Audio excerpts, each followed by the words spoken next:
How this book can work miracles in your life. I've seen miracles happen to men and women in all walks of life all over the world. Miracles will happen to you too when you begin using the magic power of your subconscious mind. This book is designed to teach you that your habitual thinking and imagery mold, fashion, and create your destiny. For as a man thinketh in his subconscious mind, so is he. Do you know the answers? Why is one man sad and another man happy? Why is one man joyous and prosperous, and another man poor and miserable? Why is one man fearful and anxious, and another full of faith and confidence? Why does one man have a beautiful, luxurious home, while another man lives out a meager existence in a slum? Why is one man a great success and another an abject failure? Why is one speaker outstanding and immensely popular, and another mediocre and unpopular? Why is one man a genius in his work or profession, while the other man toils and moils all his life without doing or accomplishing anything worthwhile? Why is one man healed of a so-called incurable disease and another isn't? Why is it so many good, kind, religious people suffer the tortures of the damned in their mind and body? Why is it many immoral and irreligious people succeed and prosper and enjoy radiant health? Why is one woman happily married and her sister very unhappy and frustrated? Is there an answer to these questions in the workings of your conscious and subconscious minds? There most certainly is. Reason for writing this book. It is for the express purpose of answering and clarifying the above questions and many others of a similar nature that motivated me to write this book. I have endeavored to explain the great fundamental truths of your mind in the simplest language possible. I believe that it's perfectly possible to explain the basic, foundational, and fundamental laws of life and of your mind in ordinary, everyday language. You'll find that the language of this book is that used in your daily papers, current periodicals, in your business offices, in your home, and in the daily workshop. I urge you to study this book and apply the techniques outlined therein, and as you do, I feel absolutely convinced that you will lay hold of a miracle-working power that will lift you up from confusion, misery, melancholy, and failure, and guide you to your true place, solve your difficulties, sever you from emotional and physical bondage, and place you on the royal road to freedom, happiness, and peace of mind. This miracle-working power of your subconscious mind can heal you of your sickness, make you vital and strong again. In learning how to use your inner powers, you will open the prison door of your fear and enter into a life described by Paul as the glorious liberty of the sons of God. Releasing the miracle-working power. A personal healing will ever be the most convincing evidence of our subconscious powers. Over 42 years ago, I resolved a malignancy. In medical terminology, it was called a sarcoma. By using the healing power of my subconscious mind, which created me and still maintains and governs all my vital functions. The technique I applied is elaborated on in this book, and I feel sure that it will help others to trust the same infinite healing presence lodged in the subconscious depths of all men. Through the kindly offices of my doctor friend, I suddenly realized that it was natural to assume that the creative intelligence which made all of my organs, fashioned my body, and started my heart, could heal its own handiwork. The ancient proverb says, quote, "The doctor dresses the wound, and God heals it." Unquote. Wonders happen when you pray effectively. Scientific prayer is the harmonious interaction of the conscious and subconscious levels of mind, scientifically directed for a specific purpose. This book will teach you the scientific way to tap the realm of infinite power within you, enabling you to get what you really want in life. You desire a happier, fuller, and richer life. Begin to use this miracle-working power and smooth your way in daily affairs, solve business problems, and bring harmony in family relationships. Be sure that you read this book several times. The many chapters will show you how this wonderful power works and how you can draw out the hidden inspiration and wisdom that is within you. Learn the simple techniques of impressing the subconscious mind. Follow the new scientific way in tapping the infinite storehouse. Read this book carefully, earnestly, and lovingly. Prove to yourself the amazing way it can help you. It could be, and I believe it will be, the turning point of your life. Everybody prays. Do you know how to pray effectively? How long is it since you prayed as part of your everyday activities? In an emergency, in time of danger or trouble, in illness, and when death lurks, prayers pour forth, your own and friends. Just read your daily newspaper. It is reported that prayers are being offered up all over the nation for a child stricken with a so-called incurable ailment, for peace among nations, for a group of miners trapped in a flooded mine. Later, it's reported that when rescued, the miners said that they prayed while waiting for rescue. An airplane pilot says that he prayed as he made a successful emergency landing. Certainly, prayer is an ever-present help in time of trouble. But you do not have to wait for trouble to make prayer an integral and constructive part of your life. The dramatic answers to prayer make headlines and are the subject of testimonies to the effectiveness of prayer. What of the many humble prayers of children, the simple thanksgiving of grace at the table daily, the faithful devotions wherein the individual seeks only communion with God? My work with people has made it necessary for me to study the various approaches to prayer. I have experienced the power of prayer in my own life, and I have talked and worked with many people who also enjoyed the help of prayer. The problem usually is how to tell others how to pray. People who are in trouble have difficulty in thinking and acting reasonably. They need an easy formula to follow, an obviously workable pattern that is simple and specific. Often, they must be led to approach the emergency. Unique feature of this book. The unique feature of this book is its down-to-earth practicality. Here, you're presented with simple, usable techniques and formulas, which you can easily apply in your workaday world. I've taught these simple processes to men and women all over the world, and recently, over 1,000 men and women of all religious affiliations attended a special class in Los Angeles, where I presented the highlights of what is offered in the pages of this book. Many came from distances of 200 miles for each class lesson. The special features of this book will appeal to you because they show you why oftentimes you get the opposite of what you prayed for and reveal to you the reasons why. People have asked me in all parts of the world and thousands of times, why is it that I have prayed and got no answer? In this book, you'll find the reasons for this common complaint. The many ways of impressing the subconscious mind and getting the right answers make this an extraordinarily valuable book and an ever-present help in time of trouble. What do you believe? It is not the thing believed in that brings an answer to man's prayer. The answer to prayer results when the individual's subconscious mind responds to the mental picture or thought in his mind.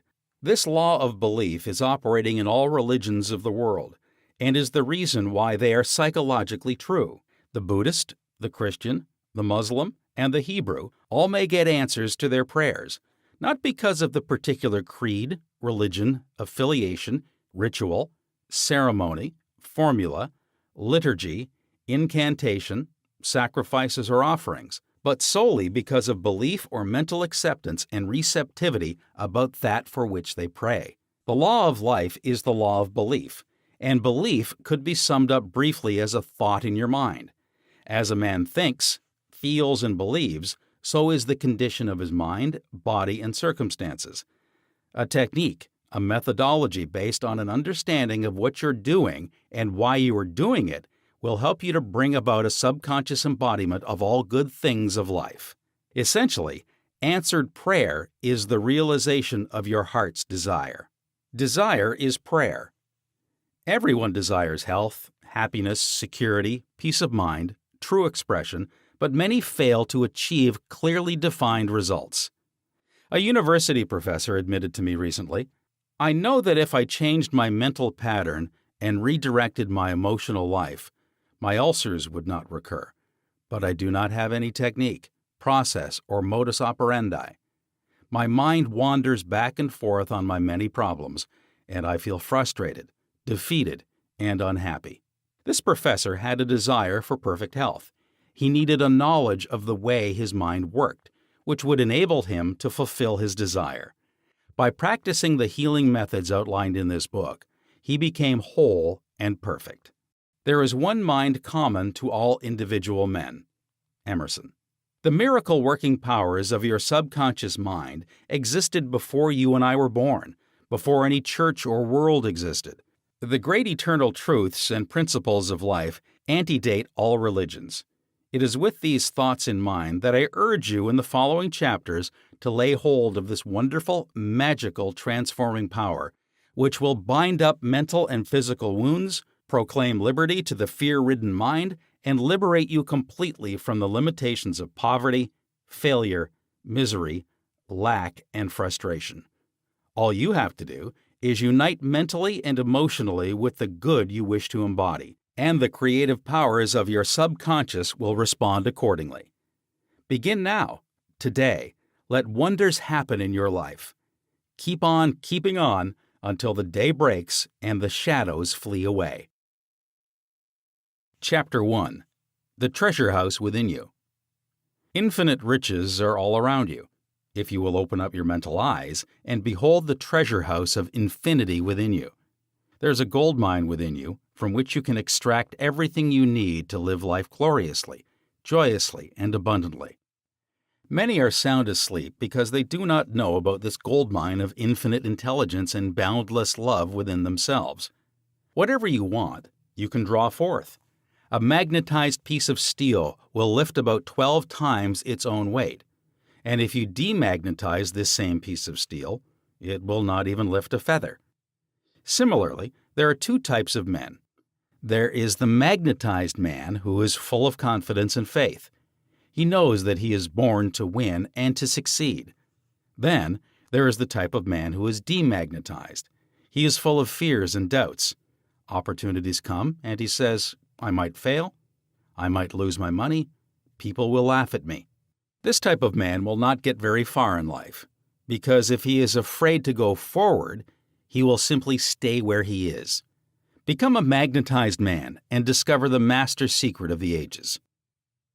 The master secret of the ages. What, in your opinion, is the master secret of the ages? The secret of atomic energy? Thermonuclear energy? The neutron bomb? Interplanetary travel? No, not any of these. Then what is this master secret? Where can one find it? And how can it be contacted and brought into action? The answer is extraordinarily simple. This secret is the marvelous miracle-working power found in your own subconscious mind, the last place that most people would seek it. The marvelous power of your subconscious.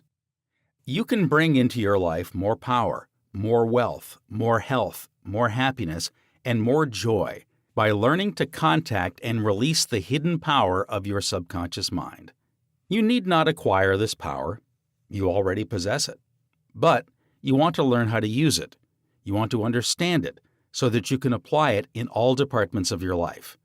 As you follow the simple techniques and processes set forth in this book, you can gain the necessary knowledge and understanding. You can be inspired by a new light, and you can generate a new force enabling you to realize your hopes and make all your dreams come true. Decide now to make your life grander, greater, richer, and nobler than ever before. Within your subconscious depths lies infinite wisdom, infinite power, and infinite supply of all that is necessary, which is waiting for development and expression. Begin now to recognize these potentialities of your deeper mind, and they will take form in the world without. The infinite intelligence within your subconscious mind can reveal to you everything you need to know at every moment of time and point of space, provided you are open-minded and receptive. You can receive new thoughts and ideas, enabling you to bring forth new inventions, make new discoveries, or write books and plays. Moreover, the infinite intelligence in your subconscious mind can impart to you wonderful kinds of knowledge of an original nature. It can reveal to you and open the way for perfect expression and true place in your life. Through the wisdom of your subconscious mind, you can attract the ideal companion, as well as the right business associate or partner. It can find the right buyer for your home, and provide you with all the money you need and the financial freedom to be, to do, and to go as your heart desires. It is your right to discover this inner world of thought, feeling, and power, of light, love, and beauty. Though invisible, its forces are mighty. Within your subconscious mind, you will find the solution for every problem and the cause for every effect. Because you can draw out the hidden powers, you come into actual possession of the power and wisdom necessary to move forward in abundance, security, joy, and dominion. I have seen the power of the subconscious lift people up out of crippled states, making them whole, vital, and strong once more, and free to go out into the world to experience happiness, health, and joyous expression. There is a miraculous healing power in your subconscious that can heal the troubled mind and the broken heart. It can open the prison door of the mind and liberate you. It can free you from all kinds of material and physical bondage. Necessity of a working basis. Substantial progress in any field of endeavor is impossible in the absence of a working basis, which is universal in its application. You can become skilled in the operation of your subconscious mind.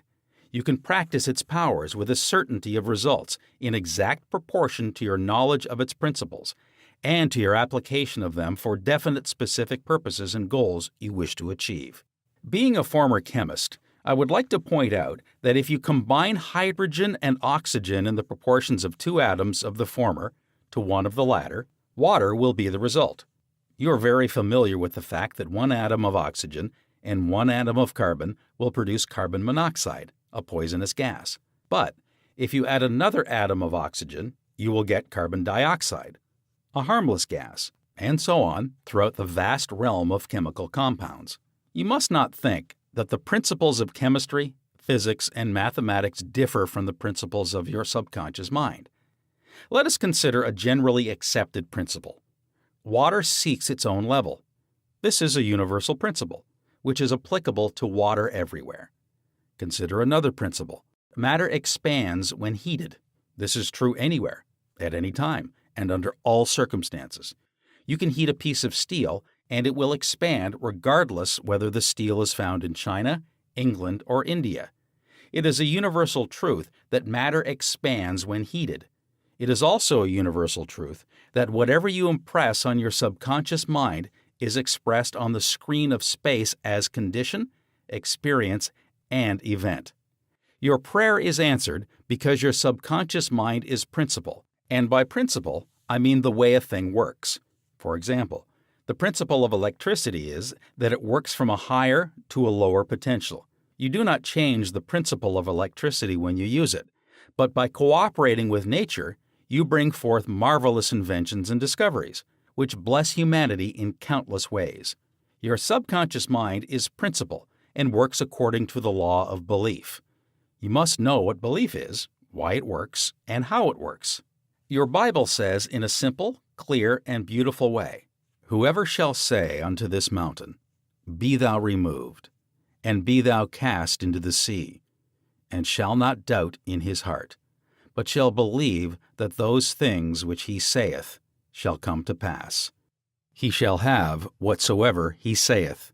Mark 11:23. The law of your mind is the law of belief. This means to believe in the way your mind works, to believe in belief itself. The belief of your mind is the thought of your mind. That is simple. Just that and nothing else. All your experiences, events, conditions, and acts are the reactions of your subconscious mind to your thoughts. Remember, it is not the thing believed in, but the belief in your own mind which brings about the result. Cease believing in the false beliefs, opinions, superstitions, and fears of mankind. Begin to believe in the eternal verities and truths of life, which never change. Then you will move onward, upward, and Godward. Whoever reads this book and applies the principles of the subconscious mind herein set forth will be able to pray scientifically and effectively for himself and for others. Your prayer is answered according to the universal law of action and reaction. Thought is incipient action. The reaction is the response from your subconscious mind, which corresponds with the nature of your thought. Busy your mind with the concepts of harmony, health, peace, and goodwill, and wonders will happen in your life. The duality of mind. You have only one mind, but your mind possesses two distinctive characteristics. The line of demarcation between the two is well known to all thinking men and women today. The two functions of your mind are essentially unlike. Each is endowed with separate and distinct attributes and powers. The nomenclature generally used to distinguish the two functions of your mind is as follows: the objective and subjective mind, the conscious and subconscious mind, the waking and sleeping mind, the surface self and the deep self, the voluntary mind and the involuntary mind, the male and the female, and many other terms. You will find the terms conscious and subconscious used to represent the dual nature of your mind throughout this book. The conscious and subconscious minds. An excellent way to get acquainted with the two functions of your mind is to look upon your own mind as a garden. You are a gardener, and you're planting seeds, thoughts, in your subconscious mind all day long, based on your habitual thinking. As you sow in your subconscious mind, so shall you reap in your body and environment. Begin now to sow thoughts of peace, happiness, right action, goodwill, and prosperity. Think quietly and with interest on these qualities and accept them fully in your subconscious reasoning mind. Continue to plant these wonderful seeds, thoughts, in the garden of your mind, and you will reap a glorious harvest. Your subconscious mind may be likened to the soil, which will grow all kinds of seeds, good or bad. Do men gather grapes of thorns or figs of thistles? Every thought is, therefore, a cause, and every condition is an effect. For this reason, it is essential that you take charge of your thoughts so as to bring forth only desirable conditions. When your mind thinks correctly, when you understand the truth, when the thoughts deposited in your subconscious mind are constructive, harmonious, and peaceful, the magic working power of your subconscious will respond and bring about harmonious conditions, agreeable surroundings, and the best of everything. When you begin to control your thought processes, you can apply the powers of your subconscious to any problem or difficulty. In other words, you will actually be consciously cooperating with the infinite power and omnipotent law which governs all things. Look around you wherever you live, and you will notice that the vast majority of mankind lives in the world without. The more enlightened men are intensely interested in the world within. Remember, it is the world within, namely your thoughts, feelings, and imagery, that makes your world without. It is, therefore, the only creative power, and everything that you find in your world of expression has been created by you in the inner world of your mind, consciously or unconsciously. A knowledge of the interaction of your conscious and subconscious minds will enable you to transform your whole life. In order to change external conditions, you must change the cause. Most men try to change conditions and circumstances by working with conditions and circumstances to remove discord, confusion, lack, and limitation. You must remove the cause, and the cause is the way you are using your conscious mind. In other words, the way you are thinking and picturing in your mind. You are living in a fathomless sea of infinite riches. Your subconscious is very sensitive to your thoughts. Your thoughts form the mold or matrix through which the infinite intelligence, wisdom, vital forces, and energies of your subconscious flow. The practical application of the laws of your mind, as illustrated in each chapter of this book, will cause you to experience abundance for poverty, wisdom for superstition and ignorance, peace for pain, joy for sadness, light for darkness, harmony for discord, faith and confidence for fear, success for failure, and freedom from the law of averages. Certainly, there can be no more wonderful blessing than these from a mental, emotional, and material standpoint. Most of the great scientists, artists, poets, singers, writers, and inventors have a deep understanding of the workings of the conscious and subconscious minds. One time Caruso, the great operatic tenor, was struck with stage fright. He said his throat was paralyzed due to spasms caused by intense fear, which constricted the muscles of his throat. Perspiration poured copiously down his face. He was ashamed because in a few minutes he had to go out on stage. yet he was shaking with fear and trepidation. He said, "They will laugh at me. I can't sing." Then he shouted in the presence of those behind the stage, "The little me wants to strangle the big me within." He said to the little me, "Get out of here. The big me wants to sing through me." By the big me, he meant the limitless power and wisdom of his subconscious mind, and he began to shout, "Get out! Get out! The big me is going to sing." His subconscious mind responded, releasing the vital forces within him. When the call came, he walked out on the stage and sang gloriously and majestically, enthralling the audience. It is obvious to you now that Caruso must have understood the two levels of mind, the conscious or rational, and the subconscious or irrational level. Your subconscious mind is reactive and responds to the nature of your thoughts. When your conscious mind, the little me, is full of fear, worry, and anxiety, the negative emotions engendered in your subconscious mind, the big me, are released and flood the conscious mind with a sense of panic, foreboding, and despair. When this happens, you can, like Caruso, speak affirmatively and with a deep sense of authority to the irrational emotions generated in your deeper mind as follows: "Be still. Be quiet. I am in control. You must obey me. You are subject to my command. You cannot intrude where you do not belong." It is fascinating and intensely interesting to observe how you can speak authoritatively and with conviction to the irrational movement of your deeper self, bringing silence, harmony, and peace to your mind. The subconscious is subject to the conscious mind, and that is why it is called subconscious or subjective. Outstanding differences and modes of operation. You will perceive the main differences by the following illustrations. The conscious mind is like the navigator or captain at the bridge of a ship. He directs the ship and signals orders to men in the engine room, who in turn control all the boilers, instruments, gauges, etc. The men in the engine room do not know where they're going. They follow orders. They would go on the rocks if the man on the bridge issued faulty or wrong instructions based on his findings with the compass, sextant, or other instruments. The men in the engine room obey him because he is in charge and issues orders, which are automatically obeyed. Members of the crew do not talk back to the captain, they simply carry out orders. The captain is the master of his ship, and his decrees are carried out. Likewise, your conscious mind is the captain and master of your ship, which represents your body, environment, and all your affairs. Your subconscious mind takes the orders you give it based upon what your conscious mind believes and accepts as true.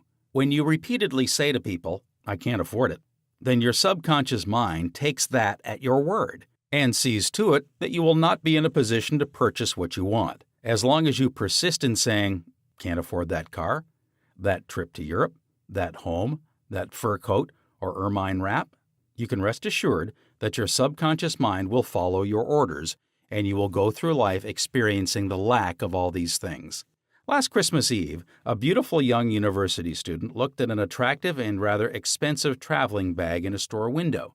She was going home to Buffalo, New York for the holidays. She was about to say, "I can't afford that bag," when she recalled something she had heard at one of my lectures, which was, "Never finish a negative statement, reverse it immediately, and wonders will happen in your life." She said, "That bag is mine. It is for sale. I accept it mentally, and my subconscious sees to it that I receive it." At 8 o'clock Christmas Eve, her fiancé presented her with a bag exactly the same as the one she had looked at and mentally identified herself with at 10 o'clock the same morning. She had filled her mind with the thought of expectancy and released the whole thing to her deeper mind, which has the know-how of accomplishment. This young girl, a student at the University of Southern California, said to me, "I didn't have the money to buy that bag, but now I know where to find money and all the things I need, and that is in the treasure house of eternity within me." Another simple illustration is this. When you say, "I do not like mushrooms," and the occasion subsequently comes to you that you are served mushrooms in sauces or salads, you will get indigestion because your subconscious mind says to you, "The boss, your conscious mind, does not like mushrooms."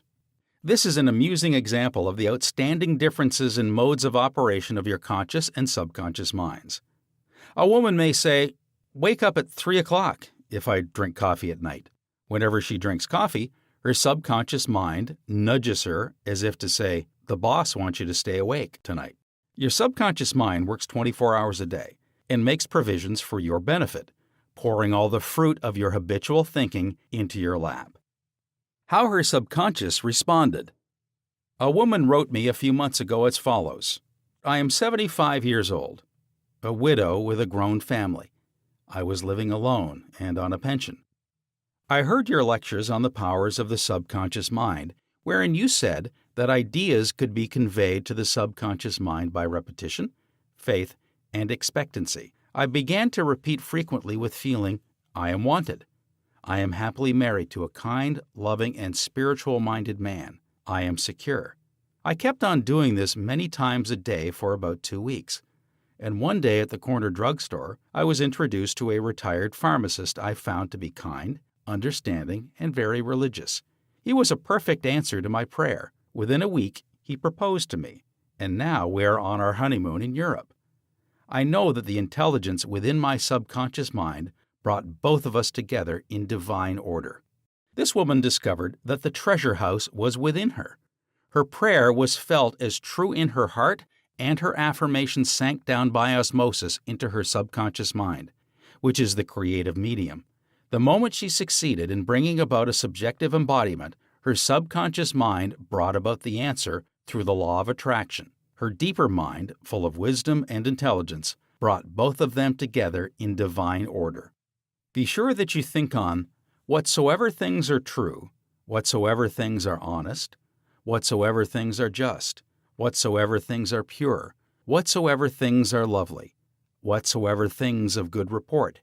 If there be any virtue, and if there be any praise, think on these things. Philippians 4:8. Brief summary of ideas worth remembering. 1. The treasure house is within you. Look within for the answer to your heart's desire. 2. The great secret possessed by the great men of all ages was their ability to contact and release the powers of their subconscious mind. You can do the same. 3. Your subconscious has the answer to all problems. If you suggest to your subconscious prior to sleep, "I want to get up at 6 a.m., it will awaken you at that exact time. 4. Your subconscious mind is the builder of your body and can heal you. Lull yourself to sleep every night with the idea of perfect health, and your subconscious, being your faithful servant, will obey you. 5. Every thought is a cause and every condition is an effect. 6. If you want to write a book, write a wonderful play, give a talk to your audience, then convey the idea lovingly and feelingly to your subconscious mind, and it will respond accordingly. 7. You are like a captain navigating a ship. He must give the right orders, and likewise, you must give the right orders, thoughts and images, to your subconscious mind, which controls and governs all your experiences. 8. Never use the terms, "I can't afford it," or "I can't do this." Your subconscious mind takes you at your word and sees to it that you do not have the money or the ability to do what you want to do. Affirm, "I can do all things through the power of my subconscious mind." 9. The law of life is the law of belief. A belief is a thought in your mind. Do not believe in things to harm or hurt you. Believe in the power of your subconscious to heal, inspire, strengthen, and prosper you. According to your belief, it is done unto you. 10. Change your thoughts, and you change your destiny. Chapter 2. How your mind works. You have a mind, and you should learn how to use it. There are 2 levels of your mind, the conscious or rational level, and the subconscious or irrational level. You think with your conscious mind, and whatever you habitually think sinks down into your subconscious mind, which creates according to the nature of your thoughts.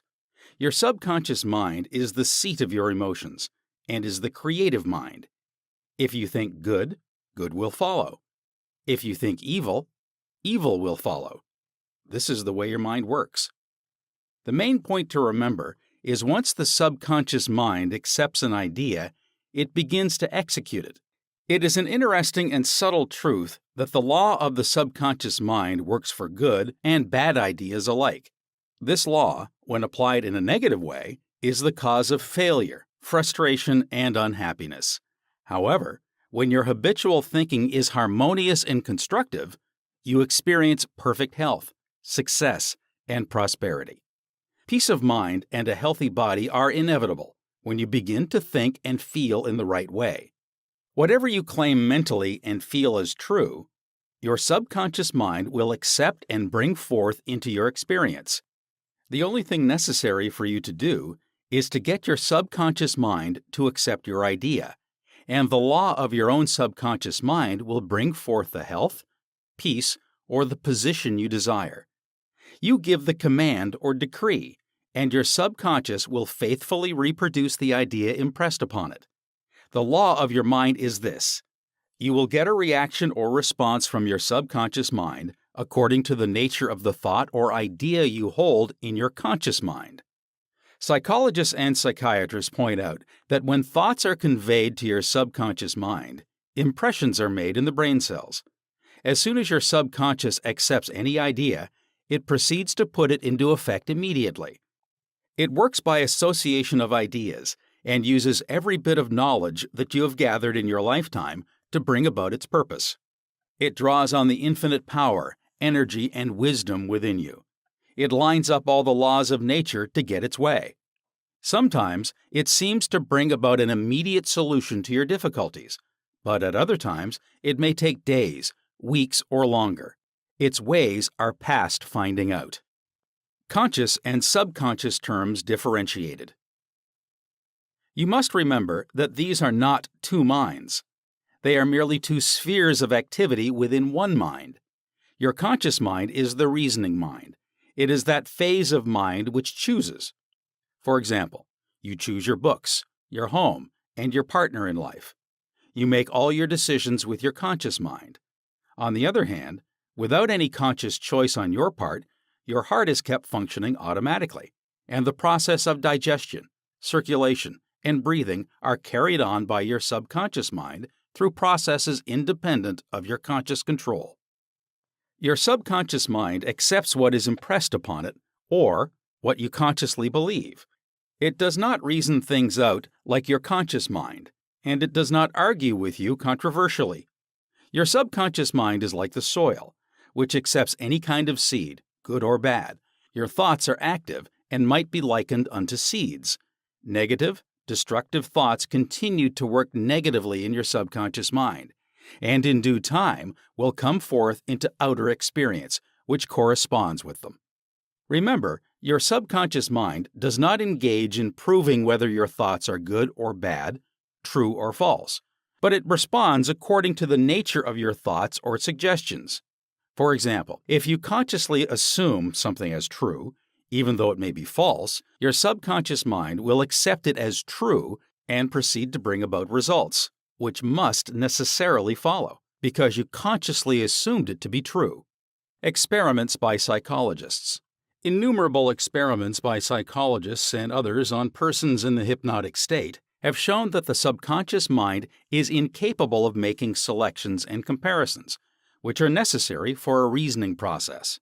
They have shown repeatedly that your subconscious mind will accept any suggestions, however false. Having once accepted any suggestion, it responds according to the nature of the suggestion given.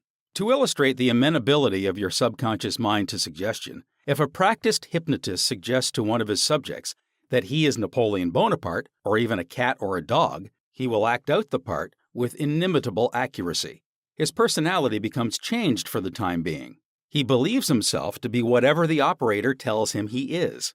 A skilled hypnotist may suggest to one of his students in the hypnotic state that his back itches, to another that his nose is bleeding, to another that he is a marble statue, to another that he is freezing and the temperature is below zero. Each one will follow out the line of his particular suggestion, totally oblivious to all his surroundings, which do not pertain to his idea.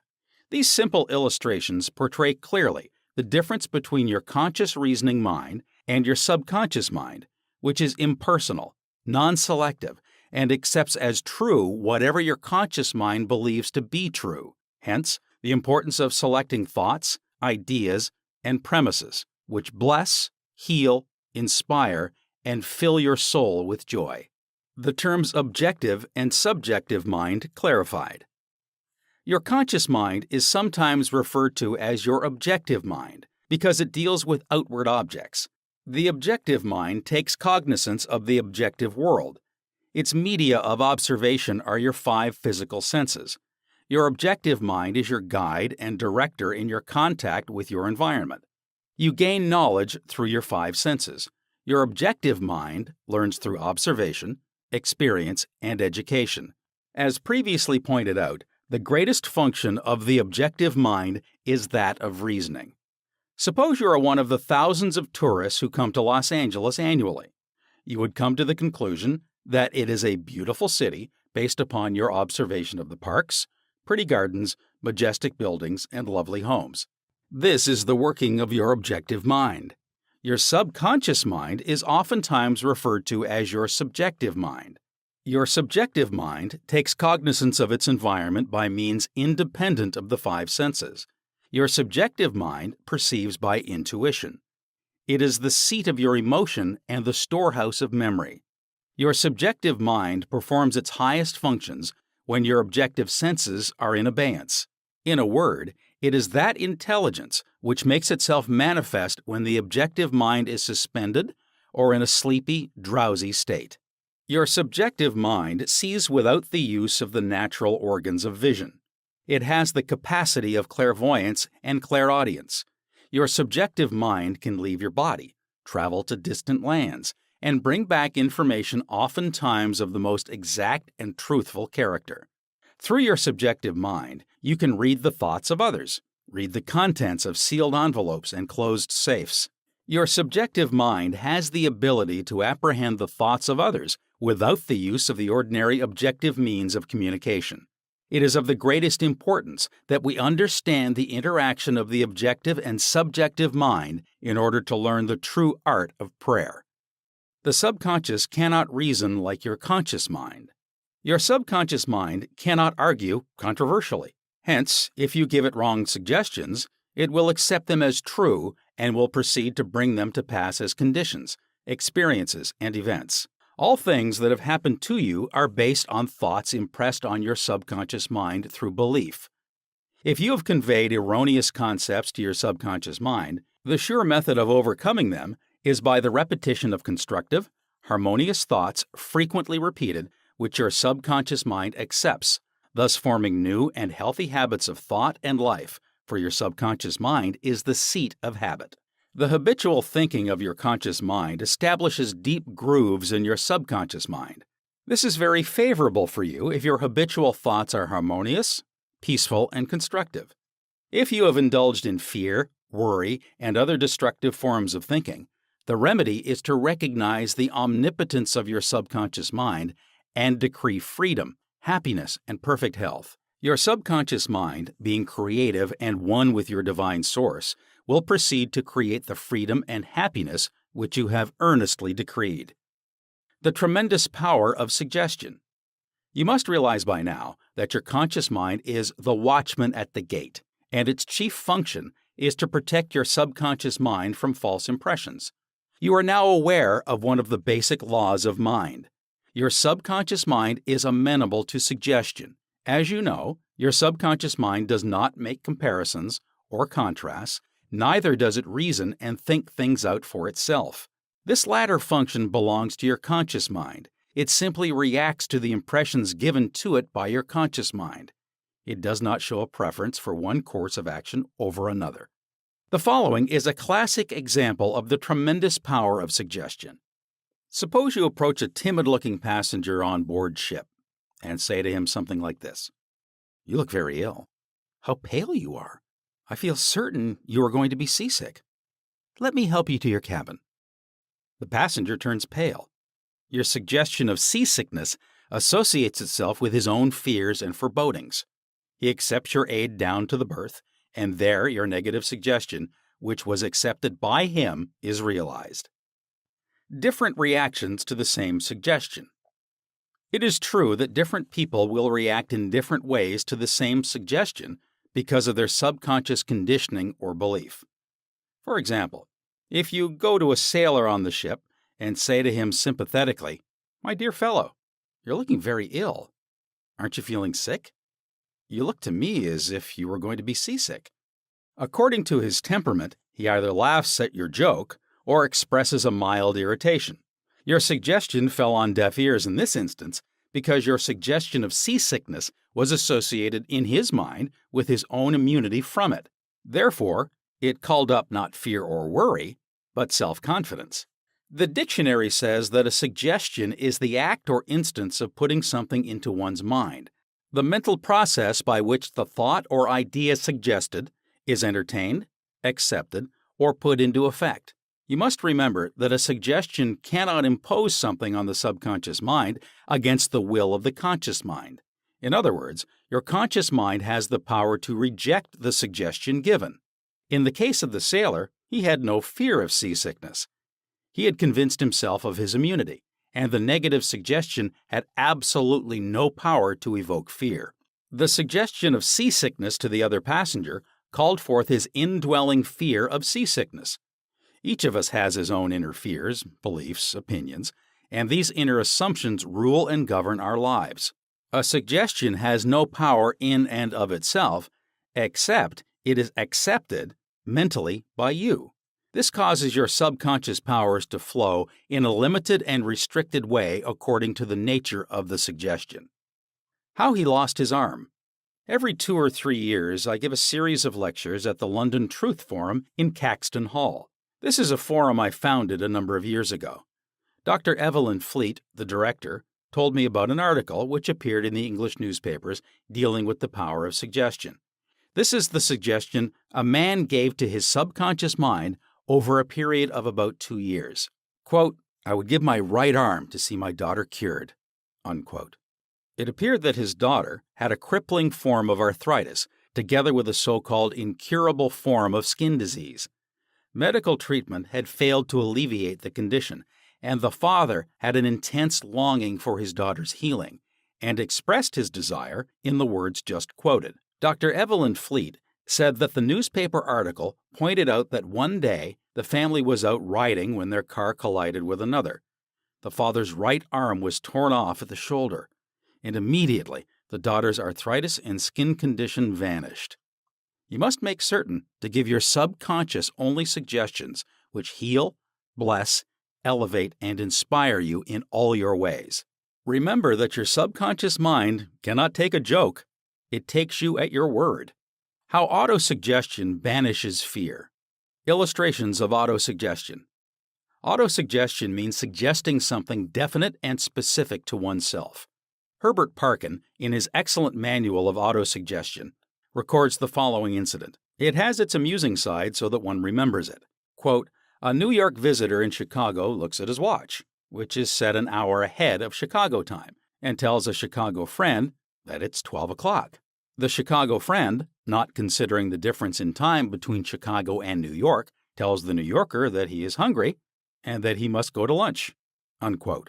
Autosuggestion may be used to banish various fears and other negative conditions. A young singer was invited to give an audition. She had been looking forward to the interview, but on 3 previous occasions she had failed miserably due to the fear of failure. This young lady had a very good voice, but she had been saying to herself, "When the time comes for me to sing, maybe they won't like me. I will try, but I'm full of fear and anxiety." Her subconscious mind accepted these negative autosuggestions as a request and proceeded to manifest them and bring them into her experience. The cause was an involuntary autosuggestion. For example, silent fear thoughts emotionalized and subjectified. She overcame it by the following technique. 3 times a day, she isolated herself in her room. She sat down comfortably in an armchair, relaxed her body, and closed her eyes. She stilled her mind and body as best she could.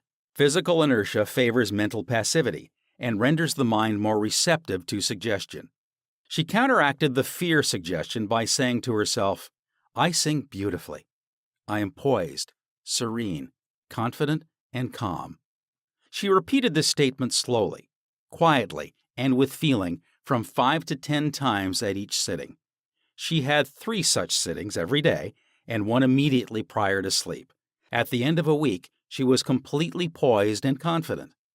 When the invitation to audition came, she gave a remarkable, wonderful audition.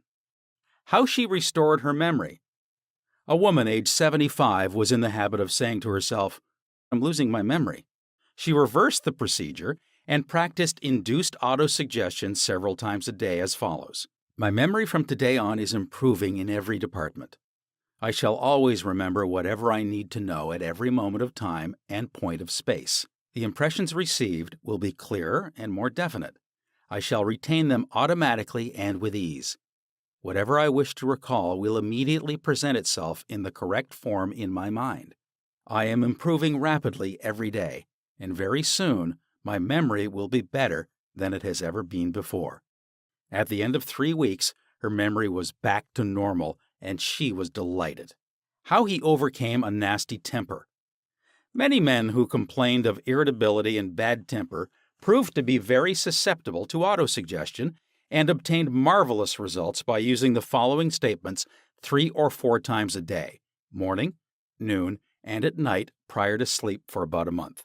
Quote, "Henceforth, I shall grow more good-humored. Joy, happiness, and cheerfulness are now becoming my normal states of mind. Every day I am becoming more and more lovable and understanding. I am now becoming the center of good cheer and goodwill to all those about me, infecting them with good humor. This happy, joyous, and cheerful mood is now becoming my normal, natural state of mind. I am grateful." Unquote. The constructive and destructive power of suggestion. Some illustrations and comments on heterosuggestion. Heterosuggestion means suggestions from another person. In all ages, the power of suggestion has played a part in the life and thought of man in every period of time and in each country of the earth. In many parts of the world, it is the controlling power in religion. Suggestion may be used to discipline and control ourselves, but it can also be used to take control and command over others who do not know the laws of mind. In its constructive form, it is wonderful and magnificent. In its negative aspects, it is one of the most destructive of all the response patterns of the mind, resulting in patterns of misery, failure, suffering, sickness, and disaster. Have you accepted any of these? From infancy on, the majority of us have been given many negative suggestions. Not knowing how to thwart them, we unconsciously accept them. Here are some of the negative suggestions. You can't. You'll never amount to anything. You mustn't. You'll fail. You haven't got a chance. You're all wrong. It's no use. It's not what you know, but who you know. The world is going to the dogs. What's the use? Nobody cares. It's no use trying so hard. You're too old now. Things are getting worse and worse. Life is an endless grind. Love is for the birds. You just can't win. Pretty soon you'll be bankrupt. Watch out, you'll get the virus. You can't trust a soul, etc. Unless as an adult you use constructive autosuggestion, which is a reconditioning therapy, the impressions made on you in the past can cause behavior patterns that cause failure in your personal and social life. Autosuggestion is a means releasing you from the mass of negative verbal conditioning that might otherwise distort your life pattern, making the development of good habits difficult. You can counteract negative suggestions. Pick up the paper any day, and you can read dozens of items that could sow the seeds of futility, fear, worry, anxiety, and impending doom. If accepted by you, these thoughts of fear could cause you to lose the will for life. Knowing that you can reject all of these negative suggestions by giving your subconscious mind constructive autosuggestions, you counteract all of these destructive ideas. Check regularly on the negative suggestions that people make to you. You do not have to be influenced by destructive heterosuggestion. All of us have suffered from it in our childhood and in our teens. If you look back, you can easily recall how parents, friends, relatives, teachers, and associates contributed in a campaign of negative suggestions. Study the things said to you, and you will discover much of it was in the form of propaganda. The purpose of much of what was said was to control you or instill fear into you. This heterosuggestion process goes on in every home, office, factory, and club. You will find that many of these suggestions are for the purpose of making you think, feel, and act as others want you to, and in ways that are to their advantage. How suggestion killed a man. Here is an illustration of heterosuggestion. A relative of mine went to a crystal gazer in India, who told him that he had a bad heart and predicted that he would die in the next new moon. He began to tell all members of his family about this prediction, and he arranged his will. This powerful suggestion entered into his subconscious mind because he accepted it completely. My relative also told me that his crystal gazer was believed to have some strange occult powers, and he could do harm or good to a person. He died as predicted, not knowing that he was the cause of his own death. I suppose many of us have heard similar, stupid, ridiculous, superstitious stories. Let us look at what happened in the light of our knowledge of the way the subconscious mind works. Whatever the conscious, reasoning mind of man believes, the subconscious mind will accept and act upon. My relative was happy, healthy, vigorous, and robust when he went to see the fortune teller.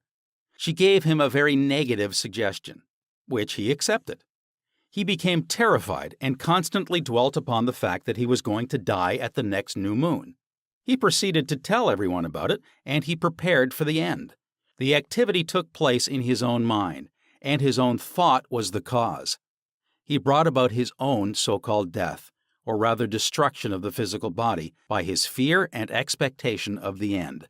The woman who predicted his death had no more power than the stones and sticks in the field.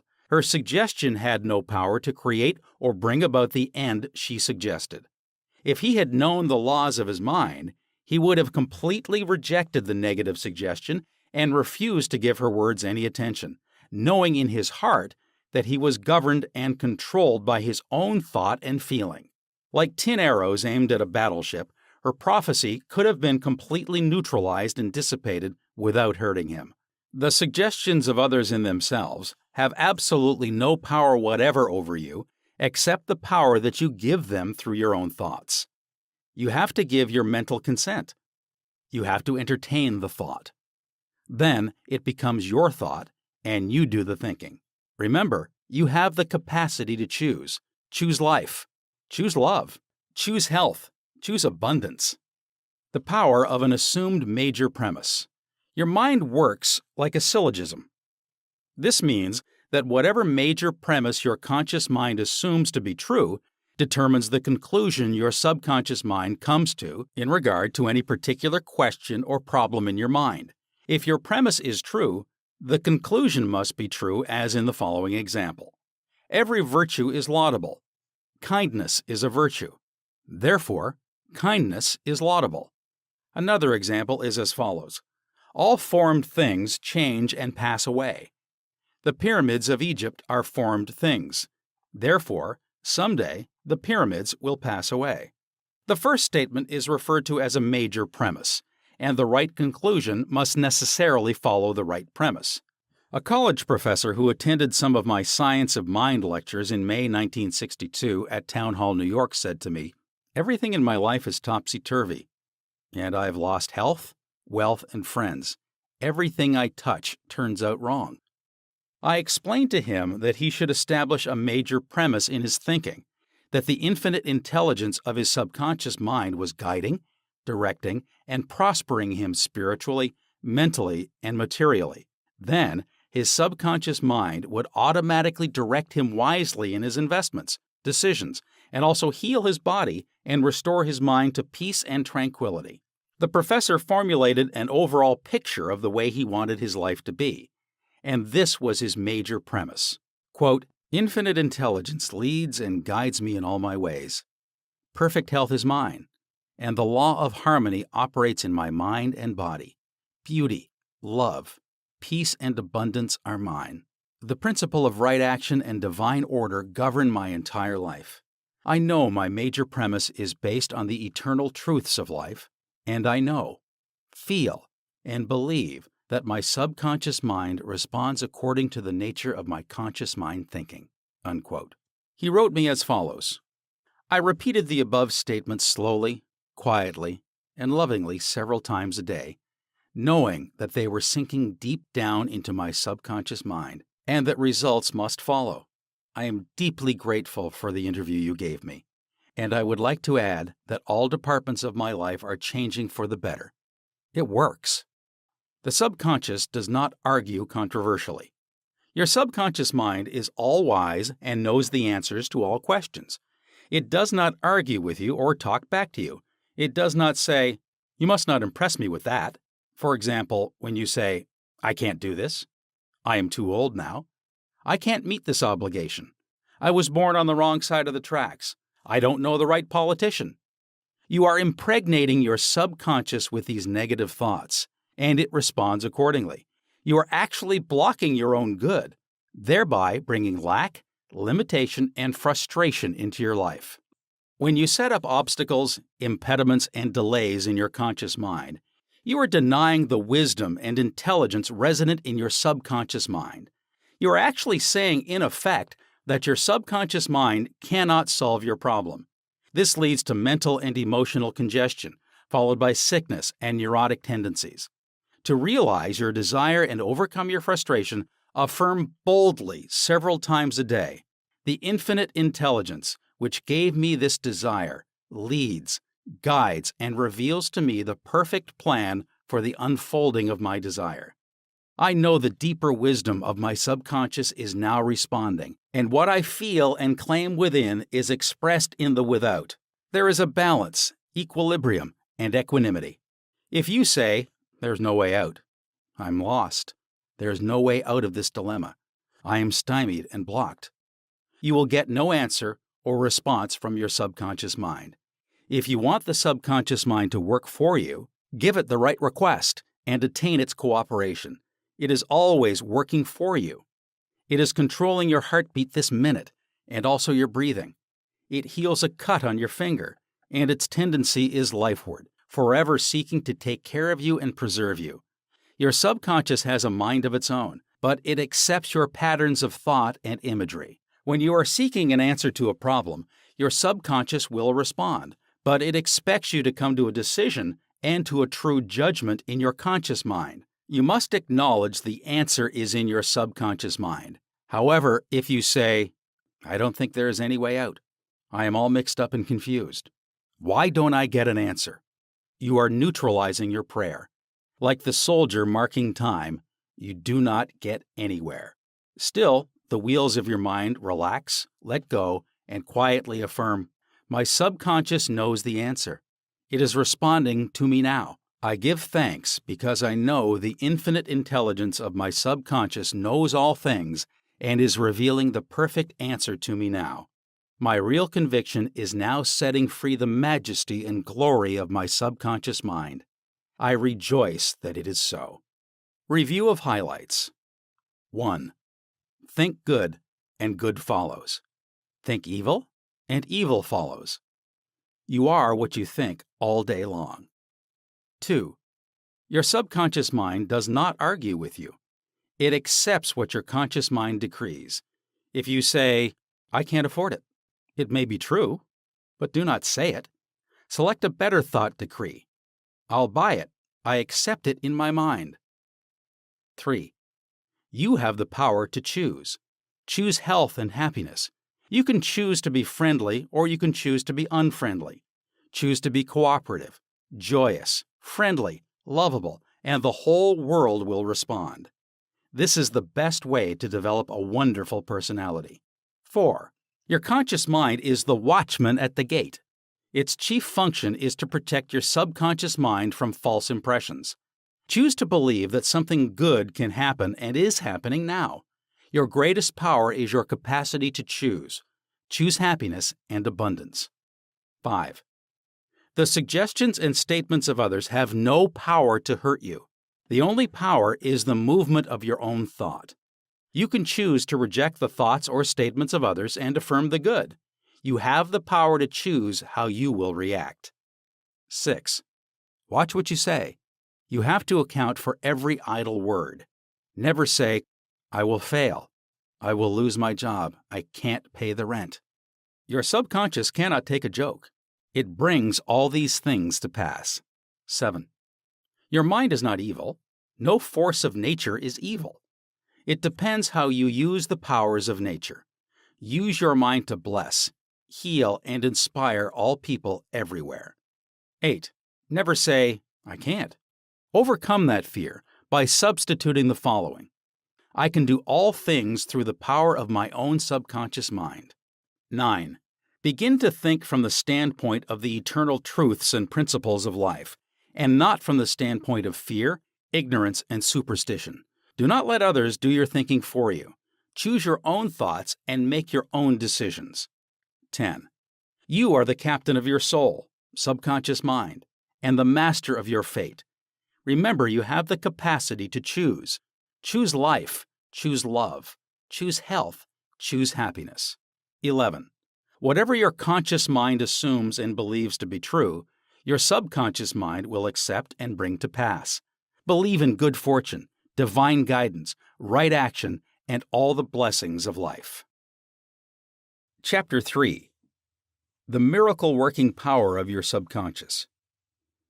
The power of your subconscious is enormous.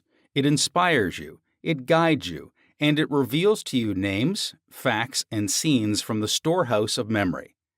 Your subconscious started with your heartbeat, controls the circulation of your blood, regulates your digestion, assimilation, and elimination. When you eat a piece of bread, your subconscious mind transmutes it into tissue, muscle, bone, and blood. This process is beyond the ken of the wisest man who walks the earth. Your subconscious mind controls all the vital processes and functions of your body and knows the answer to all problems. Your subconscious mind never sleeps and never rests. It is always on the job. You can discover the miracle-working power of your subconscious by plainly stating to your subconscious prior to sleep that you wish a certain specific thing accomplished. You will be delighted to discover that forces within you will be released, leading to the desired result. Here, then, is a source of power and wisdom, which places you in touch with omnipotence, or the power that moves the world, guides the planets in their course, and causes the sun to shine. Your subconscious mind is the source of your ideals, aspirations, and altruistic urges. It was through the subconscious mind that Shakespeare perceived great truths hidden from the average man of his day. Undoubtedly, it was the response of his subconscious mind that caused the Greek sculptor Phidias to portray beauty, order, symmetry, and proportion in marble and bronze. It enabled the Italian artist Raphael to paint Madonnas and Ludwig van Beethoven to compose symphonies. In 1955, I lectured at the Yoga Forest University, Rishikesh, India, and there I chatted with a visiting surgeon from Bombay. He told me about Dr. James Esdale, a Scotch surgeon who worked in Bengal before ether or other modern methods of anesthesia were discovered. Between 1843 and 1846, Dr. Esdale performed about 400 major operations of all kinds, such as amputations, removal of tumors and cancerous growths, as well as operations on the eye, ear, and throat. All operations were conducted under mental anesthesia only.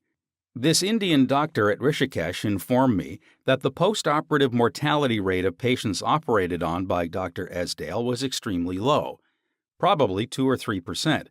Patients felt no pain, and there were no deaths during the operations.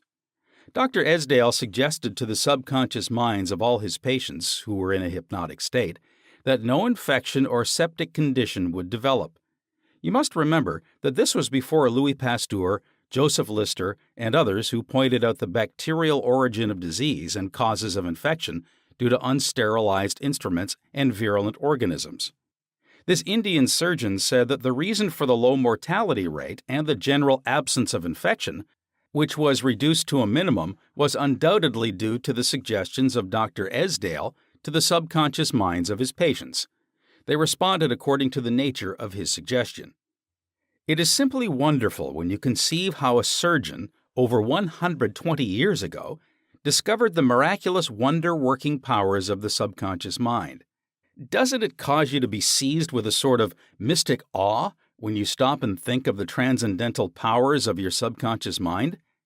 Consider its extrasensory perceptions, such as its capacity for clairvoyance and clairaudience, its independence of time and space, its capacity to render you free from all pain and suffering, and its capacity to get the answer to all problems, be they what they may. All these and many more reveal to you that there is a power and an intelligence within you that far transcends your intellect, causing you to marvel at the wonders of it all. All these experiences cause you to rejoice and believe in the miracle-working powers of your subconscious mind. Your subconscious is your book of life. Whatever thoughts, beliefs, opinions, theories, or dogmas you write, engrave, or impress on your subconscious mind, you shall experience them as the objective manifestation of circumstances, conditions, and events. What you write on the inside, you will experience on the outside. You have two sides to your life, objective and subjective, visible and invisible, thought and its manifestation. Your thought is received by your brain, which is the organ of your conscious reasoning mind. When your conscious or objective mind accepts the thought completely, it is sent to the solar plexus, called the brain of your mind, where it becomes flesh and is made manifest in your experience. As previously outlined, your subconscious cannot argue. It acts only from what you write on it. It accepts your verdict or the conclusions of your conscious mind as final. This is why you are always writing on the book of life, because your thoughts become your experiences. The American essayist Ralph Waldo Emerson said, quote, "Man is what he thinks all day long." Unquote. What is impressed in the subconscious is expressed. William James, the father of American psychology, said that the power to move the world is in your subconscious mind. Your subconscious mind is one with infinite intelligence and boundless wisdom. It is fed by hidden springs and is called the law of life. Whatever you impress upon your subconscious mind, the latter will move heaven and earth to bring it to pass. You must, therefore, impress it with right ideas and constructive thoughts. The reason there is so much chaos and misery in the world is because people do not understand the interaction of their conscious and subconscious minds. When these two principles work in accord, in concord, in peace, and synchronously together, you will have health, happiness, peace, and joy. There is no sickness or discord when the conscious and subconscious work together harmoniously and peacefully. The tomb of Hermes was opened with great expectancy and a sense of wonder, because people believed that the greatest secret of the ages was contained therein.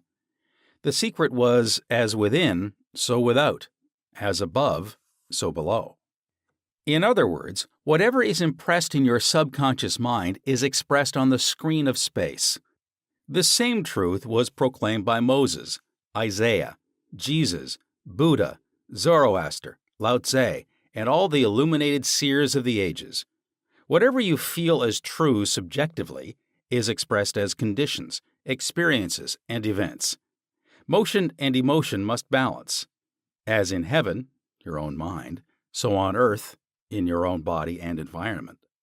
This is the great law of life. You will find throughout all nature the law of action and reaction, of rest and motion. These two must balance, then there will be harmony and equilibrium. You are here to let the life principle flow through you rhythmically and harmoniously.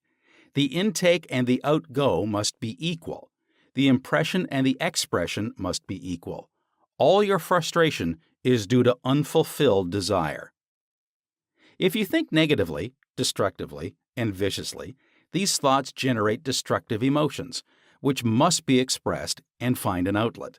These emotions, being of a negative nature, are frequently expressed as ulcers, heart trouble, tension, and anxieties. What is your idea or feeling about yourself now? Every part of your being expresses that idea.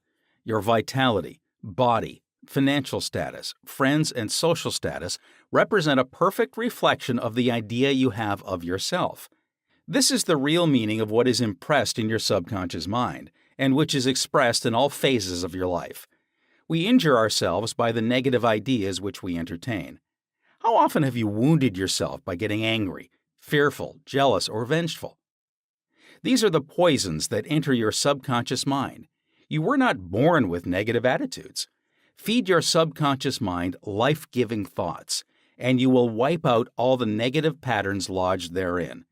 As you continue to do this, all the past will be wiped out and remembered no more. The subconscious heals a malignancy of the skin. A personal healing will ever be the most convincing evidence of the healing power of the subconscious mind. Over 40 years ago, I resolved a malignancy of the skin through prayer. Medical therapy had failed to check the growth, and it was getting progressively worse. A clergyman with a deep psychological knowledge explained to me the inner meaning of the 139th Psalm, wherein it says, "In thy book all my members were written which in continuance were fashioned, when as yet there were none of them." He explained that the term book meant my subconscious mind, which fashioned and molded all my organs from an invisible cell. He also pointed out that inasmuch as my subconscious mind made my body, it could also recreate it and heal it according to the perfect pattern within it. The clergyman showed me his watch and said, "This had a maker, and the watchmaker had to have the idea first in mind before the watch became an objective reality. And if the watch was out of order, the watchmaker could fix it." My friend reminded me that the subconscious intelligence which created my body was like a watchmaker, and it also knew exactly how to heal, restore, and direct all the vital functions and processes of my body. But that I had to give it the perfect idea of health. This would act as cause, and the effect would be a healing. I prayed in a very simple way as follows.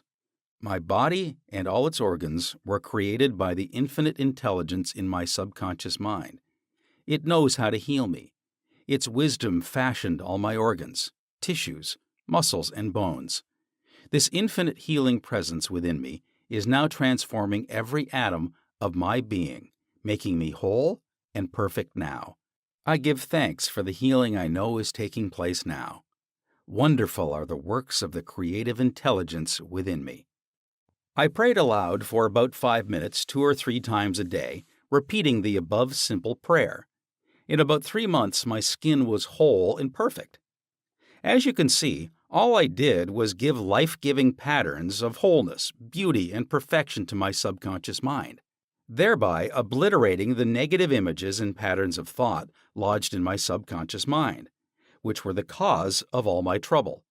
Nothing appears on your body except when the mental equivalent is first in your mind, and as you change your mind by drenching it with incessant affirmatives, you change your body. This is the basis of all healing. Marvelous are thy works, and that my soul, subconscious mind, knoweth right well.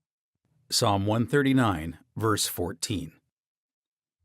How the subconscious controls all functions of the body. While you are awake or sound asleep upon your bed, the ceaseless, tireless action of your subconscious mind controls all the vital functions of your body without the help of your conscious mind. For example, while you are asleep, your heart continues to beat rhythmically, your lungs do not rest, and the process of inhalation and exhalation, whereby your blood absorbs fresh air, goes on just the same as when you are awake. Your subconscious controls your digestive processes and glandular secretions, as well as all the other mysterious operations of your body. The hair on your face continues to grow whether you are asleep or awake. Scientists tell us that the skin secretes much more perspiration during sleep than during the waking hours. Your eyes, ears, and other senses are active during sleep. For instance, many of our great scientists have received answers to perplexing problems while they were asleep. They saw the answers in a dream. Oftentimes, your conscious mind interferes with the normal rhythm of your heart, lungs, and functioning of the stomach and intestines by worry, anxiety, fear, and depression. These patterns of thought interfere with the harmonious functioning of your subconscious mind. When mentally disturbed, the best procedure is to let go, relax, and still the wheels of your thought processes. Speak to your subconscious mind, telling it to take over in peace, harmony, and divine order. You will find that all the functions of your body will become normal again. Be sure to speak to your subconscious mind with authority and conviction. and it will conform to your command. Your subconscious seeks to preserve your life and restore you to health at all costs. It causes you to love your children, which also illustrates an instinctive desire to preserve all life. Let us suppose you accidentally ate some bad food. Your subconscious mind would cause you to regurgitate it if you inadvertently took some poison. Your subconscious powers would proceed to neutralize it. If you completely entrusted yourself to its wonder-working power, you would be entirely restored to health. How to get the subconscious to work for you? The first thing to realize is that your subconscious mind is always working. It is active night and day, whether you act upon it or not. Your subconscious is the builder of your body, but you cannot consciously perceive or hear that inner silent process. Your business is with your conscious mind and not your subconscious mind. Just keep your conscious mind busy with the expectation of the best, and make sure the thoughts you habitually think are based on whatsoever things are lovely, true, just, and of good report. Begin now to take care of your conscious mind, knowing in your heart and soul that your subconscious mind is always expressing, reproducing, and manifesting according to your habitual thinking. Remember, just as water takes the shape of the pipe it flows through, the life principle in you flows through you according to the nature of your thoughts. Claim that the healing presence in your subconscious is flowing through you as harmony, health, peace, joy, and abundance. Think of it as a living intelligence, a lovely companion on the way. Firmly believe it is continually flowing through you, vivifying, inspiring, and prospering you. It will respond exactly this way. It is done unto you as you believe. Healing principle of the subconscious restores atrophied optic nerves. There is the well-known, duly authenticated case of Madame Biret of France, recorded in the archives of the Medical Department of Lourdes, France. She was blind. The optic nerves were atrophied and useless. She visited Lourdes and had what she termed a miraculous healing. Ruth Cranston, a Protestant young lady who investigated and wrote about healings at Lourdes in McCall's magazine, November 1955, writes about Madame Biret as follows, quote, "At Lourdes, she regained her sight incredibly, with the optic nerves still lifeless and useless, as several doctors could testify after repeated examinations.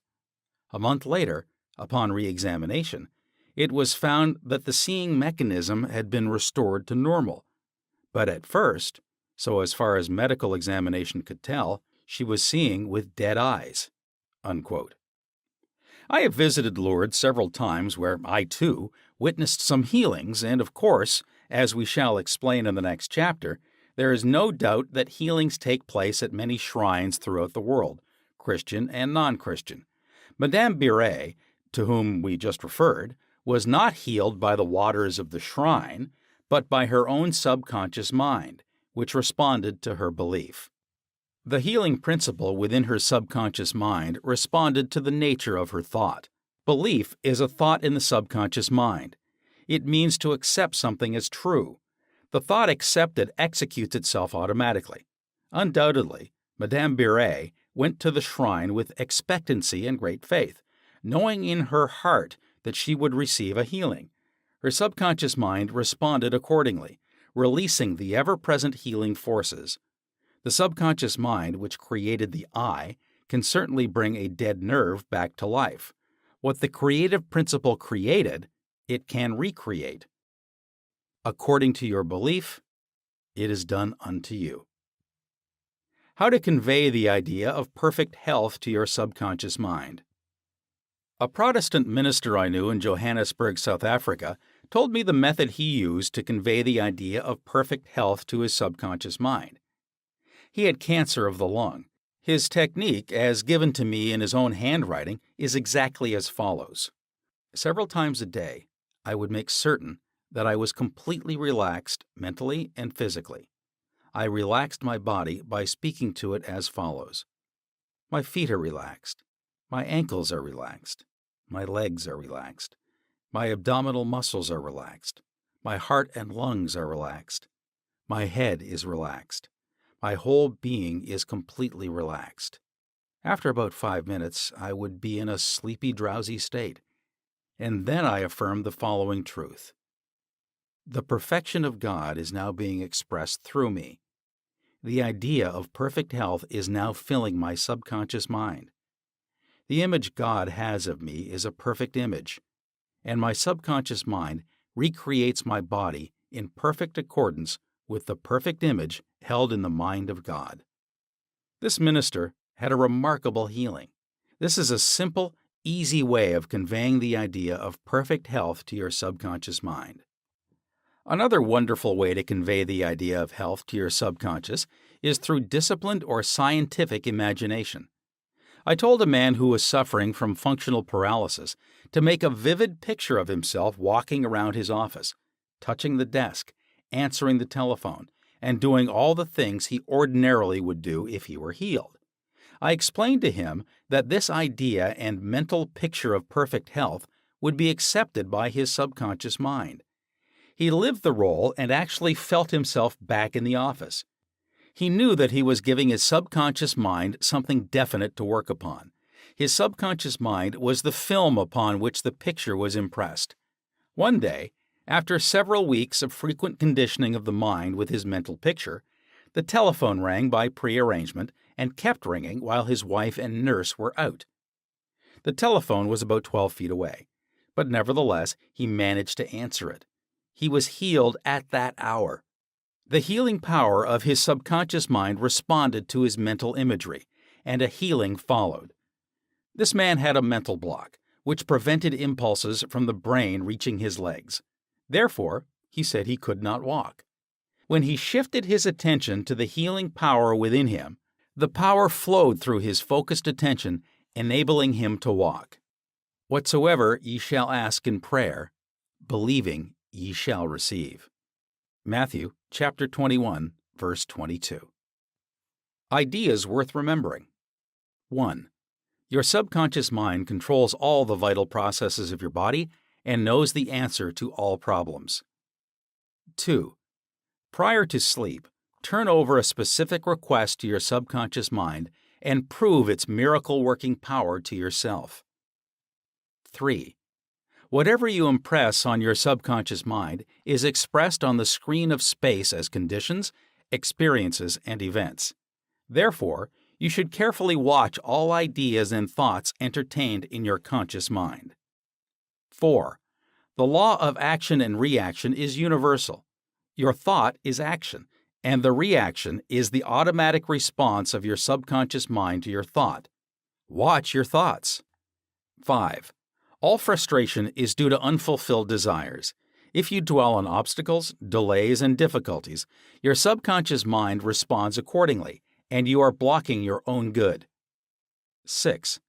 The life principle will flow through you rhythmically and harmoniously if you consciously affirm, I believe that the subconscious power which gave me this desire is now fulfilling it through me.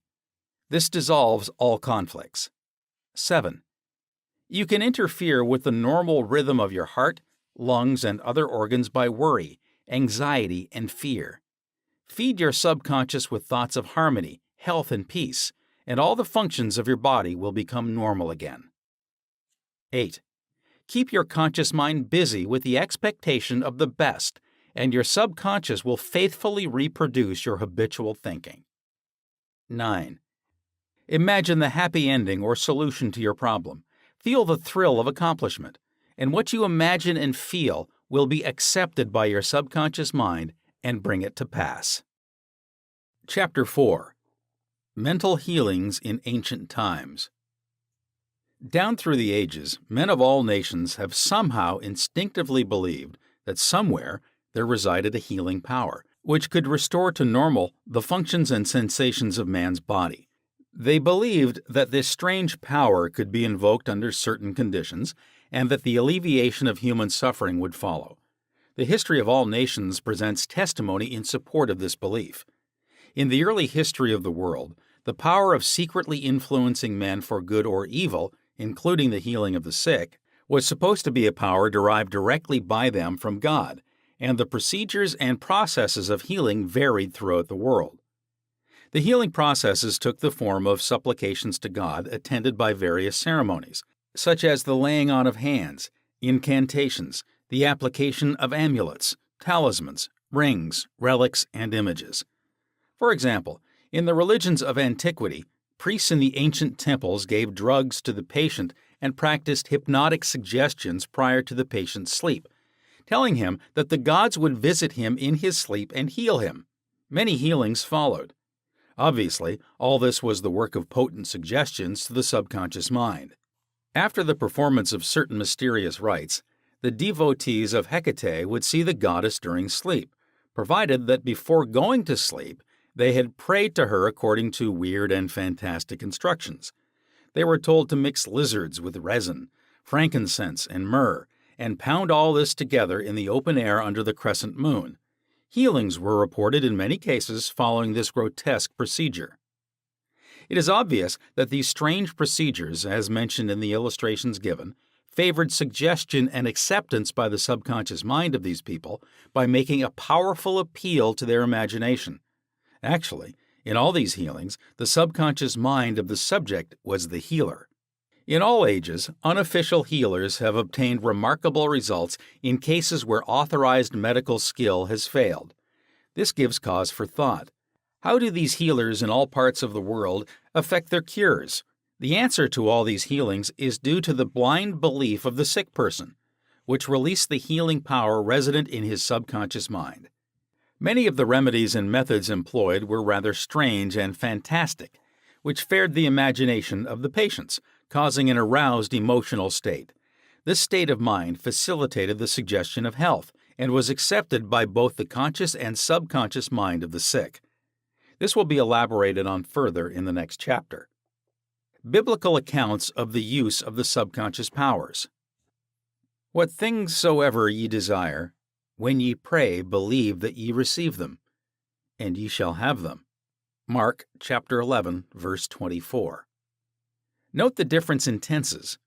The inspired writer tells us to believe and accept as true the fact that our desire has already been accomplished and fulfilled, that it is already completed, and that its realization will follow as a thing in the future.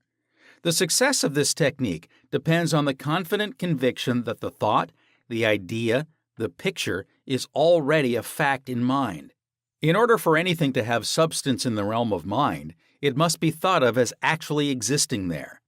Here in a few cryptic words is a concise and specific direction for making use of the creative power of thought by impressing upon the subconscious the particular thing which you desire. Your thought, idea, plan, or purpose is as real on its own plane as your hand or your heart. In following the biblical technique, you completely eliminate from your mind all consideration of conditions, circumstances, or anything which might imply adverse contingencies. You are planting a seed, concept, in the mind, which, if you leave it undisturbed, will infallibly germinate into external fruition. The prime condition which Jesus insisted upon was faith. Over and over again you read in the Bible, "According to your faith it is done unto you." If you plant certain types of seeds in the ground, you have faith they will grow after their kind. This is the way of seeds, and trusting the laws of growth and agriculture, you know that the seeds will come forth after their kind. Faith, as mentioned in the Bible, is a way of thinking, an attitude of mind, an inner certitude, knowing that the idea you fully accept in your conscious mind will be embodied in your subconscious mind and made manifest. Faith is, in a sense, accepting as true what your reason and senses deny. For example, a shutting out of the little, rational, analytical conscious mind, and embracing an attitude of complete reliance on the inner power of your subconscious mind. A classical instance of Bible technique is recorded in Matthew, chapter 9, verses 28 to 30. And when he was come into the house, the blind men came to him. And Jesus saith unto them, Believe ye that I am able to do this? They said unto him, Yea, Lord. Then touched he their eyes, saying, According to your faith, be it unto you. And their eyes were opened. And Jesus straitly charged them, saying, See that no man know it. In the words according to your faith, be it unto you. You can see that Jesus was actually appealing to the cooperation of the subconscious mind of the blind men. Their faith was their great expectancy, their inner feeling, their inner conviction that something miraculous would happen, and that their prayer would be answered. And it was. This is the time-honored technique of healing, utilized alike by all healing groups throughout the world, regardless of their religious affiliation. In the words, "See that no man know it," Jesus enjoins the newly healed patients not to discuss their healing because they might be subjected to the skeptical and derogatory criticisms of the unbelieving. This might tend to undo the benefits they had received at the hand of Jesus by depositing thoughts of fear, doubt, and anxiety in the subconscious mind. For with authority and power he commandeth the unclean spirits, and they came out. Luke chapter 4, verse 36. When the sick came to Jesus to be healed, they were healed by their faith, together with his faith and understanding of the healing power of the subconscious mind. Whatever he decreed, he felt inwardly to be true. He and the people needing help were in the one universal subjective mind, and his silent inner knowing and conviction of the healing power changed the negative destructive patterns in the patient's subconscious. The resultant healings were the automatic response to the internal mental change. His command was his appeal to the subconscious mind of the patients, plus his awareness, feeling, and absolute trust in the response of the subconscious mind to the words, which he spoke with authority. Miracles at various shrines throughout the world. It is an established fact that cures have taken place at various shrines throughout the world, such as in Japan, India, Europe, and America. I have visited several of the famous shrines in Japan. At the world-famous shrine called Daibutsu is a gigantic divinity of bronze, where Buddha is seated with folded hands, and the head is inclined in an attitude of profound contemplative ecstasy. It is 42 feet in height and is called the Great Buddha. Here I saw young and old making offerings at its feet. Money, fruit, rice, and oranges were offered. Candles were lit, incense was burned, and prayers of petition recited. The guide explained the chant of a young girl as she murmured a prayer, bowed low, and placed 2 oranges as an offering. She also lit a candle. He said she had lost her voice, and it was restored at the shrine. She was thanking Buddha for restoring her voice. She had the simple faith that Buddha would give her back her singing voice if she followed a certain ritual, fasted, and made certain offerings. All this helped to kindle faith and expectancy, resulting in a conditioning of her mind to the point of belief. Her subconscious mind responded to her belief. To illustrate further the power of imagination and blind belief, I will relate the case of a relative of mine who had tuberculosis. His lungs were badly diseased. His son decided to heal his father.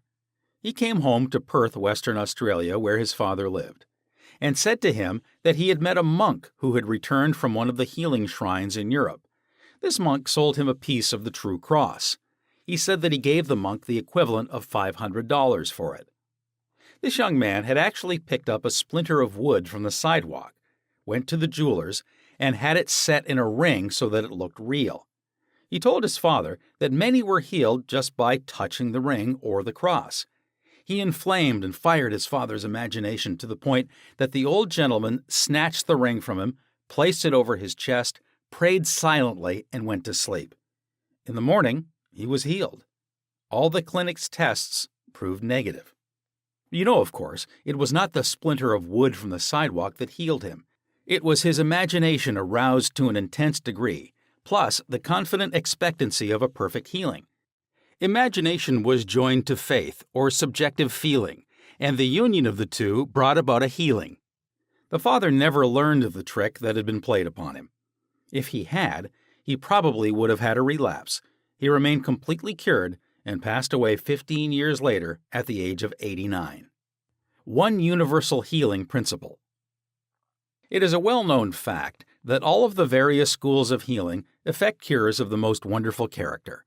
The most obvious conclusion, which strikes your mind, is that there must be some underlying principle which is common to them all, namely the subconscious mind, and the one process of healing is faith. It will now be in order to recall to your mind once more the following fundamental truths. First, that you possess mental functions which have been distinguished by designating one, the conscious mind, and the other, the subconscious mind. Secondly, your subconscious mind is constantly amenable to the power of suggestion. Furthermore, your subconscious mind has complete control of the functions, conditions, and sensations of your body. I venture to believe that all the readers of this book are familiar with the fact that symptoms of almost any disease can be induced in hypnotic subjects by suggestion. For example, a subject in the hypnotic state can develop a high temperature, flushed face, or chills according to the nature of the suggestion given. By experiment, you can suggest to the person that he is paralyzed and cannot walk. It will be so. By illustration, you can hold a cup of cold water under the nose of the hypnotic subject and tell him, "This is full of pepper, smell it." He will proceed to sneeze. What do you think caused him to sneeze? The water or the suggestion? If a man says he is allergic to timothy grass, you can place a synthetic flower or an empty glass in front of his nose when he is in a hypnotic state and tell him it is timothy grass. He will portray the usual allergic symptoms. This indicates that the cause of the disease is in the mind. The healing of the disease can also take place mentally. You realize that remarkable healings take place through osteopathy, chiropractic medicine, and naturopathy, as well as through all the various religious bodies throughout the world. But it is obvious that all these healings are brought about through the subconscious mind, the only healer there is. Notice how it heals a cut on your face caused by shaving. It knows exactly how to do it. The doctor dresses the wound and says, "Nature heals it." Nature refers to natural law, the law of the subconscious mind, or self-preservation, which is the function of the subconscious mind. The instinct of self-preservation is the first law of nature. Your strongest instinct is the most potent of all autosuggestions. Widely different theories. It would be tedious and unprofitable to discuss to any great extent the numerous theories advanced by different religious sects and prayer therapy groups. There are a great number who claim that because their theory produces results, it is therefore the correct one. This, as explained in this chapter, cannot be true. You are aware that there are all types of healing. Franz Anton Mesmer, an Austrian physician, 1734 to 1815, who practiced in Paris, discovered that by applying magnets to the diseased body, he could cure that disease miraculously. He also performed cures with various other pieces of glass and metals. He discontinued this form of healing and claimed that his cures were due to animal magnetism, theorizing that this substance was projected from the healer to the patient. His method of treating disease from then on was by hypnotism, which was called mesmerism in his day. Other physicians said that all his healings were due to suggestion and nothing else. All of these groups, such as psychiatrists, psychologists, osteopaths, chiropractors, physicians, and all the churches are using the one universal power resident in the subconscious mind. Each may proclaim the healings are due to their theory. The process of all healing is a definite, positive, mental attitude, an inner attitude, or a way of thinking called faith. Healing is due to a confident expectancy, which acts as a powerful suggestion to the subconscious mind, releasing its healing potency. One man does not heal by a different power than another. It is true, he may have his own theory or method. There is only one process of healing, and that is faith. There is only one healing power, namely your subconscious mind. Select the theory and method you prefer. You can rest assured, if you have faith, you shall get results. Views of Paracelsus. Philippus Paracelsus, a famous Swiss alchemist and physician, who lived from 1493 to 1541, was a great healer in his day. He stated what is now an obvious scientific fact when he uttered these words: "Whether the object of your faith be real or false, you will nevertheless obtain the same effects." Thus, if I believed in St. Peter's statue, as I should have believed in St. Peter himself, I shall obtain the same effects that I should have obtained from St. Peter. But that is superstition. Faith, however, produces miracles, and whether it is true or false faith, it will always produce the same wonders. The views of Paracelsus were also entertained in the 16th century by Pietro Pomponazzi, an Italian philosopher and contemporary of Paracelsus, who said, "We can easily conceive the marvelous effects which confidence and imagination can produce, particularly when both qualities are reciprocated between the subjects and the person who influences them. The cures attributed to the influence of certain relics are the effect of their imagination and confidence. Quacks and philosophers know that if the bones of any skeleton were put in place of the saint's bones, the sick would nonetheless experience beneficial effects if they believed that they were veritable relics. Then, if you believe in the bones of saints to heal, or if you believe in the healing power of certain waters, you will get the results because of the powerful suggestion given to your subconscious mind. It is the latter that does the healing." Bernheim's experiments. Hippolyte Bernheim, professor of medicine at Nancy, France, 1910 to 1919, was the expounder of the fact that the suggestion of the physician to the patient was exerted through the subconscious mind. Bernheim, in his Suggestive Therapeutics, page 197, tells a story of a man with paralysis of the tongue, which had yielded to no form of treatment. His doctor told the patient that he had a new instrument with which he promised to heal him. He introduced a pocket thermometer into the patient's mouth. The patient imagined it to be the instrument which was to save him. In a few moments, he cried out joyfully that he could once more move his tongue freely. "Among our cases," continues Bernheim, "facts of the same sort will be found. A young girl came into my office, having suffered from complete loss of speech for nearly 4 weeks. After making sure of the diagnosis, I told my students that loss of speech sometimes yielded instantly to electricity, which might act simply by its suggestive influence. I sent for the induction apparatus. I applied my hand over the larynx and moved a little and said, 'Now you can speak aloud.' In an instant, I made her say A, then B, then Maria. She continued to speak distinctively. The loss of voice had disappeared." Here, Bernheim is showing the power of faith and expectancy on the part of the patient, which acts as a powerful suggestion to the subconscious mind. Producing a blister by suggestion.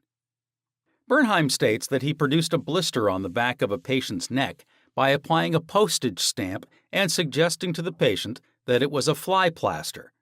This has been confirmed by the experiments and experiences of many doctors in many parts of the world, which leave no doubt that the structural changes are a possible result of oral suggestion to patients. The cause of bloody stigmata. In Hudson's Law of Physic Phenomena, page 153, he states, "Hemorrhages and bloody stigmata may be induced in certain subjects by means of suggestion." Dr. M. Bourru put a subject into the somnambulistic condition and gave him the following suggestion. "At 4 o'clock this afternoon, after the hypnosis, you will come into my office, sit down in the armchair, cross your arms upon your breast, and your nose will begin to bleed." At the hour appointed, the young man did as directed. Several drops of blood came from the left nostril. On another occasion, the same investigator traced the patient's name on both his forearms with the dull point of an instrument. Then, when the patient was in the somnambulistic condition, he said, "At 4 o'clock this afternoon, you will go to sleep, and your arms will bleed along the lines which I have traced, and your name will appear written on your arms in letters of blood." He was watched at 4 o'clock and seen to fall asleep. On the left arm, the letters stood out in bright relief, and in several places there were drops of blood. The letters were still visible 3 months afterward, although they had gradually grown faint. These facts demonstrate at once the correctness of the two fundamental propositions previously stated, namely, the constant amenability of the subconscious mind to the power of suggestion and the perfect control, which the subconscious mind exercises over the functions, sensations, and conditions of the body. All the foregoing phenomena dramatize vividly abnormal conditions induced by suggestion, and are conclusive proof that as a man thinketh in his heart, subconscious mind, so is he. Healing points in review. 1. Remind yourself frequently that the healing power is in your subconscious mind. 2. Know that faith is like a seed planted in the ground. It grows after its kind. Plant the idea, seed, in your mind, water and fertilize it with expectancy, and it will manifest. 3. The idea you have for a book, new invention, or play is real in your mind. This is why you can believe you have it now. Believe in the reality of your idea, plan, or invention, and as you do, it will become manifest. 4. In praying for another, know that your silent inner knowing of wholeness, beauty, and perfection can change the negative patterns of the other's subconscious mind and bring about wonderful results. 5. The miraculous healings you hear about at various shrines are due to imagination and blind faith, which act on the subconscious mind, releasing the healing power. 6. All disease originates in the mind. Nothing appears on the body unless there is a mental pattern corresponding to it. 7. The symptoms of almost any disease can be induced in you by hypnotic suggestion. This shows you the power of your thought. 8. There is only one process of healing, and that is faith. There is only one healing power, namely your subconscious mind. 9. Whether the object of your faith is real or false, you will get results. Your subconscious mind responds to the thought in your mind.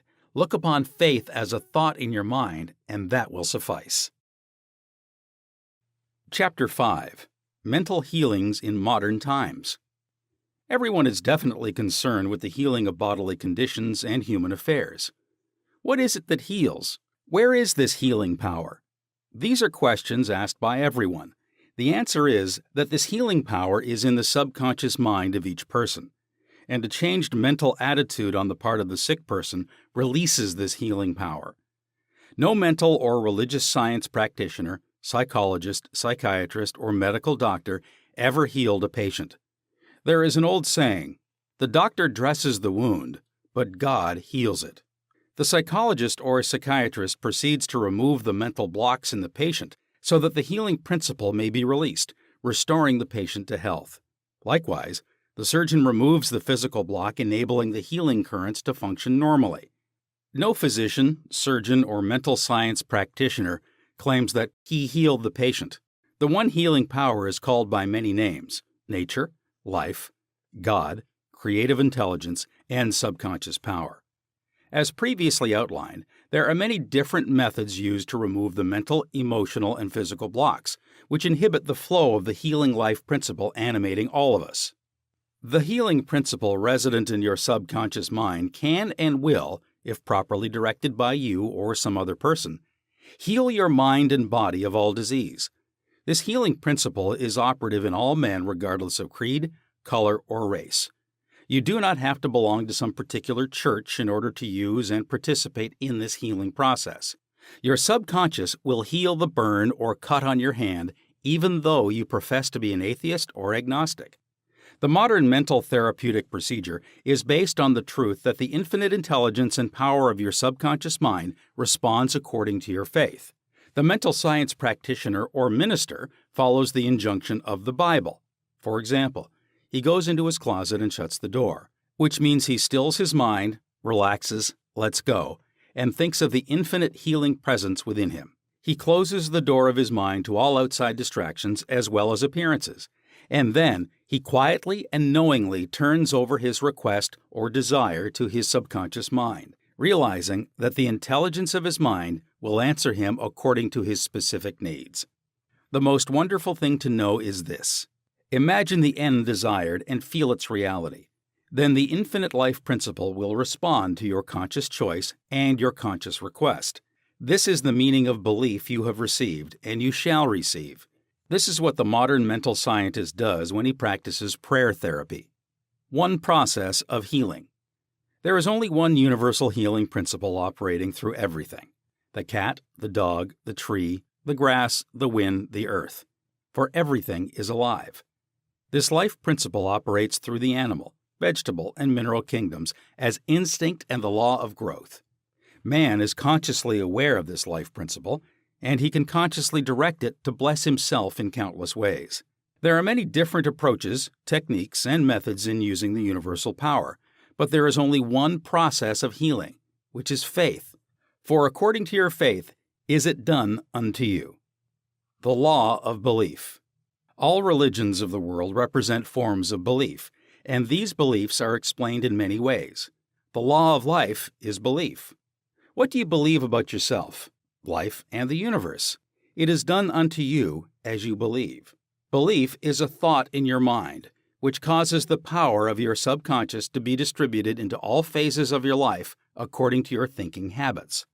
You must realize the Bible is not talking about your belief in some ritual, ceremony, form, institution, man, or formula. It is talking about belief itself. The belief of your mind is simply the thought of your mind. If thou canst believe, all things are possible to him that believeth. Mark chapter 9, verse 23. It is foolish to believe in something to hurt or harm you. Remember, it is not the thing believed in that hurts or harms you, but the belief or thought in your mind which creates the result. All your experiences, all your actions, and all the events and circumstances of your life are but the reflections and reactions to your own thought. Prayer therapy is the combined function of the conscious and subconscious mind scientifically directed. Prayer therapy is the synchronized, harmonious, and intelligent function of the conscious and subconscious levels of mind specifically directed for a definite purpose. In scientific prayer or prayer therapy, you must know what you are doing and why you are doing it. You trust the law of healing. Prayer therapy is sometimes referred to as mental treatment, and another term is scientific prayer. In prayer therapy, you consciously choose a certain idea, mental picture or plan, which you desire to experience. You realize your capacity to convey this idea or mental image to your subconscious by feeling the reality of the state assumed. As you remain faithful in your mental attitude, your prayer will be answered. Prayer therapy is a definite mental action for a definite specific purpose. Let us suppose that you decide to heal a certain difficulty by prayer therapy. You are aware that your problem or sickness, whatever it may be, must be caused by negative thoughts charged with fear and lodged in your subconscious mind, and that if you can succeed in cleansing your mind of these thoughts, you will get a healing. You, therefore, turn to the healing power within your subconscious mind and remind yourself of its infinite power and intelligence, and its capacity to heal all conditions. As you dwell on these truths, your fear will begin to dissolve, and the recollection of these truths also corrects the erroneous beliefs. You give thanks for the healing that you know will come, and then you keep your mind off the difficulty until you feel guided, after an interval, to pray again. While you're praying, you absolutely refuse to give any power to the negative conditions or to admit for a second that the healing will not come. This attitude of mind brings about the harmonious union of the conscious and subconscious mind, which releases the healing power. Faith healing, what it means and how blind faith works. What is popularly termed faith healing is not the faith mentioned in the Bible, which means a knowledge of the interaction of the conscious and subconscious mind. A faith healer is one who heals without any real scientific understanding of the powers and forces involved. He may claim that he has a special gift of healing, and the sick person's blind belief in him or his powers may bring results. The voodoo doctor in South Africa and other parts of the world may heal by incantations, or a person may be healed by touching the so-called bones of saints, or anything else which cause the patients to honestly believe in the method or process. Any method which causes you to move from fear and worry to faith and expectancy will heal. There are many persons, each of whom claims that because his personal theory produces results, it is, therefore, the correct one. This, as already explained in this chapter, cannot be true. To illustrate how blind faith works, you will recall our discussion of the Swiss physician Franz Anton Mesmer. In 1776, he claimed many cures when he stroked diseased bodies with artificial magnets.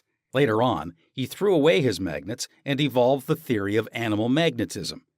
This he held to be a fluid which pervades the universe, but is most active in the human organism. He claimed that this magnetic fluid, which was going forth from him to his patients, healed them. People flocked to him, and many wonderful cures were effected. Mesmer moved to Paris, and while there, the government appointed a commission composed of physicians and members of the Academy of Science. of which Benjamin Franklin was a member, to investigate his cures. The report admitted the leading facts claimed by Mesmer, but held that there was no evidence to prove the correctness of his magnetic fluid theory, and said the effects were due to the imagination of the patients. Soon after this, Mesmer was driven into exile and died in 1815. Shortly afterwards, Dr. Braid of Manchester undertook to show that magnetic fluid had nothing to do with the production of the healings of Dr. Mesmer. Dr. Braid discovered that patients could be thrown into hypnotic sleep by suggestion, during which many of the well-known phenomena ascribed to magnetism by Mesmer could be produced. You can readily see that all these cures were undoubtedly brought about by the active imagination of the patients, together with a powerful suggestion of health to their subconscious minds.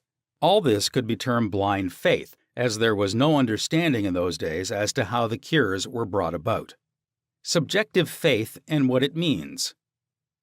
You will recall the proposition, which need not be repeated at length, that the subjective or subconscious mind of an individual is as amenable to the control of his own conscious or objective mind as it is by the suggestions of another.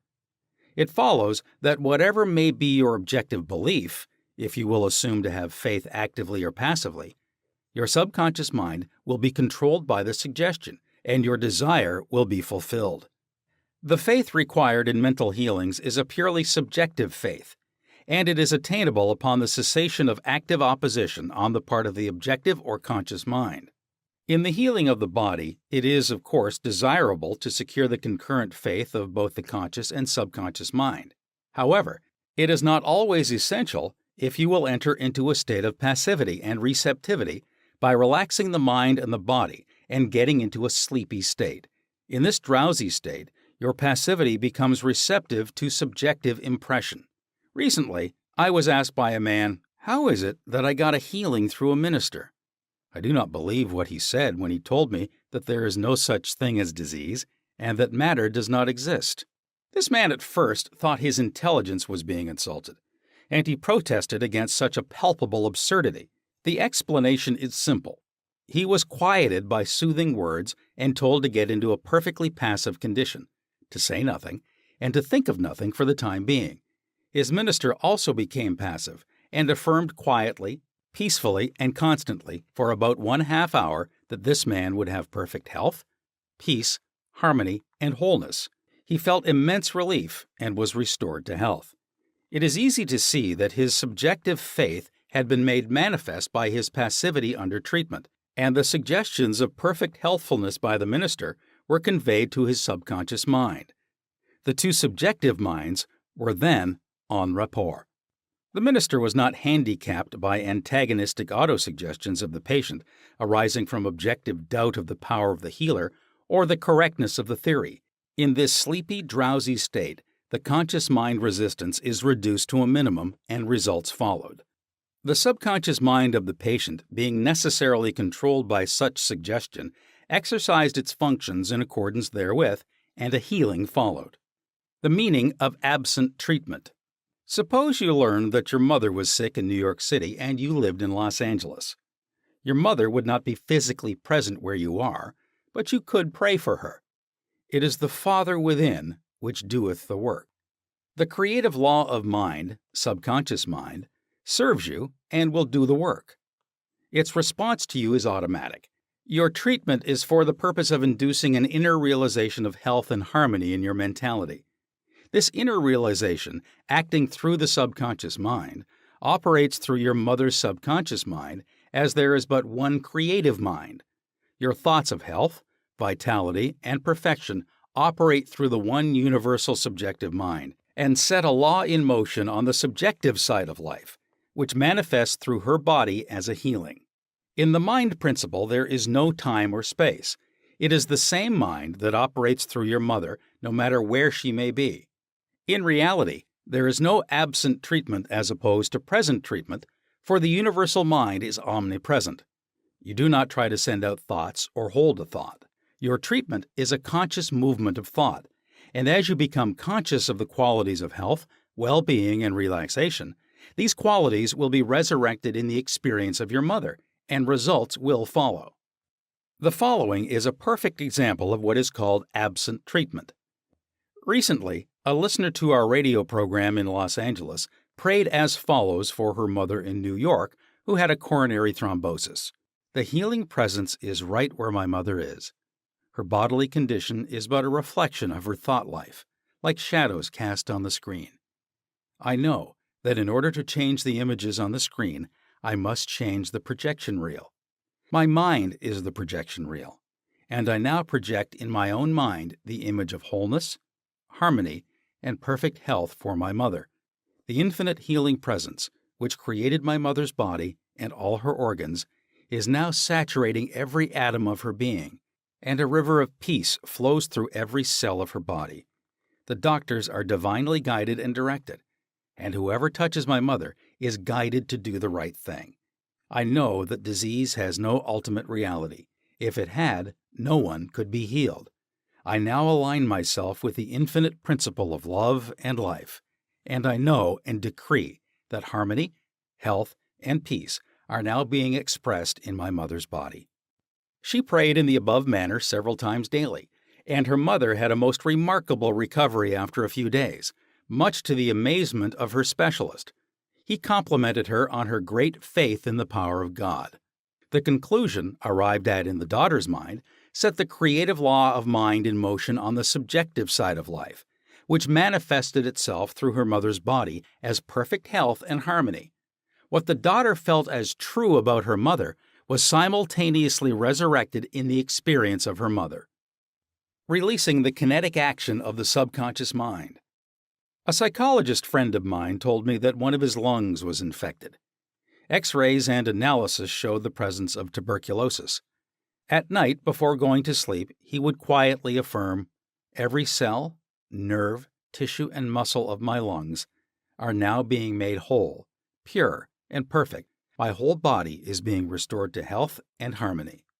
These are not his exact words, but they represent the essence of what he affirmed. A complete healing followed in about a month's time. Subsequent X-rays showed a perfect healing. I wanted to know his method, so I asked him why he repeated the words prior to sleep. Here is his reply. The kinetic action of the subconscious mind continues throughout your sleep time period. Hence, give the subconscious mind something good to work on as you drop off into slumber. This was a very wise answer. In thinking of harmony and perfect health, he never mentioned his trouble by name. I strongly suggest that you cease talking about your ailments or giving them a name. The only sap from which they draw life is your attention and fear of them. Like the above-mentioned psychologist, become a mental surgeon. Then your troubles will be cut off like dead branches are pruned from a tree. If you are constantly naming your aches and symptoms, you inhibit the kinetic action, which means the release of the healing power and energy of your subconscious mind. Furthermore, by the law of your own mind, these imaginings tend to take shape. As the thing I greatly feared, fill your mind with the great truths of life and walk forward in the light of love. Summary of your aids to health. 1. Find out what it is that heals you. Realize that correct directions given to your subconscious mind will heal your mind and body. 2. Develop a definite plan for turning over your requests or desires to your subconscious mind. 3. Imagine the end desired and feel its reality. Follow it through, and you will get definite results. 4. Decide what belief is. Know that belief is a thought in your mind, and what you think, you create. 5. It is foolish to believe in sickness and something to hurt or to harm you. Believe in perfect health, prosperity, peace, wealth, and divine guidance. 6. Great and noble thoughts upon which you habitually dwell become great acts. 7. Apply the power of prayer therapy in your life. Choose a certain plan, idea, or mental picture. Mentally and emotionally unite with that idea, and as you remain faithful to your mental attitude, your prayer will be answered. 8. Always remember, if you really want the power to heal, you can have it through faith, which means a knowledge of the working of your conscious and subconscious mind. Faith comes with understanding. 9. Blind faith means that a person may get results in healing without any scientific understanding of the powers and forces involved. 10. Learn to pray for your loved ones who may be ill. Quiet your mind and your thoughts of health, vitality, and perfection operating through the one universal subjective mind will be felt and resurrected in the mind of your loved one.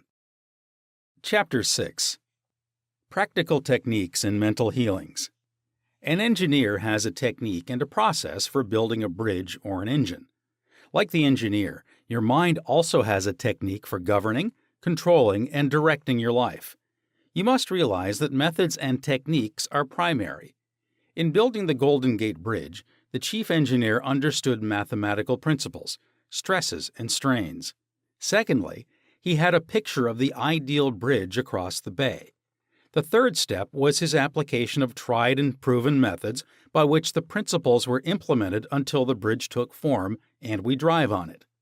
There also are techniques and methods by which your prayers are answered. If your prayer is answered, there is a way in which it is answered, and this is a scientific way. Nothing happens by chance. This is a world of law and order. In this chapter, you will find practical techniques for the unfolding and nurture of your spiritual life. Your prayers must not remain up in the air like a balloon. They must go somewhere and accomplish something in your life. When we come to analyze prayer, we discover there are many different approaches and methods. We will not consider in this book the formal, ritual prayers used in religious services. These have an important place in group worship. We are immediately concerned with the methods of personal prayer as it is applied to your daily life and as it is used to help others. Prayer is the formulation of an idea concerning something we wish to accomplish. Prayer is the soul's sincere desire. Your desire is your prayer. It comes out of your deepest needs, and it reveals the things you want in life. Blessed are they that hunger and thirst after righteousness, for they shall be filled. That is really prayer, life's hunger and thirst for peace, harmony, health, joy, and all the other blessings of life. The passing over technique for impregnating the subconscious. This consists essentially in inducing the subconscious mind to take over your request as handed it by the conscious mind. This passing over is best accomplished in the reverie-like state. Know that in your deeper mind, it is infinite intelligence and infinite power. Just calmly think over what you want. See it coming into fuller fruition from this moment forward. Be like the little girl who had a very bad cough and a sore throat. She declared firmly and repeatedly, "It is passing away now. It is passing away now." It passed away in about an hour. Use this technique with complete simplicity and naivete. Your subconscious will accept your blueprint. If you were building a new home for yourself and family, you know that you would be intensely interested in regard to the blueprint for your home. You would see to it that the builders conform to the blueprint. You would watch the material and select only the best wood, steel, in fact, the best of everything. What about your mental home and your mental blueprint for happiness and abundance? All your experiences and everything that enters into your life depend upon the nature of the mental building blocks, which you use in the construction of your mental home.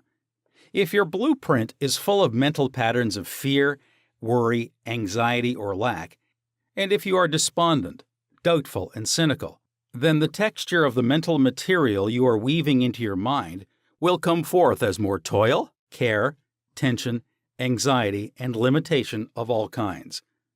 The most fundamental and the most far-reaching activity in life is that which you build into your mentality every waking hour. Your word is silent and invisible. Nevertheless, it is real. You are building your mental home all the time, and your thought and mental imagery represent your blueprint. Hour by hour, moment by moment, you can build radiant health, success, and happiness by the thoughts you think, the ideas which you harbor, the beliefs that you accept, and the scenes that you rehearse in the hidden studio of your mind. This stately mansion, upon the construction of which you are perpetually engaged, is your personality, your identity in this plane, your whole life story on this earth. Get a new blueprint. Build silently by realizing peace, harmony, joy, and goodwill in the present moment. By dwelling upon these things and claiming them, your subconscious will accept your blueprint and bring all these things to pass. By their fruits ye shall know them. The science and art of true prayer. The term science means knowledge, which is coordinated, arranged, and systematized. Let us think of the science and art of true prayer as it deals with the fundamental principles of life and the techniques and processes by which they can be demonstrated in your life, as well as in the life of every human being when he applies them faithfully. The art is your technique or process, and the science behind it is the definite response of creative mind to your mental picture or thought. Ask, and it shall be given you. Seek, and ye shall find. Knock, and it shall be opened unto you. Matthew chapter 7, verse 7. Here you are told you shall receive that for which you ask. It shall be opened to you when you knock, and you shall find that for which you are searching. This teaching implies the definiteness of mental and spiritual laws. There's always a direct response from the infinite intelligence of your subconscious mind to your conscious thinking. If you ask for bread, you will not receive a stone. You must ask believing, if you are to receive. Your mind moves from the thought to the thing. Unless there is first an image in the mind, it cannot move, for there would be nothing for it to move toward. Your prayer, which is your mental act, must be accepted as an image in your mind before the power from your subconscious will play upon it and make it productive. You must reach a point of acceptance in your mind, an unqualified and undisputed state of agreement. This contemplation should be accompanied by a feeling of joy and restfulness in foreseeing the certain accomplishment of your desire. The sound basis for the art and science of true prayer is your knowledge and complete confidence that the movement of your conscious mind will gain a definite response from your subconscious mind, which is one with boundless wisdom and infinite power. By following this procedure, your prayers will be answered. The visualization technique. The easiest and most obvious way to formulate an idea is to visualize it, to see it in your mind's eye as vividly as if it were alive. You can see with the naked eye only what already exists in the external world. In a similar way, that which you can visualize in your mind's eye already exists in the invisible realms of your mind. Any picture, which you have in your mind, is the substance of things hoped for and the evidence of things not seen. What you form in your imagination is as real as any part of your body. The idea and thought are real and will one day appear in your objective world if you are faithful to your mental image. This process of thinking forms impressions in your mind. These impressions, in turn, become manifested as facts and experiences in your life. The builder visualizes the type of building he wants. He sees it as he desires it to be completed. His imagery and thought processes become a plastic mold from which the building will emerge, a beautiful or an ugly one, a skyscraper or a very low one. His mental imagery is projected as it is drawn on paper. Eventually, the contractor and his workers gather the essential materials, and the building progresses until it stands finished, conforming perfectly to the mental patterns of the architect. I use the visualization technique prior to speaking from the platform. I quiet the wheels of my mind in order that I may present to the subconscious mind my images of thought. Then, I picture the entire auditorium and the seats filled with men and women, and each one of them illuminated and inspired by the infinite healing presence within each one. I see them as radiant, happy, and free. Having first built up the idea in my imagination, I quietly sustain it there as a mental picture while I imagine I hear men and women saying, "I am healed. I feel wonderful. I've had an instantaneous healing. I am transformed." I keep this up for about 10 minutes or more, knowing and feeling that each person's mind and body are saturated with love, wholeness, beauty, and perfection. My awareness grows to the point where in my mind I can actually hear the voices of the multitude proclaiming their health and happiness. Then I release the whole picture and go onto the platform. Almost every Sunday, people stop and say that their prayers were answered. Mental movie method. The Chinese say, quote, "A picture is worth 1,000 words," unquote. William James, the father of American psychology, stressed the fact that the subconscious mind will bring to pass any picture held in the mind and backed by faith. Act as though I am, and I will be. A number of years ago, I was in the Middle West lecturing in several states, and I desired to have a permanent location in the general area from which I could serve those who desired help. I traveled far, but the desire did not leave my mind. One evening, while in a hotel in Spokane, Washington, I relaxed completely on a couch, immobilized my attention, and in a quiet, passive manner, imagined that I was talking to a large audience, saying in effect, "I am glad to be here. I have prayed for the ideal opportunity."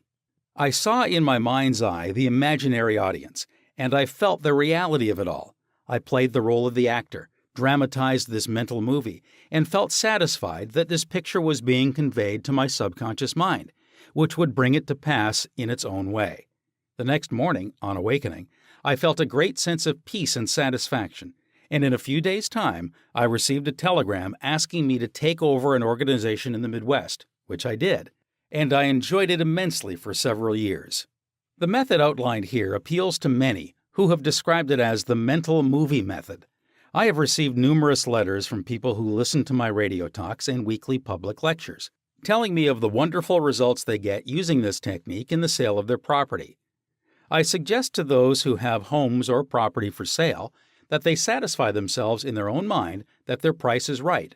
Then, I claim that the infinite intelligence is attracting to them the buyer who really wants to have the property and who will love it and prosper in it. After having done this, I suggest that they quiet their mind, relax, let go, and get into a drowsy, sleepy state, which reduces all mental effort to a minimum. Then, they are to picture the check in their hands, rejoice in the check, give thanks for the check, and go off to sleep feeling the naturalness of the whole mental movie created in their own mind. They must act as though it were an objective reality, and the subconscious mind will take it as an impression, and through the deeper currents of the mind, the buyer and the seller are brought together. A mental picture held in the mind, backed by faith, will come to pass. The Baudouin Technique. Charles Baudouin was a professor at the Rousseau Institute in France. He was a brilliant psychotherapist and a research director of the New Nancy School of Healing, who in 1910 taught that the best way to impress the subconscious mind was to enter into a drowsy, sleepy state or a state akin to sleep in which all effort was reduced to a minimum. Then, in a quiet, passive, receptive way, by reflection, he would convey the idea to the subconscious. The following is his formula.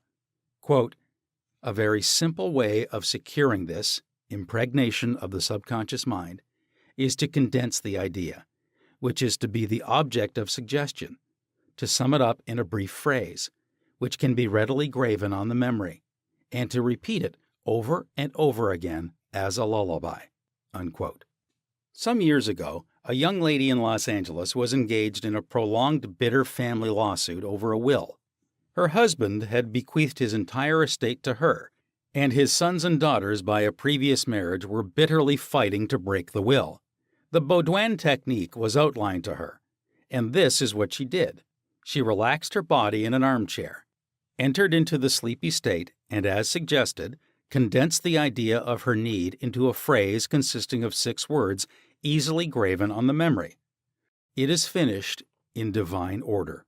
The significance to her of these words meant that infinite intelligence operating through the laws of her subconscious mind would bring about a harmonious adjustment through the principle of harmony. She continued this procedure every night for about 10 nights.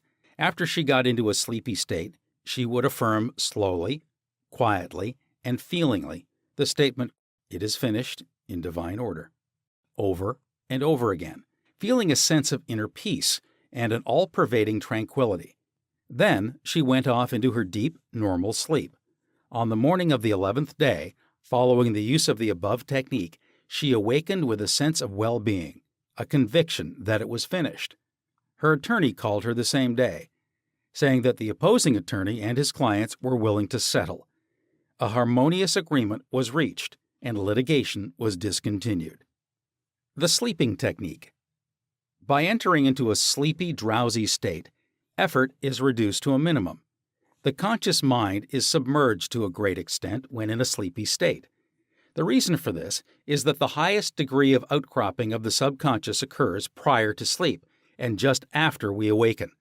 In this state, the negative thoughts, which tend to neutralize your desire and so prevent acceptance by your subconscious mind, are no longer present. Suppose you want to get rid of a destructive habit. Assume a comfortable posture, relax your body, and be still.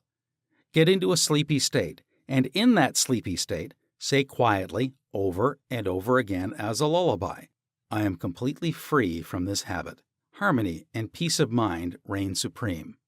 Repeat the above slowly, quietly, and lovingly for 5 or 10 minutes, night and morning.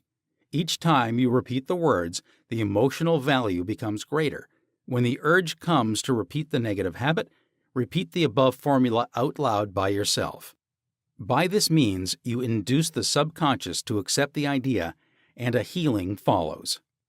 The thank you technique. In the Bible, Paul recommends that we make known our requests with praise and thanksgiving. Some extraordinary results follow this simple method of prayer. The thankful heart is always close to the creative forces of the universe, causing countless blessings to flow toward it by the law of reciprocal relationship, based on a cosmic law of action and reaction. For instance, a father promises his son a car for graduation. The boy has not yet received the car, but he is very thankful and happy, and is as joyous as though he had actually received the car. He knows his father will fulfill his promise, and he is full of gratitude and joy, even though he has not yet received the car, objectively speaking. He has, however, received it with joy and thankfulness in his mind. I shall illustrate how Mr. Broke applied this technique with excellent results. He said, "Bills are piling up. I'm out of work. I have 3 children and no money. What shall I do?" Regularly, every night and morning, for a period of about 3 weeks, he repeated the words, "Thank you, Father, for my wealth," in a relaxed, peaceful manner until the feeling or mood of thankfulness dominated his mind. He imagined he was addressing the infinite power and intelligence within him, knowing, of course, that he could not see the creative intelligence or infinite mind. He was seeing with the inner eye of spiritual perception, realizing that his thought image of wealth was the first cause. Relative to the money, position, and food he needed, his thought feeling was the substance of wealth untrammeled by antecedent conditions of any kind. By repeating, "Thank you, Father," over and over again, his mind and heart were lifted up to the point of acceptance, and when fear, thoughts of lack, poverty, and distress came into his mind, he would say, "Thank you, Father," as often as necessary. He knew that as he kept up the thankful attitude, he would recondition his mind to the idea of wealth, which is what happened. The sequel to his prayer is very interesting. After praying in the above-mentioned manner, he met a former employer of his on the street whom he had not seen for 20 years. The man offered him a very lucrative position and advanced him $500 on a temporary loan. Today, Mr. Broke is vice president of the company for which he works. His recent remark to me was, "I shall never forget the wonders of Thank You, Father. It has worked wonders for me." The affirmative method. The effectiveness of an affirmation is determined largely by your understanding of the truth and the meaning back of the words, "In praying, use not vain repetition." Therefore, the power of your affirmation lies in the intelligent application of definite and specific positives. For example, a boy adds 3 and 3 and puts down 7 on the blackboard. The teacher affirms with mathematical certainty that 3 and 3 are 6. Therefore, the boy changes his figures accordingly. The teacher's statement did not make 3 and 3 equal 6 because the latter was already a mathematical truth. The mathematical truth caused the boy to rearrange the figures on the blackboard. It is abnormal to be sick. It is normal to be healthy. Health is the truth of your being. When you affirm health, harmony, and peace for yourself or another, and when you realize these are universal principles of your own being, you will rearrange the negative patterns of your subconscious mind based on your faith and understanding of that which you affirm. The result of the affirmative process of prayer depends on your conforming to the principles of life, regardless of appearances. Consider for the moment that there is a principle of mathematics and none of error. There is a principle of truth, but none of dishonesty. There is a principle of intelligence, but none of ignorance. There is a principle of harmony and none of discord. There is a principle of health, but none of disease, and there is a principle of abundance but none of poverty. The affirmative method was chosen by the author for use on his sister, who was to be operated on for the removal of gallstones in a hospital in England. The condition described was based on the diagnosis of hospital tests and the usual X-ray procedures. She asked me to pray for her. We were separated geographically about 6,500 miles, but there is no time or space in the mind principle. Infinite mind or intelligence is present in its entirety at every point simultaneously.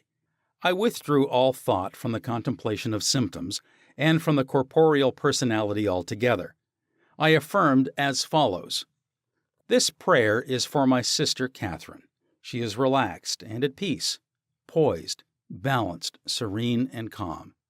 The healing intelligence of her subconscious mind, which created her body, is now transforming every cell, nerve, tissue, muscle, and bone of her being, according to the perfect pattern of all organs lodged in her subconscious mind.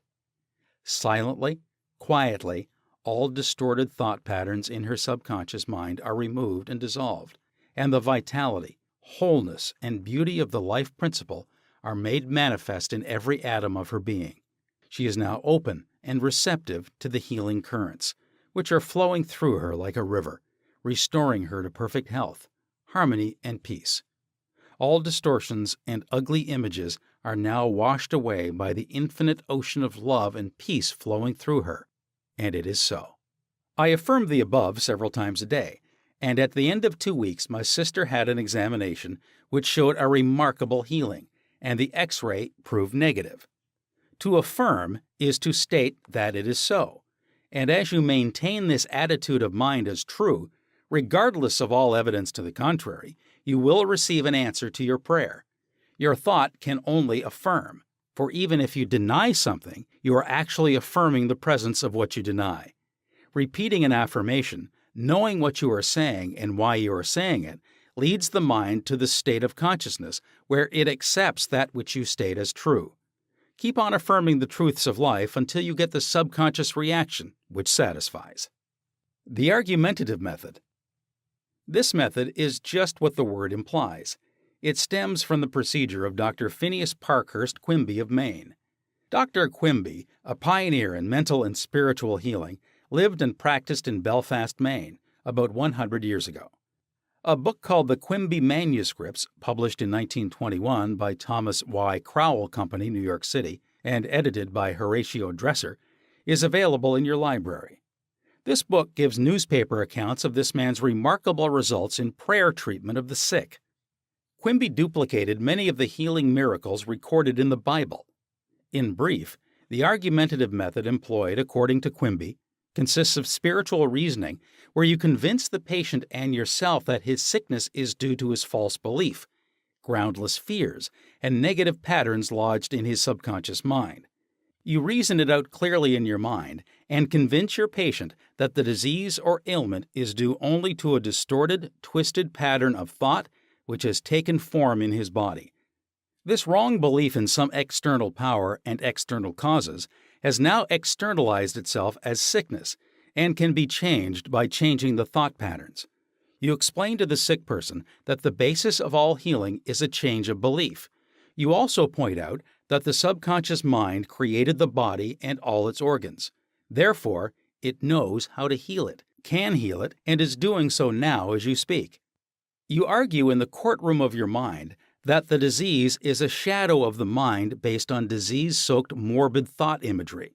You continue to build up all the evidence you can muster on behalf of the healing power within, which created all the organs in the first place, and which has a perfect pattern of every cell, nerve, and tissue within it. Then, you render a verdict in the courthouse of your mind in favor of yourself or your patient. You liberate the sick one by faith and spiritual understanding. Your mental and spiritual evidence is overwhelming, there being but one mind. What you feel as true will be resurrected in the experience of the patient. This procedure is essentially the argumentative method used by Dr. Quimby of Maine from 1849 to 1869. The absolute method is like modern sound wave therapy. Many people throughout the world practice this form of prayer treatment with wonderful results. The person using the absolute method mentions the name of the patient, such as John Jones, then quietly and silently thinks of God and His qualities and attributes, such as God is all bliss, boundless love, infinite intelligence, all-powerful, boundless wisdom, absolute harmony, indescribable beauty, and perfection. As he quietly thinks along these lines, he is lifted up in consciousness into a new spiritual wavelength, at which time he feels the infinite ocean of God's love is now dissolving everything unlike itself in the mind and body of John Jones, for whom he is praying. He feels all the power and love of God are now focused on John Jones, and whatever is bothering or vexing him is now completely neutralized in the presence of the infinite ocean of life and love. The absolute method of prayer might be likened to the sound wave or sonic therapy recently shown me by a distinguished physician in Los Angeles. He has an ultrasound wave machine, which oscillates at a tremendous speed and sends sound waves to an area of the body to which it is directed. These sound waves can be controlled, and he told me of achieving remarkable results in dissolving arthritic calcareous deposits, as well as the healing and removal of other disturbing conditions. To the degree that we rise in consciousness by contemplating qualities and attributes of God, do we generate spiritual electronic waves of harmony, health, and peace. Many remarkable healings follow this technique of prayer. A cripple walks. Dr. Phineas Parkhurst Quimby, of whom we spoke previously in this chapter, used the absolute method in the latter years of his healing career. He was really the father of psychosomatic medicine and the first psychoanalyst. He had the capacity to diagnose clairvoyantly the cause of the patient's trouble, pains, and aches. The following is a condensed account of the healing of a cripple as recorded in Quimby's manuscripts. Quimby was called on to visit a woman who was lame, aged, and bedridden. He states that her ailment was due to the fact that she was imprisoned by a creed so small and contracted that she could not stand upright and move about. She was living in the tomb of fear and ignorance. Furthermore, she was taking the Bible literally, and it frightened her. In this tomb, Quimby said, was the presence and power of God trying to burst the bands, break through the bonds, and rise from the dead. When she would ask others for an explanation of some passage of the Bible, the answer would be a stone. Then she would hunger for the bread of life. Dr. Quimby diagnosed her case as a mind cloudy and stagnated due to excitation and fear, caused by the inability to see clearly the meaning of the passage of the Bible which she had been reading.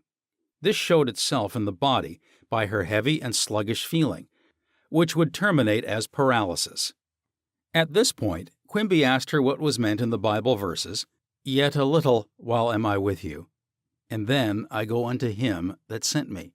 Ye shall seek me, and shall not find me, and where I am, thither ye cannot come."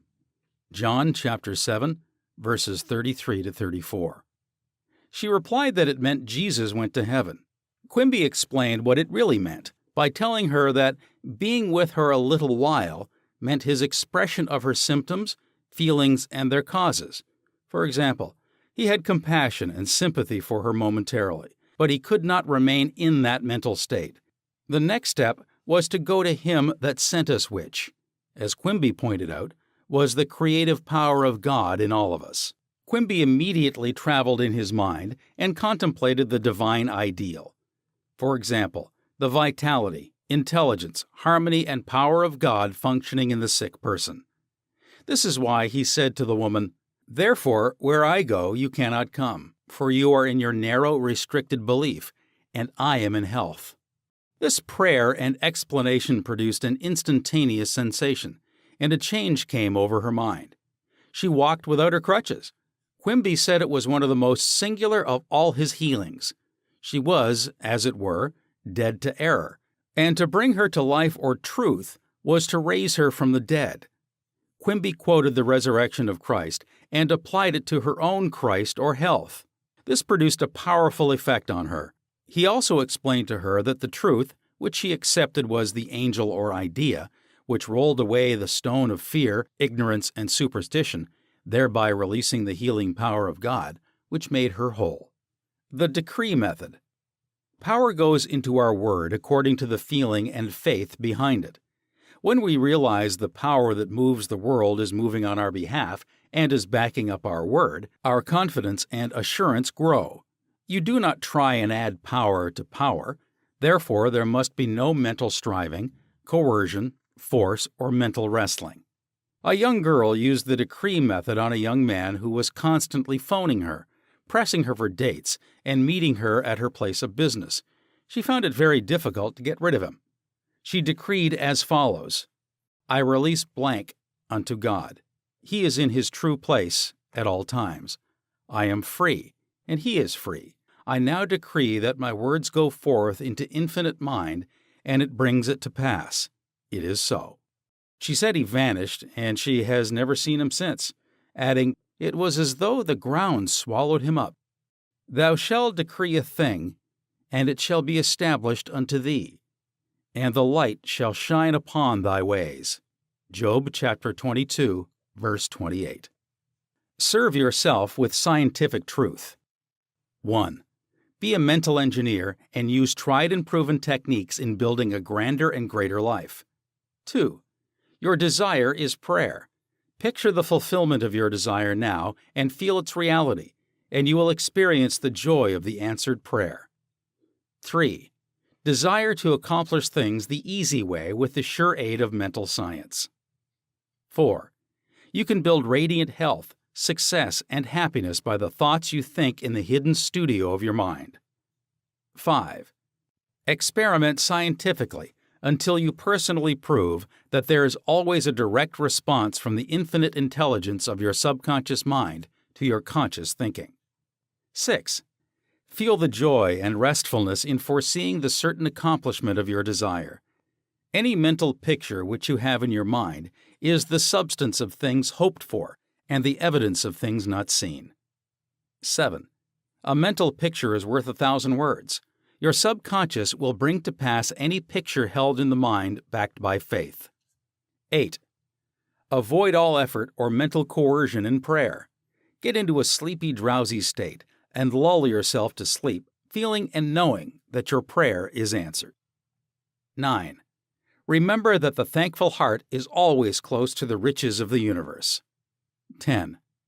To affirm is to state that it is so, and as you maintain this attitude of mind as true, regardless of all evidence to the contrary, you will receive an answer to your prayer.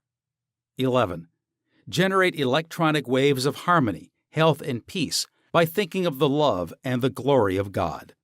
12. What you decree and feel as true will come to pass. Decree harmony, health, peace, and abundance. Chapter 7. The tendency of the subconscious is lifeward. Over 90% of your mental life is subconscious, so men and women who fail to make use of this marvelous power live within very narrow limits. Your subconscious processes are always lifeward and constructive. Your subconscious is the builder of your body and maintains all its vital functions. It is on the job 24 hours a day and never sleeps. It is always trying to help and preserve you from harm. Your subconscious mind is in touch with infinite life and boundless wisdom, and its impulses and ideas are always lifeward. The great aspirations, inspirations, and visions for a grander and nobler life spring from the subconscious. Your profoundest convictions are those you cannot argue about rationally because they do not come from your conscious mind. They come from your subconscious mind. Your subconscious speaks to you in intuitions, impulses, hunches, intimations, urges, and ideas, and it is always telling you to rise, transcend, grow, advance, adventure, and move forward to greater heights. The urge to love, to save the lives of others, comes from the depths of your subconscious. For example, during the great San Francisco earthquake and fire of April 18, 1906, invalids and cripples who had been confined to bed for long periods of time rose up and performed some of the most amazing feats of bravery and endurance. The intense desire welled up within them to save others at all costs, and their subconscious responded accordingly. Great artists, musicians, poets, speakers, and writers tune in with their subconscious powers and become animated and inspired. For example, Robert Louis Stevenson, before he went to sleep, used to charge his subconscious with the task of evolving stories for him while he slept. He was accustomed to ask his subconscious to give him a good, marketable thriller when his bank account was low. Stevenson said the intelligence of his deeper mind gave him the story piece by piece, like a serial. This shows how your subconscious will speak lofty and wise sayings through you, which your conscious mind knows nothing about. Mark Twain confided to the world on many occasions that he never worked in his life. All his humor and all his great writings were due to the fact that he tapped the inexhaustible reservoir of his subconscious mind. How the body portrays the workings of the mind. The interaction of your conscious and subconscious mind requires a similar interaction between the corresponding system of nerves. The cerebrospinal system is the organ of the conscious mind, and the sympathetic system is the organ of the subconscious mind. The cerebrospinal system is the channel through which you receive conscious perception by means of your 5 physical senses and exercise control over the movement of your body. This system has its nerves in the brain, and it is the channel of your volitional and conscious mental action. The sympathetic system, sometimes referred to as the involuntary nervous system, has its center in a ganglionic mass at the back of the stomach known as the solar plexus, and is sometimes spoken of as the abdominal brain. It is the channel of that mental action which unconsciously supports the vital functions of the body. The two systems may work separately or synchronously. Judge Thomas Troward says, quote, "The vagus nerve passes out of the cerebral region as a portion of the voluntary system, and through it we control the vocal organs. Then it passes onward to the thorax, sending out branches to the heart and lungs. Finally, passing through the diaphragm, it loses the outer coating, which distinguishes the nerves of the voluntary system, and becomes identified with those of the sympathetic system, so forming a connecting link between the two and making the man physically a single entity. Similarly, different areas of the brain indicate their connection with the objective and subjective activities of the mind respectively.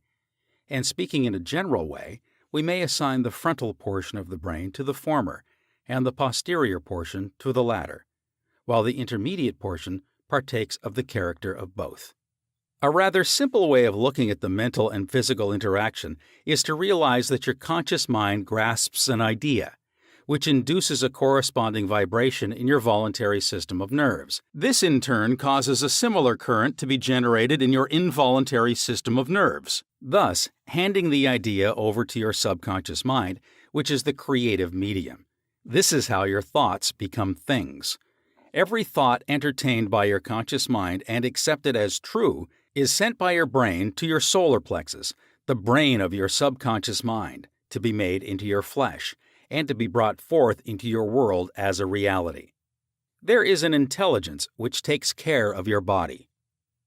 When you study the cellular system and the structure of the organs, such as eyes, ears, heart, liver, bladder, etc., you learn they consist of groups of cells, which form a group intelligence, whereby they function together and are able to take orders and carry them out in deductive function at the suggestion of the master mind, conscious mind. A careful study of the single-celled organism shows you what goes on in your complex body.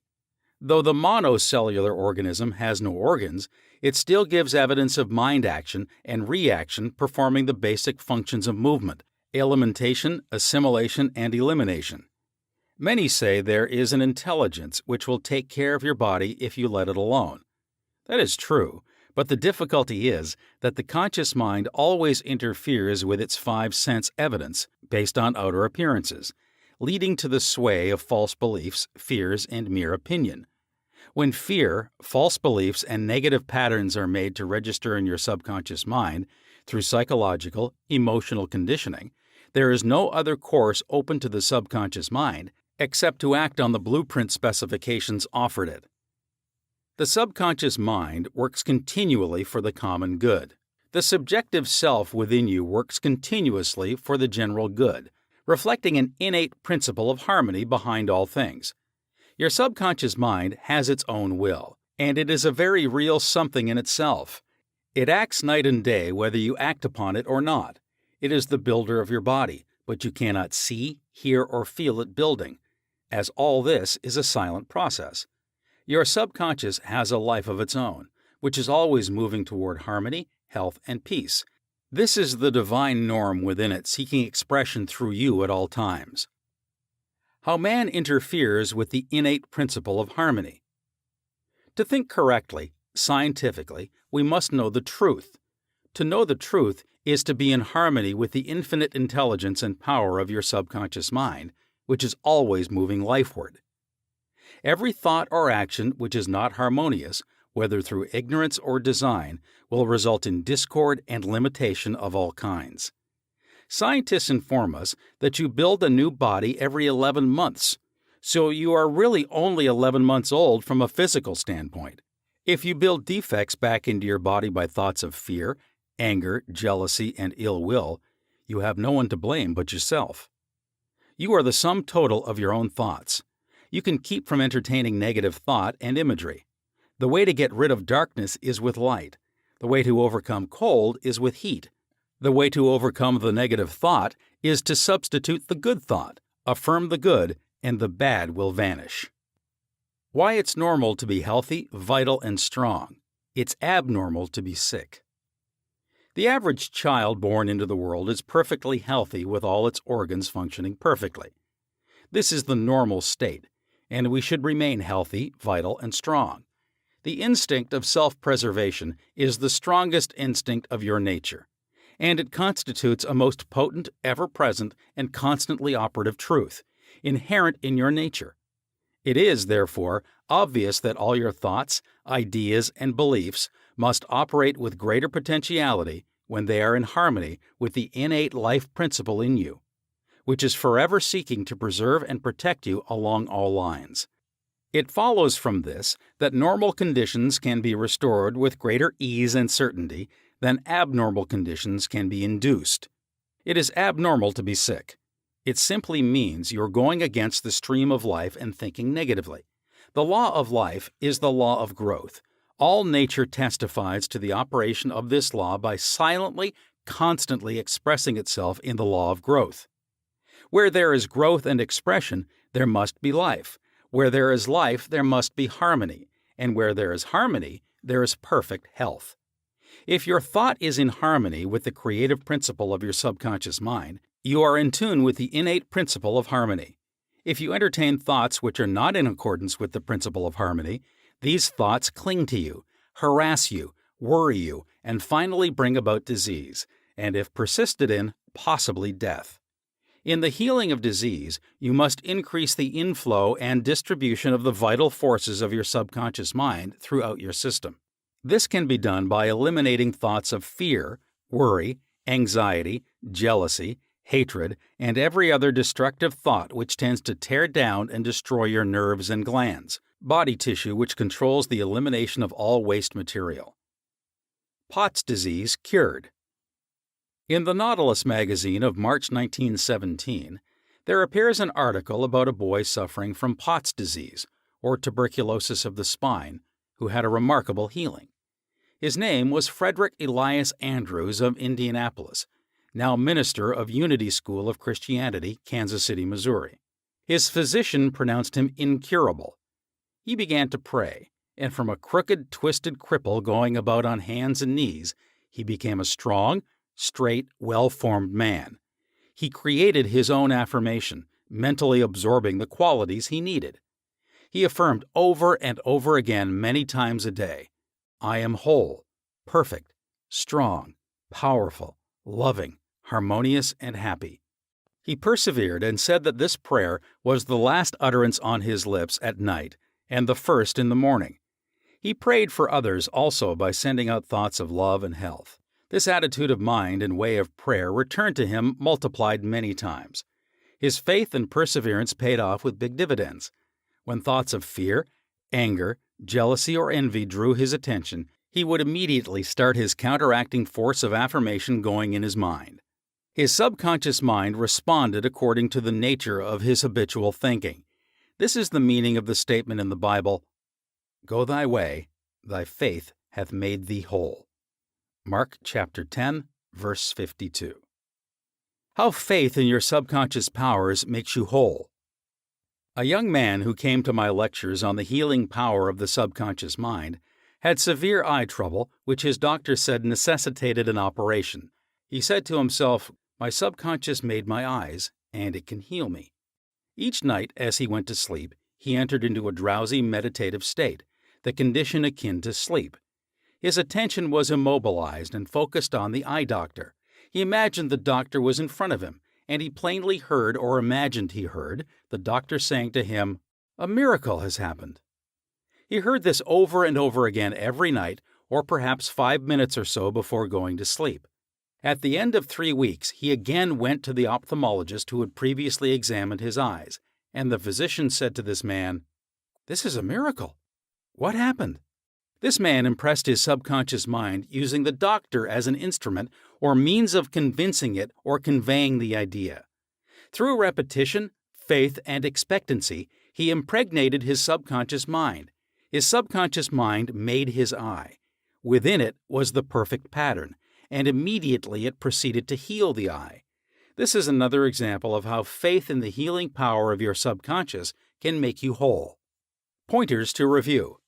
1. Your subconscious is the builder of your body and is on the job 24 hours a day. You interfere with its life-giving patterns by negative thinking. 2. Charge your subconscious with the task of evolving an answer to any problem prior to sleep, and it will answer you. 3. Watch your thoughts. Every thought accepted as true is sent by your brain to your solar plexus, your abdominal brain, and is brought into your world as a reality. 4. Know that you can remake yourself by giving a new blueprint to your subconscious mind. 5. The tendency of your subconscious is always lifeward. Your job is with your subconscious mind. Feed your subconscious mind with premises which are true. Your subconscious is always reproducing according to your habitual mental patterns. 6. You build a new body every 11 months. Change your body by changing your thoughts and keeping them changed. 7. It is normal to be healthy. It is abnormal to be ill. There is within the innate principle of harmony. 8. Thoughts of jealousy, fear, worry, and anxiety tear down and destroy your nerves and glands, bringing about mental and physical diseases of all kinds. 9. What you affirm consciously and feel as true will be made manifest in your mind, body, and affairs. Affirm the good and enter into the joy of living. Chapter 8. How to get the results you want. The principal reasons for failure are lack of confidence and too much effort. Many people block answers to their prayers by failing to fully comprehend the workings of their subconscious mind. When you know how your mind functions, you gain a measure of confidence. You must remember, whenever your subconscious mind accepts an idea, it immediately begins to execute it. It uses all its mighty resources to that end and mobilizes all the mental and spiritual laws of your deeper mind. This law is true for good or bad ideas. Consequently, if you use it negatively, it brings trouble, failure, and confusion. When you use it constructively, it brings guidance, freedom, and peace of mind. The right answer is inevitable when your thoughts are positive, constructive, and loving.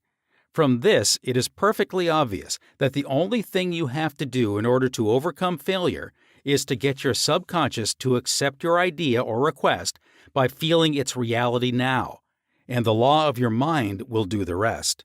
Turn over your request with faith and confidence, and your subconscious will take over and answer for you. You will always fail to get results by trying to use mental coercion. Your subconscious mind does not respond to coercion.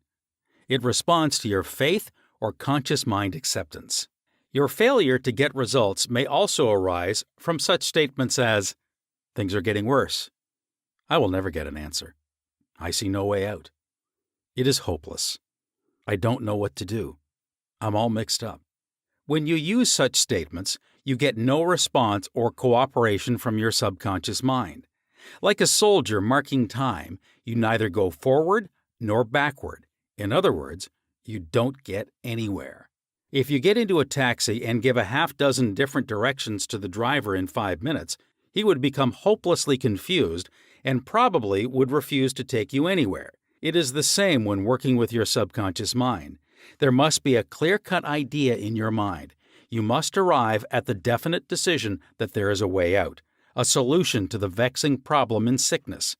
Only the infinite intelligence within your subconscious knows the answer.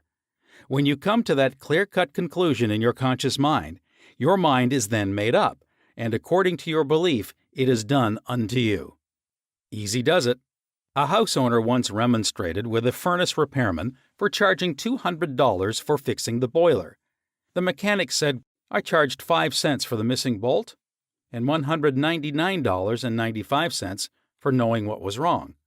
Similarly, your subconscious mind is the master mechanic, the all-wise one, who knows ways and means of healing any organ of your body as well as your affairs.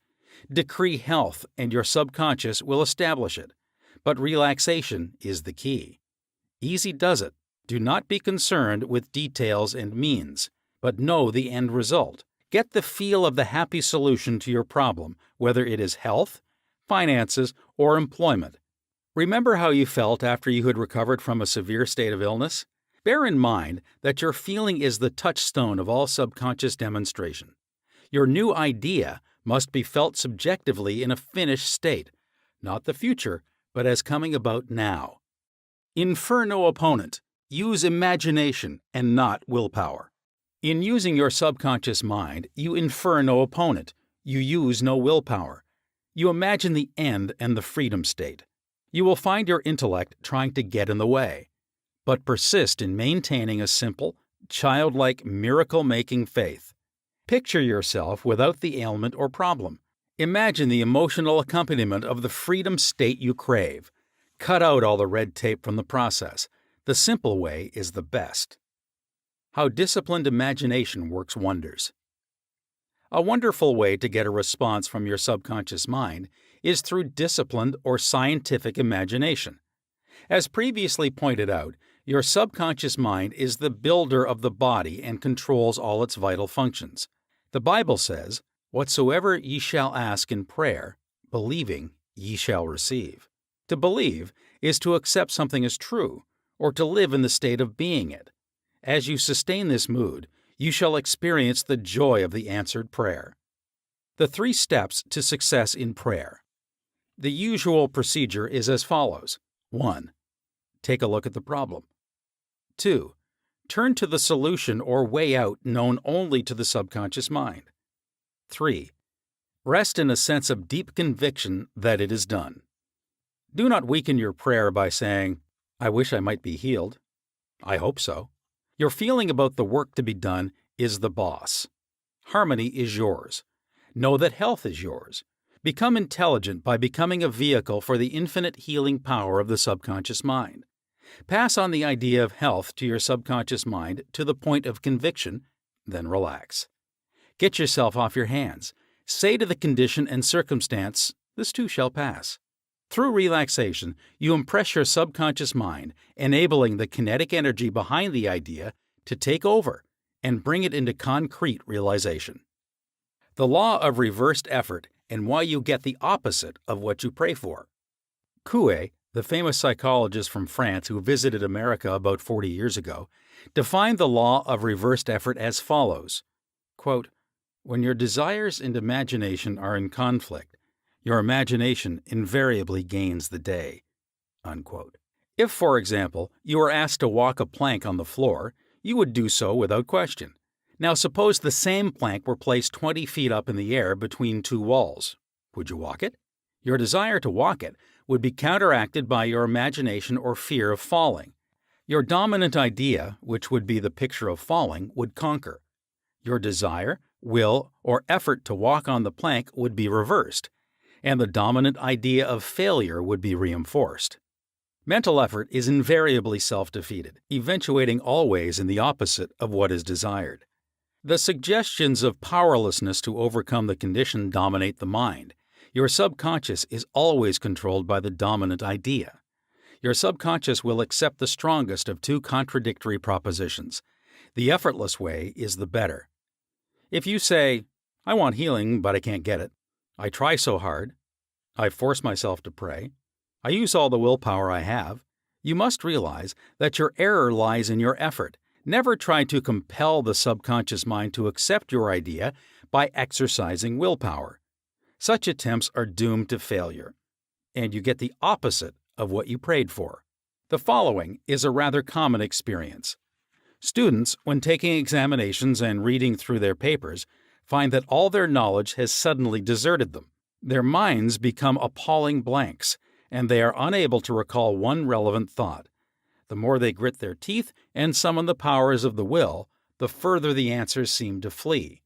But when they have left the examination room and the mental pressure relaxes, the answers they were seeking flow tantalizingly back into their minds. Trying to force themselves to remember was the cause of their failure.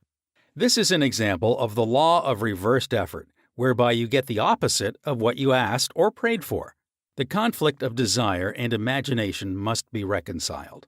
To use mental force is to presuppose that there is opposition. When your mind is concentrated on the means to overcome a problem, it is no longer concerned with the obstacle. Matthew chapter 18 verse 9 says, If two of you shall agree on earth as touching anything that they shall ask, it shall be done for them of my Father which is in heaven. Who are these two? It means the harmonious union or agreement between your conscious and subconscious on any idea, desire, or mental image. When there is no longer any quarrel in either part of your mind, your prayer will be answered. The two agreeing may also be represented as you and your desire, your thought and feeling, your idea and emotion, your desire and imagination. You avoid all conflict between your desires and imagination by entering into a drowsy, sleepy state which brings all effort to a minimum. The conscious mind is submerged to a great extent when in a sleepy state. The best time to impregnate your subconscious is prior to sleep. The reason for this is that the highest degree of outcropping of the subconscious occurs prior to sleep and just after we awaken. In this state, the negative thoughts and imagery which tend to neutralize your desire and so prevent acceptance by your subconscious mind no longer present themselves. When you imagine the reality of the fulfilled desire and feel the thrill of accomplishment, your subconscious brings about the realization of your desire. A great many people solve all their dilemmas and problems by the play of their controlled, directed, and disciplined imagination, knowing that whatever they imagine and feel as true will and must come to pass. The following will clearly illustrate how a young girl overcame the conflict between her desire and her imagination. She desired a harmonious solution to her legal problem, yet her mental imagery was constantly on failure, loss, bankruptcy, and poverty. It was a complicated lawsuit, and there was one postponement after another with no solution in sight. At my suggestion, she got into a sleepy, drowsy state each night prior to sleep, and she began to imagine the happy ending, feeling it to the best of her ability. She knew that the image in her mind had to agree with her heart's desire. Prior to sleep, she began to dramatize as vividly as possible her lawyer having an animated discussion with her regarding the outcome. She would ask him questions, and he would answer her appropriately. He would say to her over and over again, "There has been a perfect, harmonious solution. The case has been settled out of court." During the day, when fear thoughts came into her mind, she would run her mental movie with gestures, voice, and sound equipment. She could easily imagine the sound of his voice, smile, and mannerism. She ran this mental picture so often, it became a subjective pattern, a regular train track. At the end of a few weeks, her attorney called her and confirmed objectively what she had been imagining and feeling as true subjectively. This is really what the psalmist meant when he wrote, "Let the words of my mouth," your thoughts, mental images, good, "and the meditations of my heart," your feeling, nature, emotion, "be acceptable in thy sight, O Lord," the law of your subconscious mind. My strength and my Redeemer, the power and wisdom of your subconscious mind can redeem you from sickness, bondage, and misery. Psalm 19, verse 14. Ideas worth recalling. 1. Mental coercion or too much effort shows anxiety and fear which block your answer. Easy does it.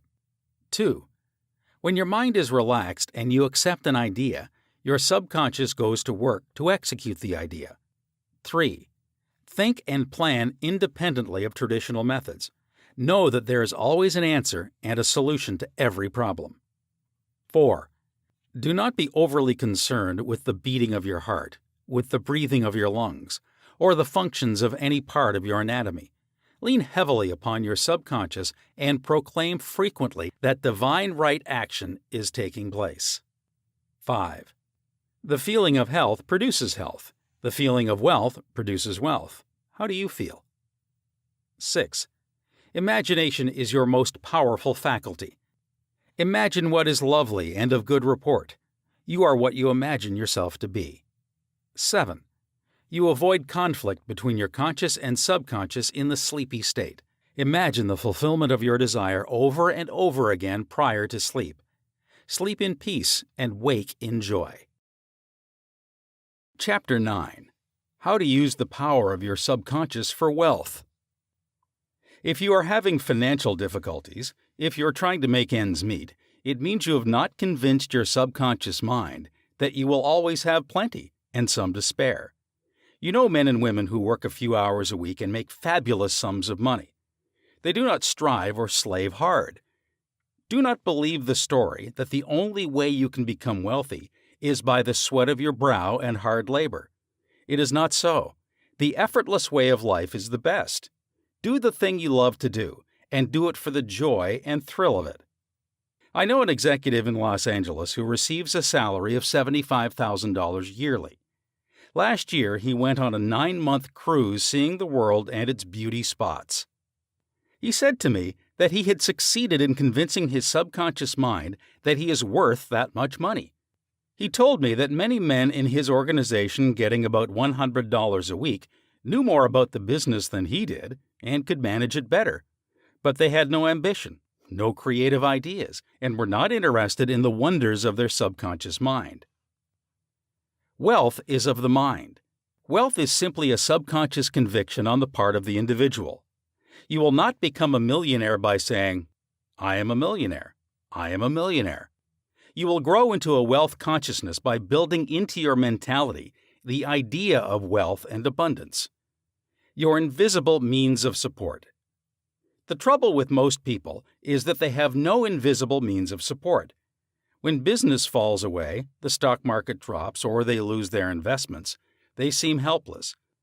The reason for such insecurity is that they do not know how to tap the subconscious mind. They are unacquainted with the inexhaustible storehouse within. A man with a poverty-type mind finds himself in poverty-stricken conditions. Another man with a mind filled with ideas of wealth is surrounded with everything he needs. It was never intended that man should lead a life of indigence.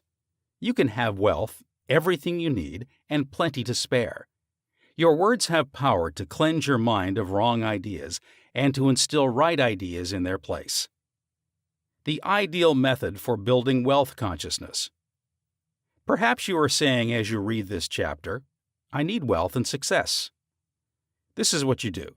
Repeat for about 5 minutes to yourself 3 or 4 times a day, wealth, success. These words have tremendous power. They represent the inner power of the subconscious mind. Anchor your mind on this substantial power within you. Then conditions and circumstances corresponding to their nature and quality will be manifested in your life. You are not saying, "I am wealthy." You are dwelling on real powers within you. There is no conflict in the mind when you say, "wealth." Furthermore, the feeling of wealth will well up within you as you dwell on the idea of wealth. The feeling of wealth produces wealth. Keep this in mind at all times. Your subconscious mind is like a bank, a sort of universal financial institution. It magnifies whatever you deposit or impress upon it, whether it is the idea of wealth or of poverty. Choose wealth. Why your affirmations for wealth fail. I have talked to many people during the past 35 years whose usual complaint is, "I have said for weeks and weeks, I am wealthy, I am prosperous, and nothing has happened." I discovered that when they said, "I am prosperous, I am wealthy," they felt within that they were lying to themselves. One man told me, "I have affirmed that I am prosperous until I'm tired. Things are now worse. I knew when I made the statement that it was obviously not true." His statements were rejected by the conscious mind, and the very opposite of what he outwardly affirmed and claimed was made manifest. Your affirmation succeeds best when it is specific and when it does not produce a mental conflict or argument. Hence, the statements made by this man made matters worse because they suggested his lack. Your subconscious accepts what you really feel to be true, not just idle words or statements. The dominant idea or belief is always accepted by the subconscious mind. How to avoid mental conflict. The following is the ideal way to overcome this conflict for those who have this difficulty. Make this practical statement frequently, particularly prior to sleep. By day and by night, I am being prospered in all of my interests. This affirmation will not arouse any argument because it does not contradict your subconscious mind's impression of financial lack. I suggested to one businessman whose sales and finances were very low and who was greatly worried that he sit down in his office, become quiet, and repeat this statement over and over again. My sales are improving every day. This statement engaged the cooperation of the conscious and subconscious mind. Results followed.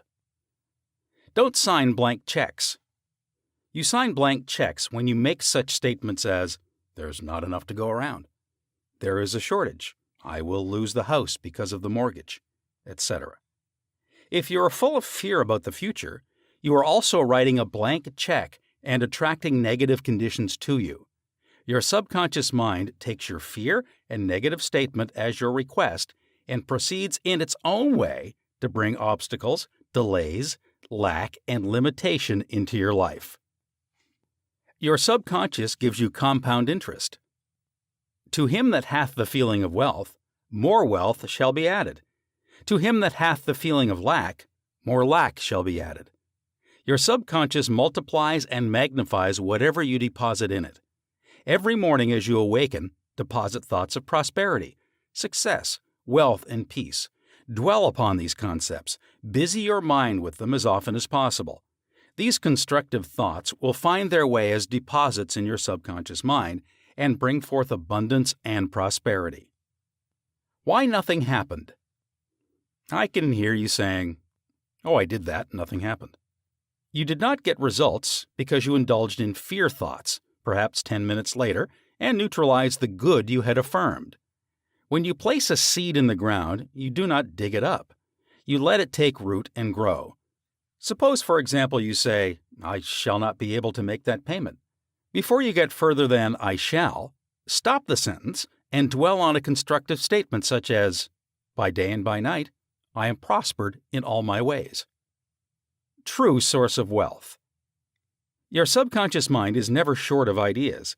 There are within it an infinite number of ideas ready to flow into your conscious mind and appear as cash in your pocketbook in countless ways. This process will continue to go on in your mind regardless of whether the stock market goes up or down, or whether the pound sterling or dollar drops in value. Your wealth is never truly dependent on bonds, stocks, or money in the bank. These are really only symbols, necessary and useful, of course, but only symbols. The point I wish to emphasize is that if you convince your subconscious mind that wealth is yours and that it is always circulating in your life, you will always and inevitably have it, regardless of the form it takes. Trying to make ends meet and the real cause. There are people who claim that they are always trying to make ends meet. They seem to have a great struggle to meet their obligations. Have you listened to their conversation? In many instances, their conversation runs along this vein. They are constantly condemning those who have succeeded in life and who have raised their heads above the crowd. Perhaps they are saying, "Oh, that fellow has a racket. He is ruthless. He's a crook. This is why they lack." They are condemning the thing that they desire and want. The reason they speak critically of their more prosperous associates is because they are envious and covetous of the other's prosperity. The quickest way to cause wealth to take wings and fly away is to criticize and condemn others who have more wealth than you. A common stumbling block to wealth. There is one emotion which is the cause of the lack of wealth in the lives of many. Most people learn this the hard way. It is envy. For example, if you see a competitor depositing large sums of money in the bank and you have only a meager amount of deposit, does it make you envious? The way to overcome this emotion is to say to yourself, "Isn't it wonderful? I rejoice in that man's prosperity. I wish for him greater and greater wealth." To entertain envious thoughts is devastating because it places you in a very negative position. Therefore, wealth flows from you instead of to you. If you are ever annoyed or irritated by the prosperity or great wealth of another, claim immediately that you truly wish for him greater wealth in every possible way. This will neutralize the negative thoughts in your mind and cause an ever greater measure of wealth to flow to you by the law of your own subconscious mind. Rubbing out a great mental block to wealth. If you're worried and critical about someone who you claim is making money dishonestly, cease worrying about him. You know such a person is using the law of mind negatively. The law of mind takes care of him. Be careful not to criticize him for the reasons previously indicated. Remember, the block or obstacle to wealth is in your own mind. You can now destroy that mental block. This you may do by getting on mental good terms with everyone. Sleep and grow rich. As you go to sleep at night, practice the following technique. Repeat the word wealth quietly, easily, and feelingly. Do this over and over again, just like a lullaby. Lull yourself to sleep with the one word, wealth. You should be amazed at the result. Wealth should flow to you in avalanches of abundance. This is another example of the magic power of your subconscious mind. Serve yourself with the powers of your mind. 1. Decide to be wealthy the easy way, with the infallible aid of your subconscious mind. 2. Trying to accumulate wealth by the sweat of your brow and hard labor is one way to become the richest man in the graveyard. You do not have to strive or slave hard. 3. Wealth is a subconscious conviction. Build into your mentality the idea of wealth. 4. The trouble with most people is that they have no invisible means of support. 5.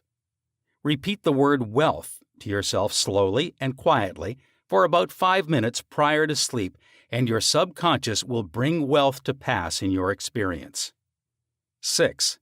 The feeling of wealth produces wealth. Keep this in mind at all times.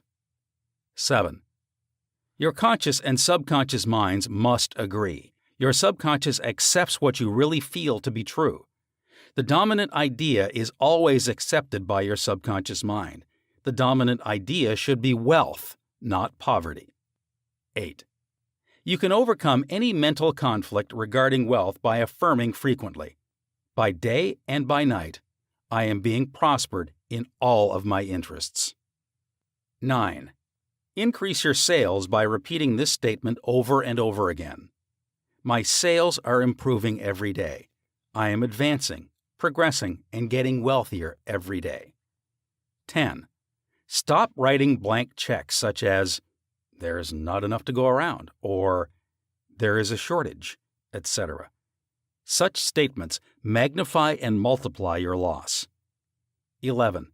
Deposit thoughts of prosperity, wealth, and success in your subconscious mind, and the latter will give you compound interest. 12. What you consciously affirm, you must not mentally deny a few moments later. This will neutralize the good you have affirmed. 13. Your true source of wealth consists of the ideas in your mind. You can have an idea worth millions of dollars.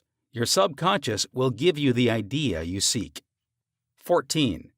Envy and jealousy are stumbling blocks to the flow of wealth. Rejoice in the prosperity of others. 15. The block to wealth is in your own mind. Destroy that block now by getting on good mental terms with everyone.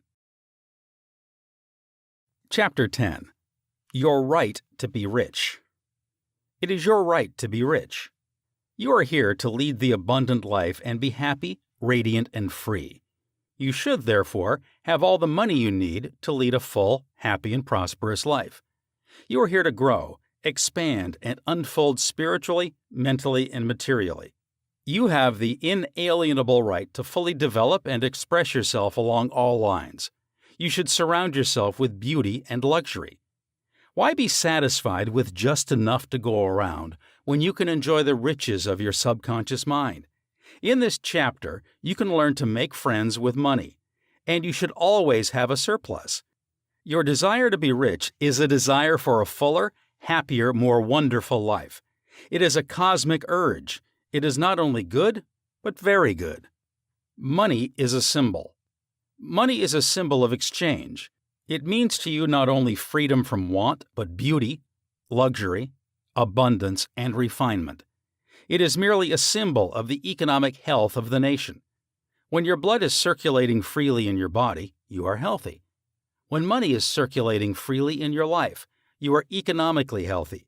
When people begin to hoard money, to put it away in tin boxes, and become charged with fear, there is economic illness. Money has taken many forms as a medium of exchange down through the centuries, such as salt, beads, and trinkets of various kinds.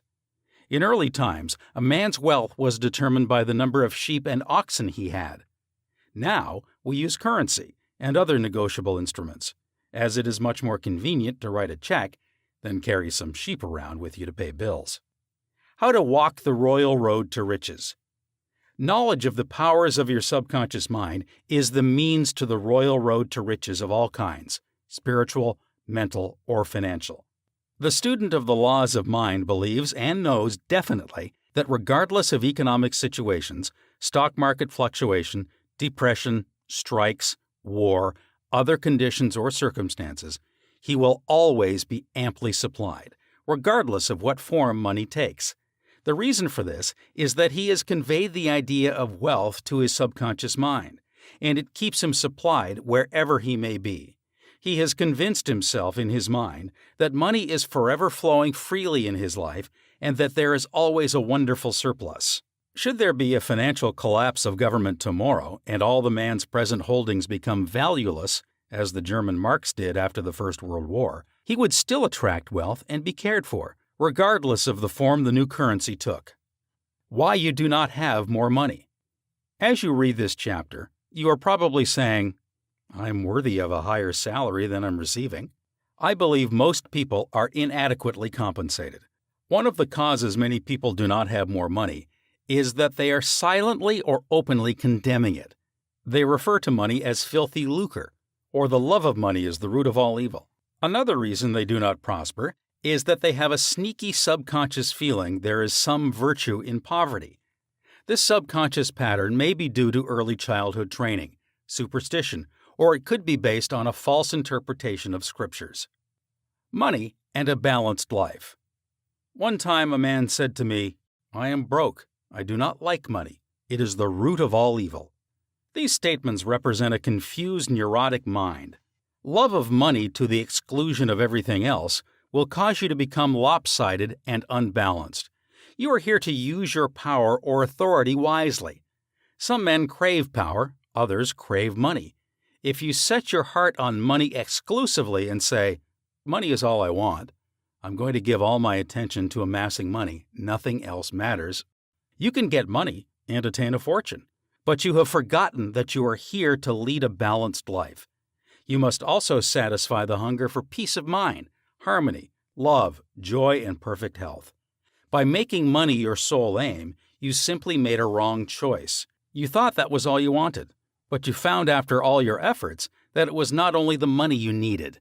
You also desired true expression of your hidden talents, true place in life, beauty, and the joy of contributing to the welfare and success of others. By learning the laws of your subconscious mind, you could have $1 million or many millions if you wanted them, and still have peace of mind, harmony, perfect health, and perfect expression.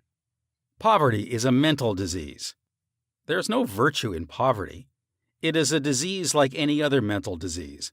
If you were physically ill, you would think there was something wrong with you. You would seek help and do something about the condition at once. Likewise, if you do not have money constantly circulating in your life, There is something radically wrong with you. The urge of the life principle in you is toward growth, expansion, and the life more abundant. You are not here to live in a hovel, dress in rags, and go hungry. You should be happy, prosperous, and successful. Why you must never criticize money. Cleanse your mind of all weird and superstitious beliefs about money. Do not ever regard money as evil or filthy. If you do, you cause it to take wings and fly away from you. Remember that you lose what you condemn. You cannot attract what you criticize. Getting the right attitude toward money. Here is a simple technique you may use to multiply money in your experience. Use the following statements several times a day. I like money. I love it. I use it wisely, constructively, and judiciously. Money is constantly circulating in my life. I release it with joy, and it returns to me multiplied in a wonderful way. It is good and very good. Money flows to me in avalanches of abundance. I use it for good only, and I am grateful for my good and for the riches of my mind. How the scientific thinker looks at money. Suppose, for example, you found gold, silver, lead, copper, or iron in the ground. Would you pronounce these things evil? All evil comes from man's darkened understanding, from his ignorance, from his false interpretation of life, and from his misuse of his subconscious mind. Uranium, lead, or some other metal could have been used as a medium of exchange. We use paper bills, checks, nickel, and silver. Surely these are not evil. Physicists and chemists know today that the only difference between one metal and another is the number and rate of motion of electrons revolving around a central nucleus. They can now change one metal into another through a bombardment of the atoms in the powerful cyclotron. Gold, under certain conditions, becomes mercury. I believe that our modern scientists in the near future will be able to make gold, silver, and other metals synthetically in the chemical laboratory. The cost may be prohibitive now, but it can be done. I cannot imagine any intelligent person seeing anything evil in electrons, neutrons, protons, and isotopes. The piece of paper in your pocket is composed of atoms and molecules, with their electrons and protons arranged differently. Their number and rate of motion are different. That is the only way the paper differs from the silver in your pocket. How to attract the money you need. Many years ago, I met a young boy in Australia who wanted to become a physician and surgeon, but he had no money. I explained to him how a seed deposited in the soil attracts to itself everything necessary for its unfolding, and that all he had to do was to take a lesson from the seed and deposit the required idea in his subconscious mind. For expenses, this young, brilliant boy used to clean out doctors' offices, wash windows, and do odd repair jobs. He told me that every night, as he went to sleep, he used to picture in his mind's eye a medical diploma on a wall with his name on it, in big, bold letters. He used to clean and shine the framed diplomas in the medical building where he worked. It was not hard for him to engrave the image of a diploma in his mind and develop it there. Definite results followed as he persisted with his mental picture every night for about 4 months. The sequel of this story was very interesting. One of the doctors took a great liking to this young boy, and after training him in the art of sterilizing instruments, giving hypodermic injections, and other miscellaneous first aid work, he employed him as a technical assistant in his office. The doctor later sent him to medical school at his own expense. Today, this young man is a prominent medical doctor in Montreal, Canada. He discovered the law of attraction by using his subconscious mind the right way. He operated an age-old law which says, quote, "Having seen the end, you have willed the means to the realization of the end." Unquote. The end, in this case, was to become a medical doctor. This young man was able to imagine, see, and feel the reality of being a doctor.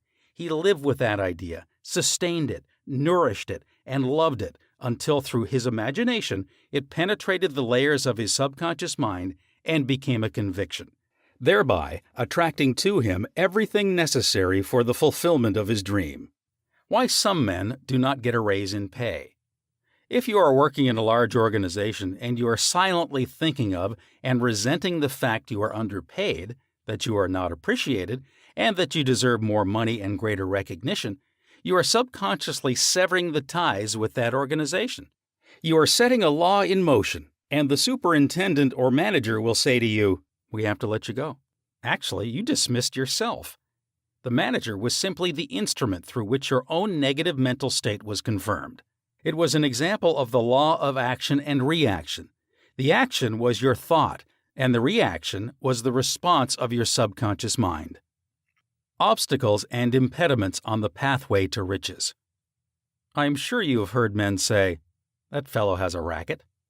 He is a racketeer. He is getting money dishonestly. He is a faker. I knew him when he had nothing. He is a crook, a thief, and a swindler."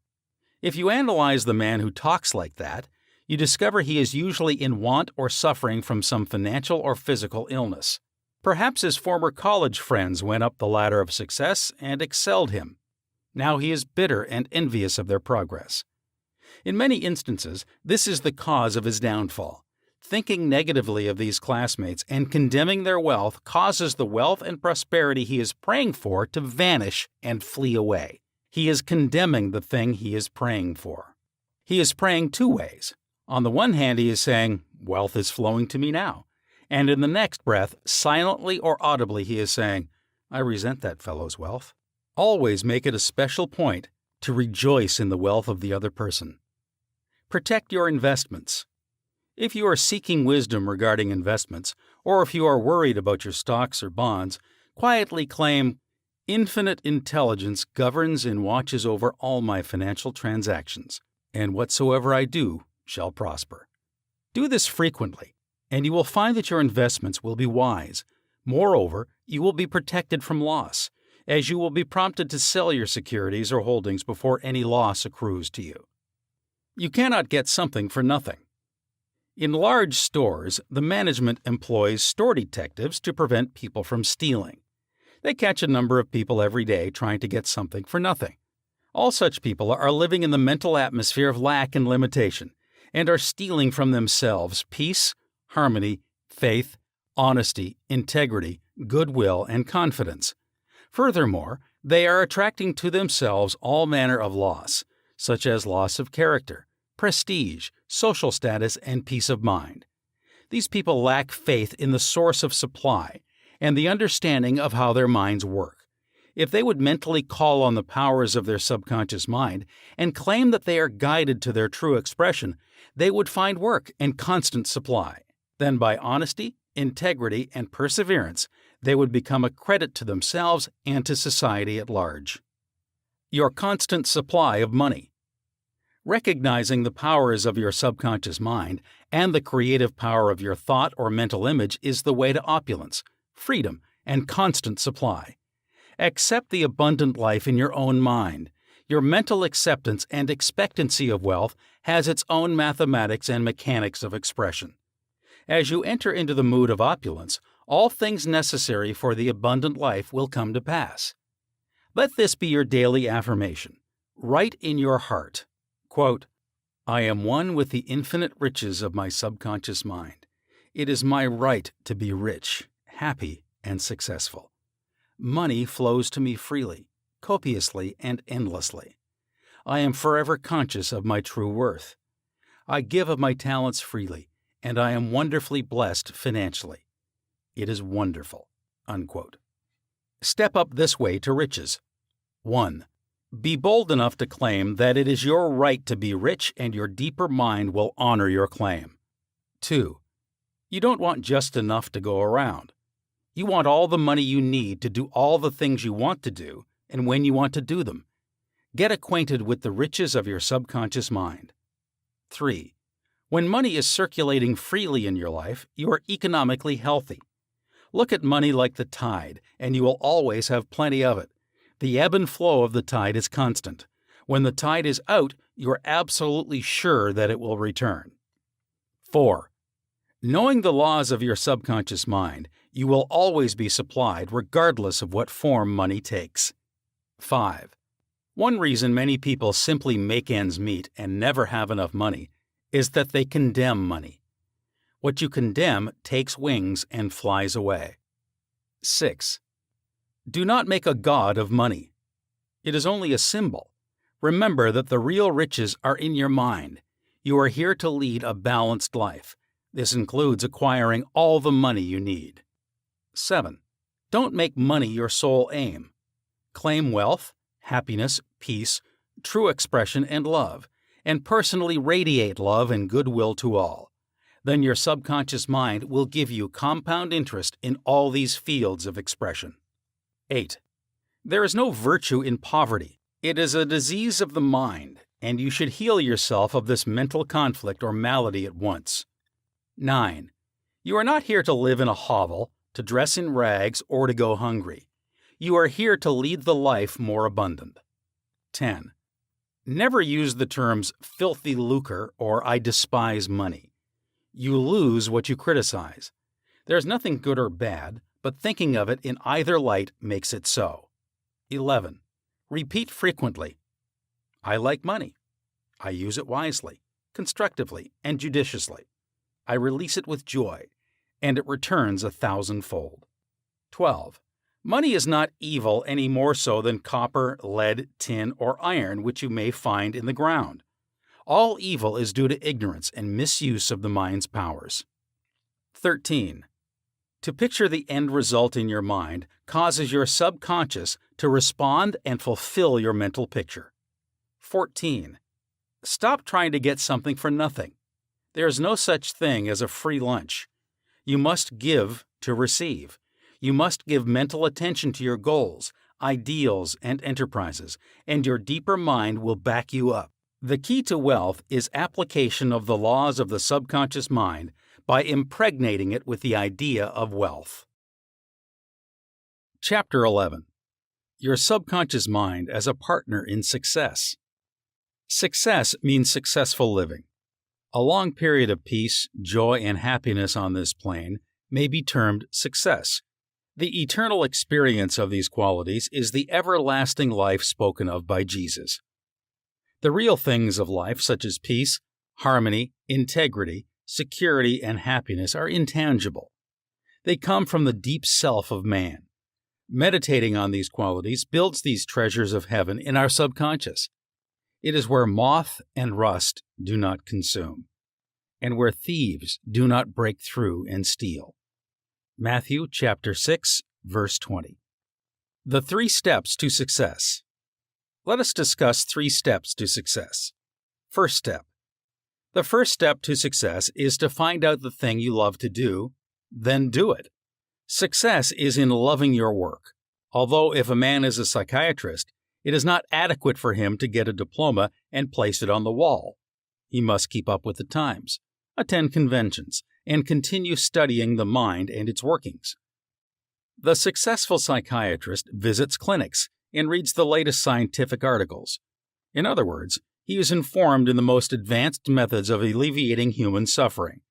The successful psychiatrist or doctor must have the interest of his patients at heart. Someone may say, "How can I put the first step into operation? I do not know what I should do." In such a case, pray for guidance as follows. The infinite intelligence of my subconscious mind reveals to me my true place in life. Repeat this prayer quietly, positively, and lovingly to your deeper mind. As you persist with faith and confidence, the answer will come to you as a feeling, a hunch, or a tendency in a certain direction. It will come to you clearly and in peace, and as an inner silent awareness. Second step.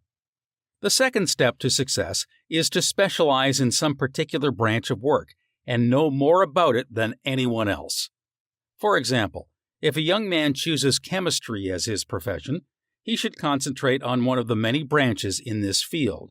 He should give all of his time and attention to his chosen specialty. He should become sufficiently enthusiastic to try to know all there is available about his field. If possible, he should know more than anyone else. The young man should become ardently interested in his work and should desire to serve the world.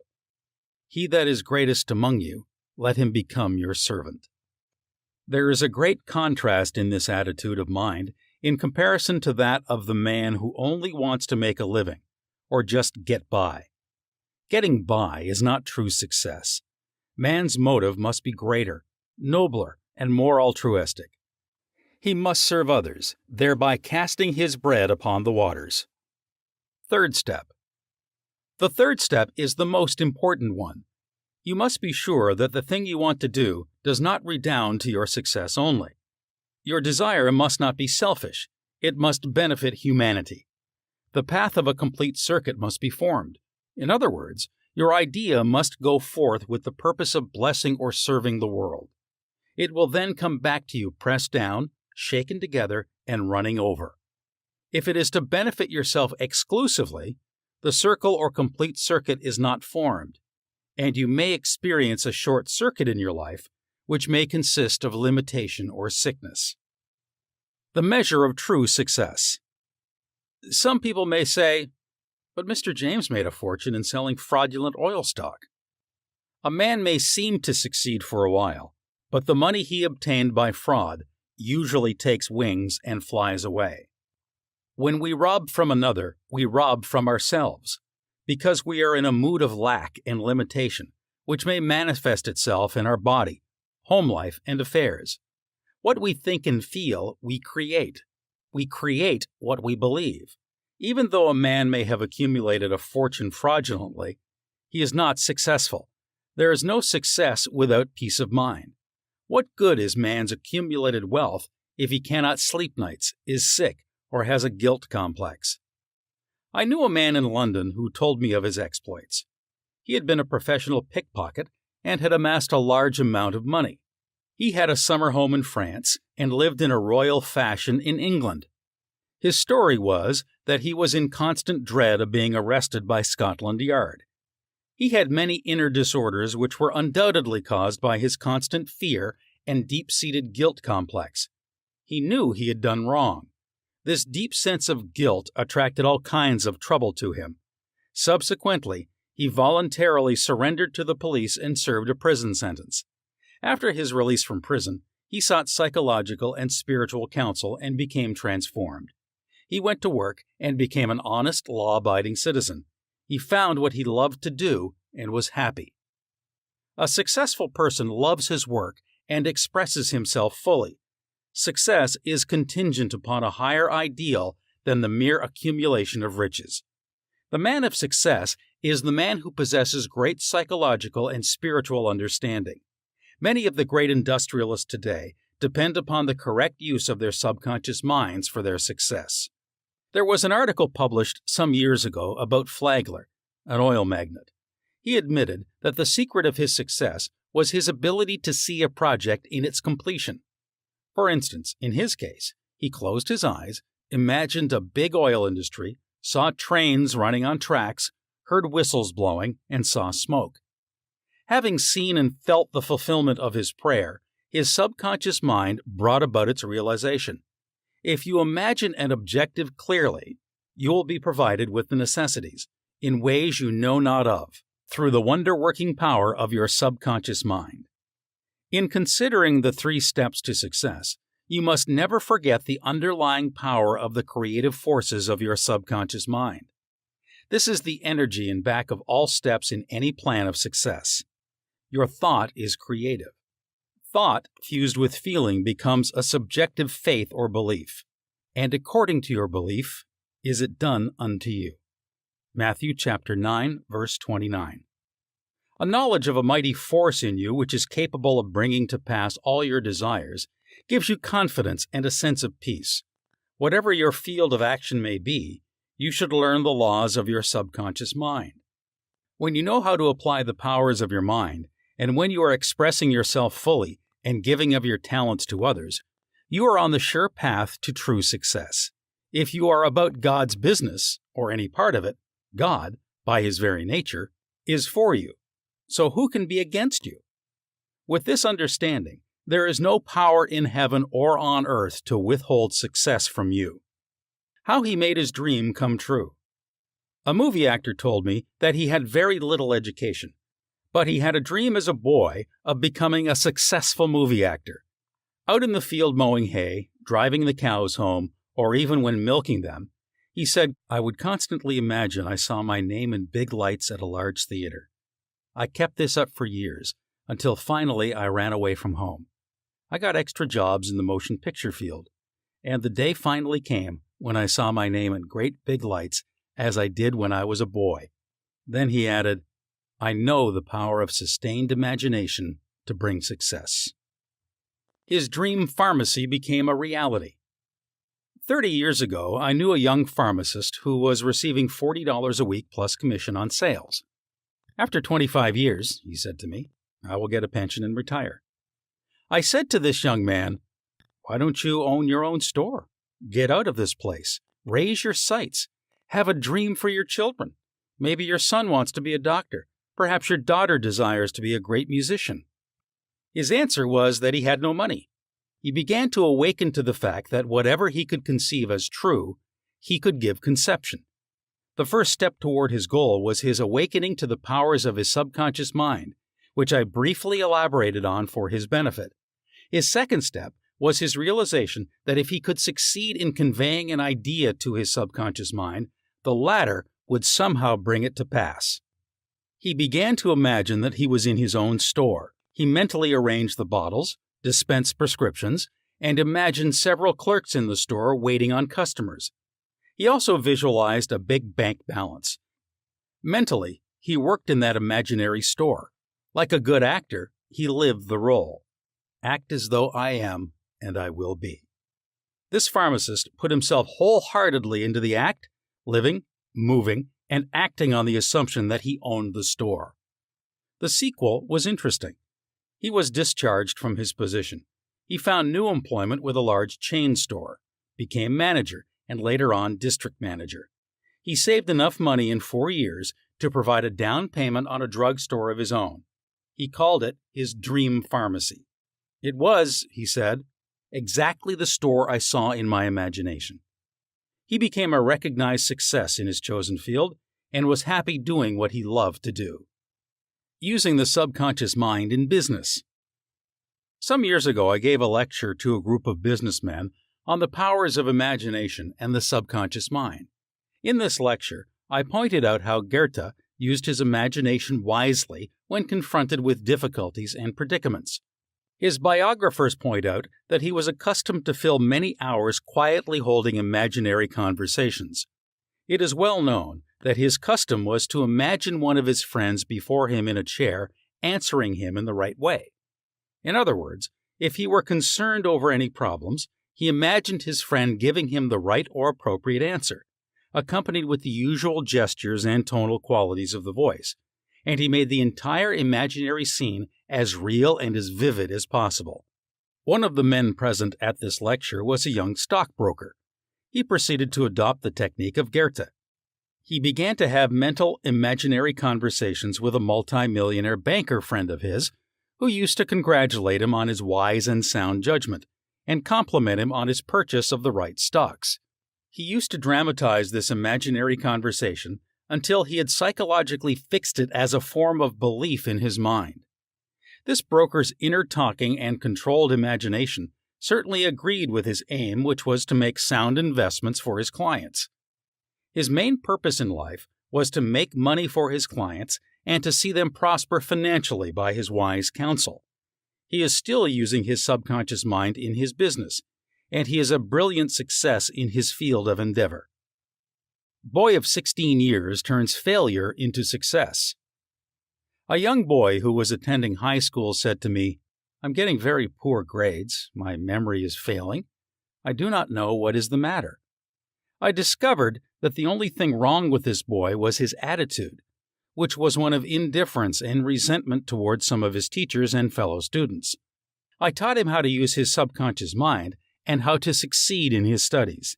He began to affirm certain truths several times a day, particularly at night prior to sleep, and also in the morning after awakening. These are the best times to impregnate the subconscious mind.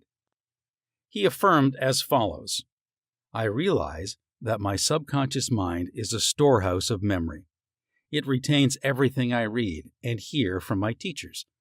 I have a perfect memory, and the infinite intelligence in my subconscious mind constantly reveals to me everything I need to know at all my examinations, whether written or oral. I radiate love and goodwill to all my teachers and fellow students. I sincerely wish for them success and all good things." This young man is now enjoying a greater freedom than he has ever known. He is now receiving all A's. He constantly imagines the teachers and his mother congratulating him on his success in his studies. How to become successful in buying and selling. In buying and selling, remember that your conscious mind is the starter, and your subconscious mind is the motor. You must start the motor to enable it to perform its work. Your conscious mind is the dynamo that awakens the power of your subconscious mind. The first step in conveying your clarified desire, idea, or image to the deeper mind is to relax, immobilize the attention, get still, and be quiet. This quiet, relaxed, and peaceful attitude of mind prevents extraneous matter and false ideas from interfering with your mental absorption of your ideal. Furthermore, in the quiet, passive, and receptive attitude of mind, effort is reduced to a minimum. The second step is to begin to imagine the reality of that which you desire. For example, you may wish to buy a home, and in your relaxed state of mind affirm as follows: "The infinite intelligence of my subconscious mind is all-wise. It reveals to me now the ideal home, which is central, ideal, is in a lovely environment, meets with all my requirements, and is commensurate with my income. I am now turning this request over to my subconscious mind, and I know it responds according to the nature of my request. I release this request with absolute faith and confidence in the same way that a farmer deposits a seed in the ground, trusting implicitly in the laws of growth." The answer to your prayer may come through an advertisement in the paper, through a friend, or you may be guided directly to a particular home which is exactly what you are seeking. There are many ways by which your prayer may be answered. The principal knowledge in which you may place your confidence is that the answer always comes, provided you trust the working of your deeper mind. You may wish to sell a home, land, or any kind of property. In private consultation with real estate brokers, I have told them of the way I sold my own home on Orlando Avenue in Los Angeles. Many of them have applied the technique I used with remarkable and speedy results. I placed a sign which read "For sale by owner" in the garden in front of my home. The day after, I said to myself as I was going to sleep, "Supposing you sold your house, what would you do?" I answered my own question, and I said I would take the sign down and throw it into the garage. In my imagination, I took hold of the sign, pulled it up from the ground, placed it on my shoulder, went to the garage, threw it on the floor, and said jokingly to the sign, "I don't need you anymore." I felt the inner satisfaction of it all, realizing it was finished. The next day, a man gave me a deposit of $1,000 and said to me, "Take your sign down. We'll go into escrow now." Immediately, I pulled the sign up and took it to the garage. The outer action conformed to the inner. There is nothing new about this. As within, so without. Meaning, according to the image impressed on your subconscious mind, so it is on the objective screen of your life. The outside mirrors the inside. External action follows internal action. Here's another very popular method used in selling homes, land, or any kind of property. Affirm slowly, quietly, and feelingly as follows. Quote, "Infinite intelligence attracts to me the buyer for this home who wants it and who prospers in it. This buyer is being sent to me by the creative intelligence of my subconscious mind, which makes no mistakes. This buyer may look at many other homes, but mine is the only one he wants and will buy, because he is guided by the infinite intelligence within him. I know the buyer is right, the time is right, and the price is right. Everything about it is right. The deeper currents of my subconscious mind are now in operation, bringing both of us together in divine order. I know that it is so." Unquote. Remember always that what you are seeking is also seeking you, and whenever you want to sell a home or property of any kind, there is always someone who wants what you have to offer. By using the powers of your subconscious mind correctly, you free your mind of all sense of competition and anxiety in buying and selling. How she succeeded in getting what she wanted. There is a young lady who regularly comes to my lectures and classes. She had to change buses 3 times. It took her 1.5 hours each time to come to the lectures. In one lecture, I explained how a young man who needed a car in his work received one. She went home and experimented as outlined in my lecture.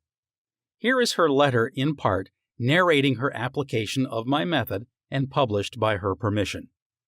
Dear Dr. Murphy, this is how I received a Cadillac car. I wanted one to come to the lectures regularly. In my imagination, I went through the identical process I would go through if I were actually driving a car. I went to the showroom, and the salesman took me for a ride in one. I also drove it several blocks. I claimed the Cadillac car as my own over and over again. I kept the mental picture of getting into the car, driving it, feeling the upholstery, etc., consistently over 2 weeks. Last week, I drove to your lectures in a Cadillac. My uncle in Inglewood passed away and left me his Cadillac and his entire estate.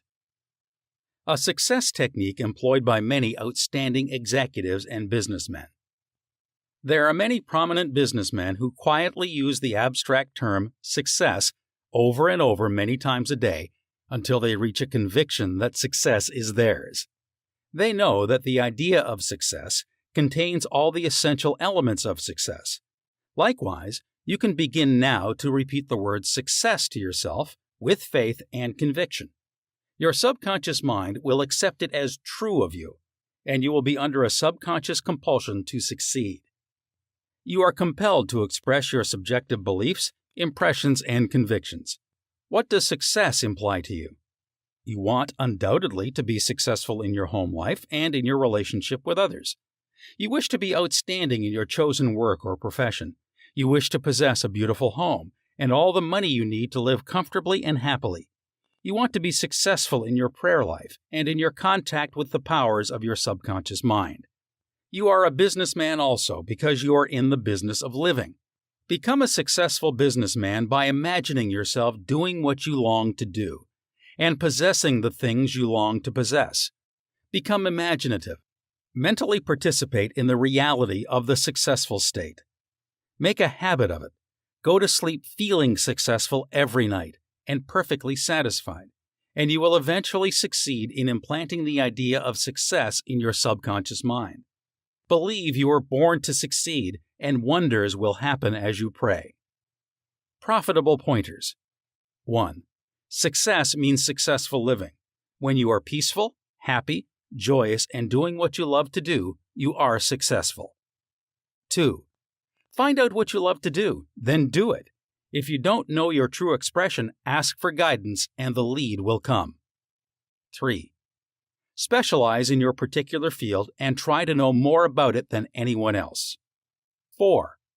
A successful man is not selfish. His main desire in life is to serve humanity. 5. There is no true success without peace of mind. 6. A successful man possesses great psychological and spiritual understanding. 7. If you imagine an objective clearly, you will be provided with the necessities through the wonder-working power of your subconscious mind. 8. Your thought fused with feeling becomes a subjective belief, and, according to your belief, is it done unto you. 9. The power of sustained imagination draws forth the miracle-working powers of your subconscious mind. 10. If you are seeking promotion in your work, imagine your employer, supervisor, or loved one congratulating you on your promotion. Make the picture vivid and real. Hear the voice, see the gestures, and feel the reality of it all. Continue to do this frequently, and through frequent occupancy of your mind, you will experience the joy of the answered prayer. 11. Your subconscious mind is a storehouse of memory. For a perfect memory, affirm frequently, "The infinite intelligence of my subconscious mind reveals to me everything I need to know at all times, everywhere." 12. If you wish to sell a home or property of any kind, affirm slowly, quietly, and feelingly as follows: "Infinite intelligence attracts me to the buyer for this house or property, who wants it, and who prospers in it." Sustain this awareness, and the deeper currents of your subconscious mind will bring it to pass. 13. The idea of success contains all the elements of success. Repeat the word success to yourself frequently with faith and conviction, and you will be under a subconscious compulsion to succeed. Chapter 12. Scientists use the subconscious mind. Many scientists realize the true importance of the subconscious mind. Edison, Marconi, Kettering, Poincare, Einstein, and many others have used the subconscious mind. It has given them the insight and the know-how for all the great achievements in modern science and industry.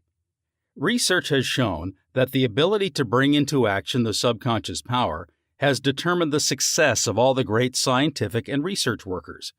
An instance of how a famous chemist, Friedrich von Stradonitz, used his subconscious mind to solve his problems is as follows.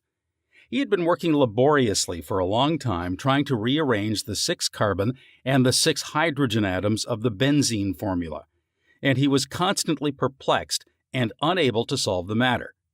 Tired and exhausted, he turned the request over completely to his subconscious mind. Shortly afterward, as he was about to board a London bus, his subconscious presented his conscious mind with a sudden flash of a snake biting its own tail and turning around like a pinwheel. This answer from his subconscious mind gave him the long-sought answer of the circular rearrangement of the atoms that is known as the benzene ring. How a distinguished scientist brought forth his inventions. Nikola Tesla was a brilliant electrical scientist who brought forth the most amazing innovations. When an idea for a new invention came into his mind, he would build it up in his imagination, knowing that his subconscious mind would reconstruct and reveal to his conscious mind all the parts needed for its manufacture in concrete form.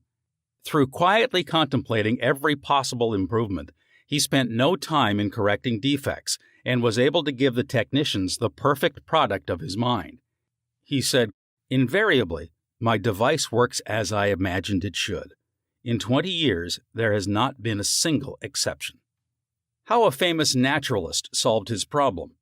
Professor Agassiz, a distinguished American naturalist, discovered the indefatigable activities of his subconscious mind while he slept. The following has been reported by his widow in her biography of her famous husband. He had been for 2 weeks striving to decipher the somewhat obscure impression of a fossil fish on the stone slab in which it was preserved. Weary and perplexed, he put his work aside at last, and tried to dismiss it from his mind. Shortly after, he waked one night, persuaded that while asleep he had seen his fish with all the missing features perfectly restored. But when he tried to hold and make fast the image, it escaped him. Nevertheless, he went early to the Jardin des Plantes, thinking that on looking anew at the impression, he should see something which would put him on the track of his vision. In vain, the blurred record was as black as ever. The next night he saw the fish again, but with no more satisfactory result. When he awoke, it disappeared from his memory as before. Hoping that the same experience might be repeated, on the 3rd night he placed a pencil and paper beside his bed before going to sleep. Accordingly, toward morning, the fish reappeared in his dream, confusedly at first, but at last with such distinctness that he had no longer any doubt as to its zoological characters. Still half dreaming, in perfect darkness, he traced these characters on the sheet of paper at the bedside. In the morning, he was surprised to see in his nocturnal sketch features which he thought it impossible the fossil itself should reveal. He hastened to the Jardin des Plantes and, with his drawing as a guide, succeeded in chiseling away the surface of the stone under which portions of the fish proved to be hidden. When wholly exposed, it corresponded with his dream and his drawing, and he succeeded in classifying it with ease. An outstanding physician solved the problem of diabetes. Some years ago, I received a clipping from a magazine describing the origin of the discovery of insulin. This is the essence of the article as I recall it. About 40 years ago or more, Dr. Frederick Banting, a brilliant Canadian physician and surgeon, was concentrating his attention on the ravages of diabetes. At that time, medical science offered no effective method of arresting the disease. Dr. Banting spent considerable time experimenting and studying the international literature on the subject. One night, he was exhausted and fell asleep. While asleep, his subconscious mind instructed him to extract the residue from the degenerated pancreatic duct of dogs. This was the origin of insulin, which has helped millions of people. You will note that Dr. Banting had been consciously dwelling on the problem for some time, seeking a solution, a way out, and his subconscious responded accordingly. It does not follow that you will always get an answer overnight. The answer may not come for some time. Do not be discouraged. Keep on turning the problem over every night to the subconscious mind prior to sleep, as if you had never done it before. One of the reasons for the delay may be that you look upon it as a major problem. You may believe it will take a long time to solve it. Your subconscious mind is timeless and spaceless. Go to sleep believing you have the answer now. Do not postulate the answer in the future. Have an abiding faith in the outcome. Become convinced now as you read this book that there is an answer and a perfect solution for you.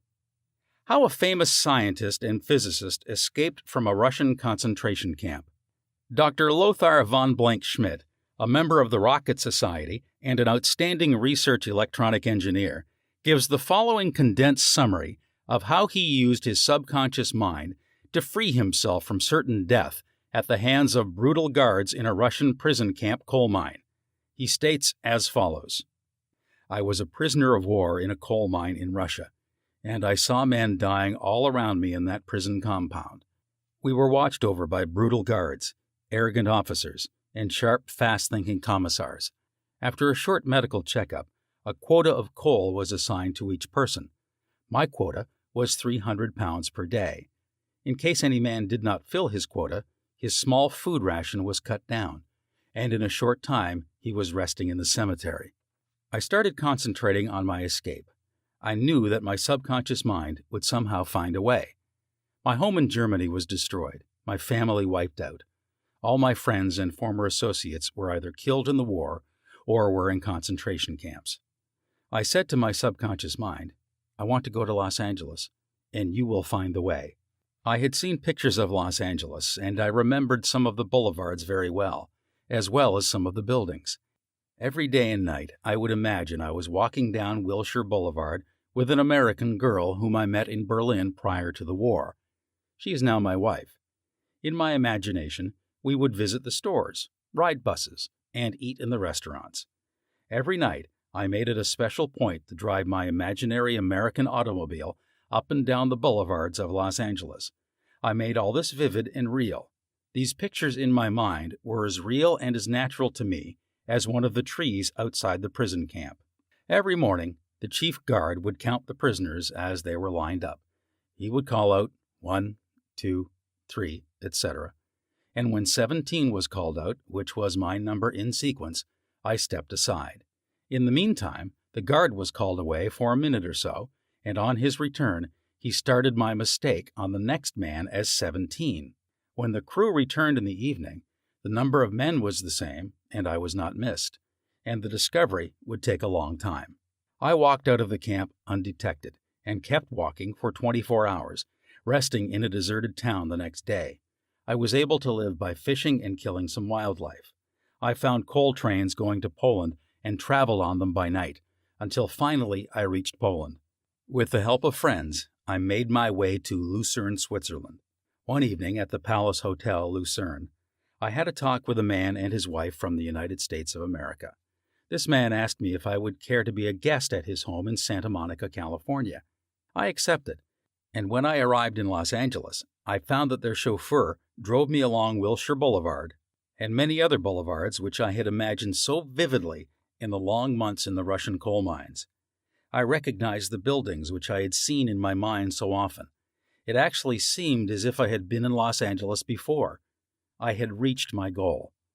I will never cease to marvel at the wonders of the subconscious mind. Truly, it has ways we know not of. How archaeologists and paleontologists reconstruct ancient scenes. These scientists know that their subconscious mind has a memory of everything that has ever transpired. As they study the ancient ruins and fossils through their imaginative perception, their subconscious mind aids them in reconstructing the ancient scenes. The dead past becomes alive and audible once more. Looking at these ancient temples and studying the pottery, statuary, tools, and household utensils of these ancient times, the scientist tells us of an age when there was no language. Communication was done by grunts, groans, and signs. The keen concentration and disciplined imagination of the scientist awakens the latent powers of his subconscious mind, enabling him to clothe the ancient temples with roofs and surround them with gardens, pools, and fountains. The fossil remains are clothed with eyes, sinews, and muscles, and they again walk and talk. The past becomes the living present, and we find that in mind there is no time or space. Through disciplined, controlled, and directed imagination, you can be a companion of the most scientific and inspired thinkers of all time. How to receive guidance from your subconscious. When you have what you term a difficult decision to make, or when you fail to see the solution to your problem, begin at once to think constructively about it. If you are fearful and worried, you are not really thinking. True thinking is free from fear. Here is a simple technique you can use to receive guidance on any subject. Quiet the mind and still the body. Tell the body to relax. It has to obey you. It has no volition, initiative, or self-conscious intelligence. Your body is an emotional disk which records your beliefs and impressions. Mobilize your attention. Focus your thought on the solution to your problem. Try to solve it with your conscious mind. Think how happy you would be about the perfect solution. Sense the feeling you would have if the perfect answer were yours now. Let your mind play with this mood in a relaxed way, then drop off to sleep. When you awaken and you do not have the answer, get busy about something else. Probably when you are preoccupied with something else, the answer will come into your mind like toast pops out of a toaster. In receiving guidance from the subconscious mind, the simple way is the best. This is an illustration. I once lost a valuable ring which was an heirloom. I looked everywhere for it and could not locate it. At night, I talked to my subconscious in the same manner that I would talk to anyone. I said to it prior to dropping off to sleep, "You know all things, you know where that ring is, and you now reveal to me where it is." In the morning, I awoke suddenly with the words ringing in my ear, "Ask Robert." I thought it very strange that I should ask Robert, a young boy about 9 years of age. However, I followed the inner voice of intuition. Robert said, "Oh yes, I picked it up in the yard while I was playing with the boys. I placed it on the desk in my room. I did not think it worth anything, so I did not say anything about it." The subconscious mind will always answer you if you trust it. His subconscious revealed the location of his father's will. A young man who attends my lectures had this experience. His father died and apparently left no will. However, this man's sister told him that their father had confided to her that a will had been executed which was fair to all. Every attempt to locate the will failed. Prior to sleep, he talked to his deeper mind as follows. I now turn this request over to the subconscious mind. It knows just where that will is and reveals it to me. Then he condensed his request down to one word, answer, repeating it over and over again as a lullaby. He lulled himself to sleep with the word answer. The next morning, this young man had an overpowering hunch to go to a certain bank in Los Angeles, where he found a safe deposit vault registered in the name of his father, the contents of which solved all his problems. Your thought, as you go to sleep, arouses the powerful latency which is within you. For example, let us suppose you are wondering whether to sell your home, buy a certain stock, sever partnership, move to New York, or stay in Los Angeles, dissolve the present contract, or take a new one. Do this. Sit quietly in your armchair or at the desk in your office. Remember that there is a universal law of action and reaction. The action is your thought. The reaction is the response from your subconscious mind. The subconscious mind is reactive and reflexive. This is its nature. It rebounds, rewards, and repays. It is the law of correspondence. It responds by corresponding. As you contemplate right action, you will automatically experience a reaction or response in yourself, which represents the guidance or answer of your subconscious mind. In seeking guidance, you simply think quietly about right action, which means that you are using the infinite intelligence resident in the subconscious mind to the point where it begins to use you. From there on, your course of action is directed and controlled by the subjective wisdom within you, which is all-wise and omnipotent. Your decision will be right. There will only be right action because you are under a subjective compulsion to do the right thing. I use the word compulsion because the law of the subconscious is compulsion. The secret of guidance. The secret of guidance or right action is to mentally devote yourself to the right answer until you find its response in you. The response is a feeling, an inner awareness, an overpowering hunch whereby you know that you know. You have used the power to the point where it begins to use you. You cannot possibly fail or make one false step while operating under the subjective wisdom within you. You will find that all your ways are pleasantness, and all your paths are peace. Highlights to recall. 1.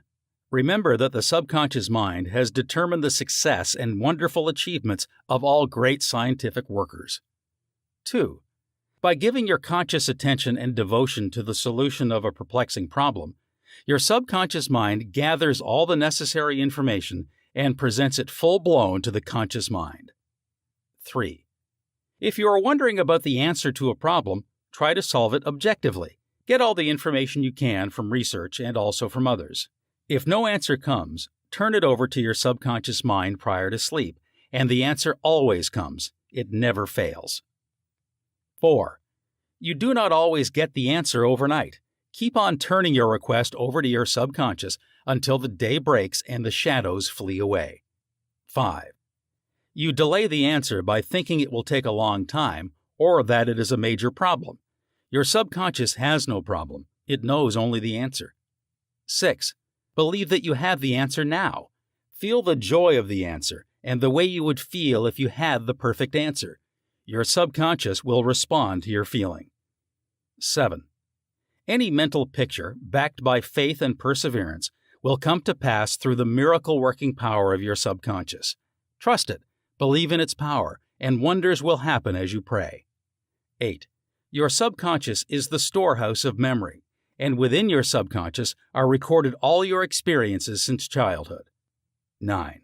Scientists meditating on ancient scrolls, temples, fossils, etc., are able to reconstruct scenes of the past and make them alive today. Their subconscious mind comes to their aid. 10. Turn over your request for a solution to your subconscious prior to sleep. Trust it and believe in it, and the answer will come. It knows all and sees all, but you must not doubt or question its powers. 11. The action is your thought, and the reaction is the response of your subconscious mind. If your thoughts are wise, your actions and decisions will be wise. 12.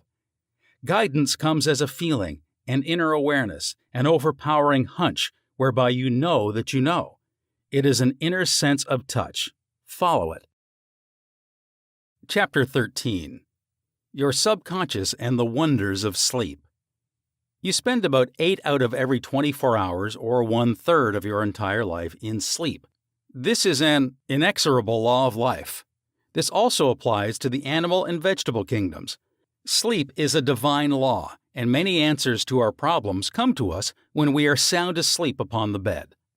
Many people have advocated the theory that you get tired during the day, that you go to sleep to rest the body, and that a reparative process takes place while you sleep. Nothing rests in sleep.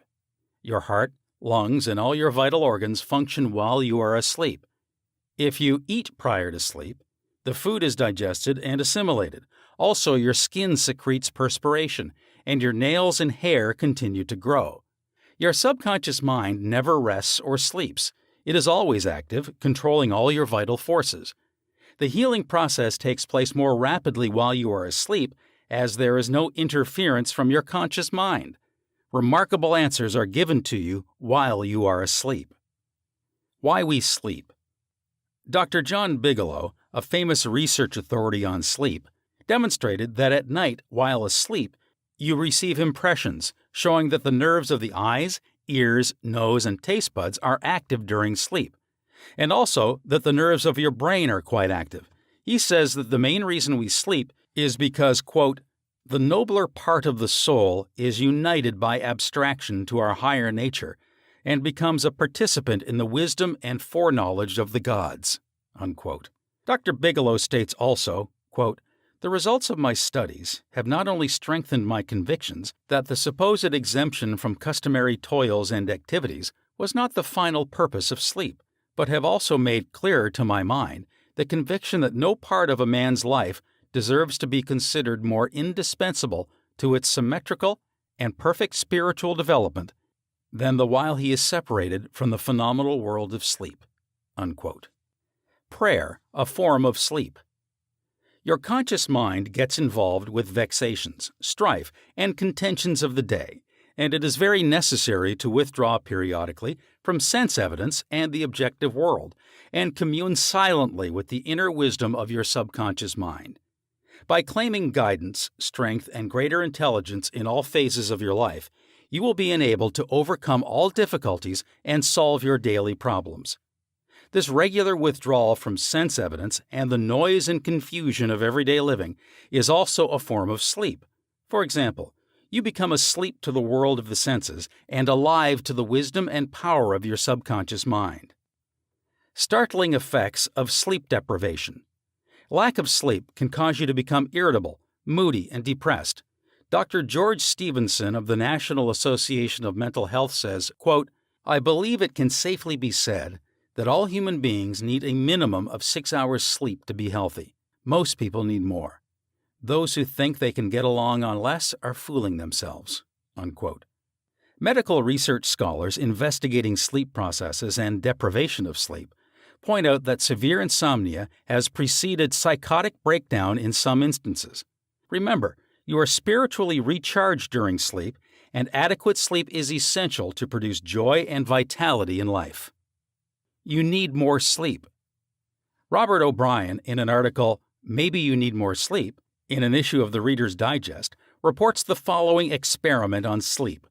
Quote, "For the last 3 years, experiments have been in progress at the Walter Reed Army Institute of Research in Washington, D.C. Subjects, more than 100 military and civilian volunteers, have been kept awake for as long as 4 days. Thousands of tests have measured the effects on their behavior and personality.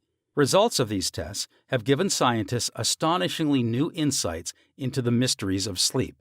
They now know that the tired brain apparently craves sleep so hungrily that it will sacrifice anything to get it.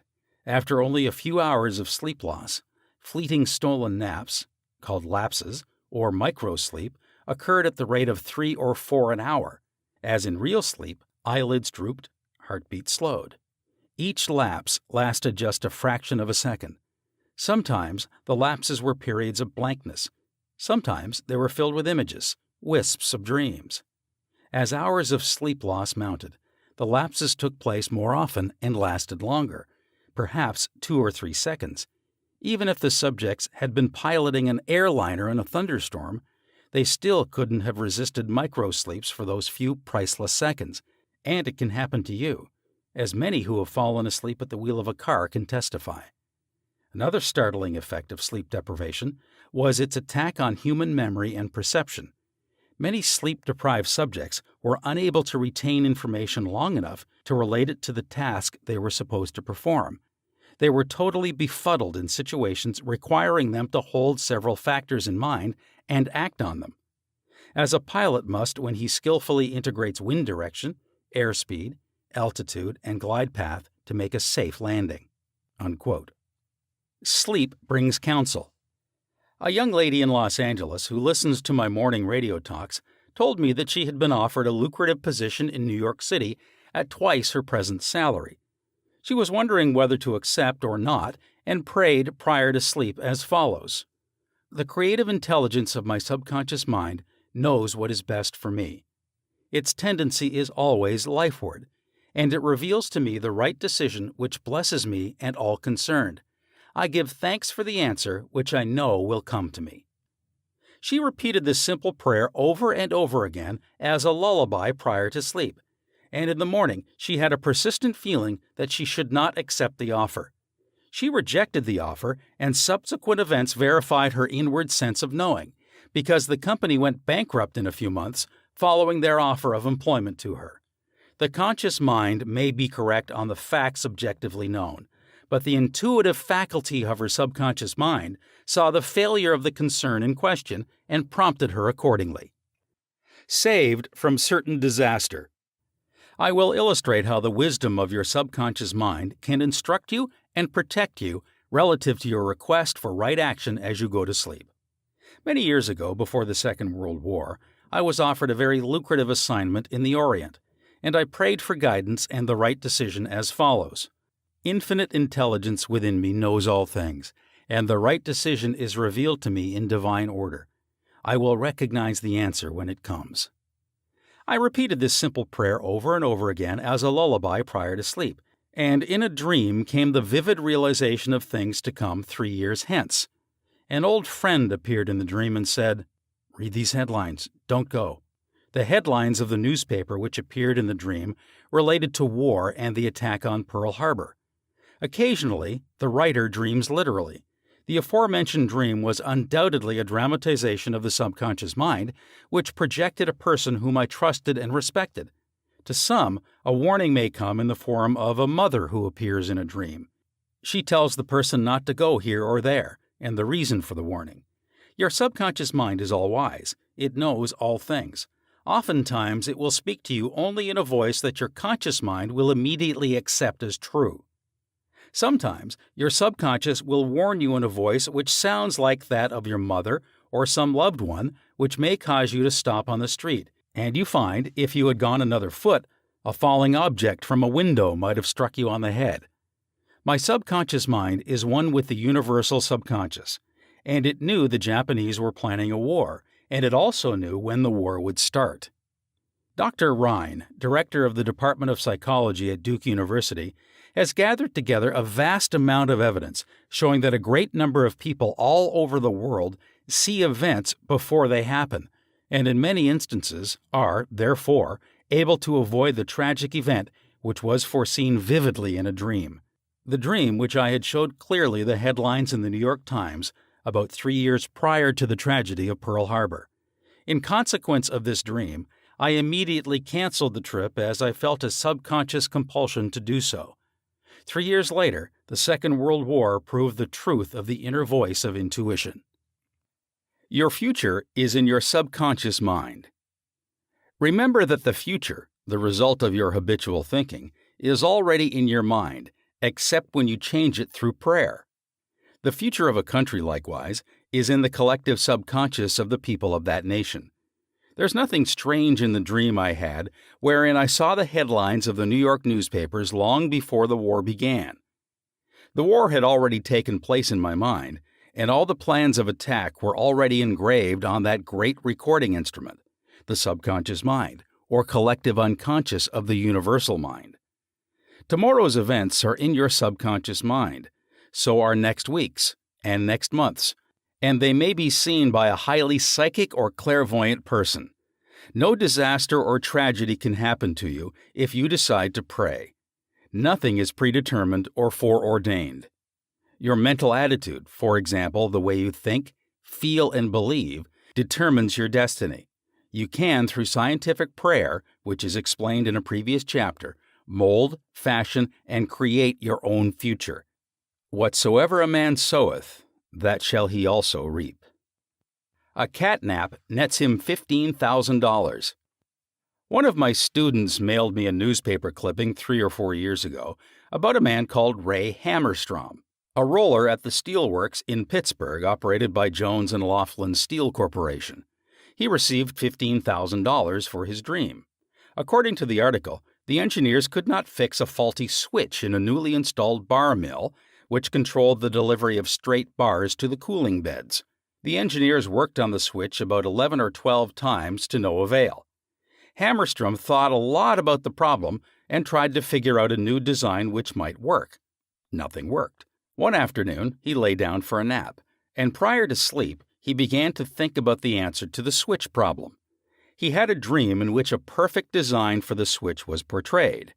When he awoke, he sketched his new design according to the outline of his dream. This visionary catnap won Hammerstrom a check for $15,000. the largest award the firm ever gave an employee for a new idea. How a famous professor solved his problem in sleep. Dr. H.V. Helprecht, professor of Assyrian at the University of Pennsylvania, wrote as follows, quote, "One Saturday evening, I had been wearying myself in the vain attempt to decipher two small fragments of agate, which were supposed to belong to the finger rings of some Babylonians. About midnight, weary and exhausted, I went to bed and dreamed the following remarkable dream. A tall, thin priest of Nippur, about 40 years of age, led me to the treasure chamber of the temple, a small, low-ceilinged room without windows, while scraps of agate and lapis lazuli lay scattered on the floor. Here he addressed me as follows. The two fragments, which you have published separately on pages 22 and 26, belong together, and are not finger rings. The first two rings served as earrings for the statue of the god. The two fragments you have are the portions of them. If you will put them together, you will have confirmation of my words." I awoke at once, examined the fragments, and to my astonishment, found the dream verified.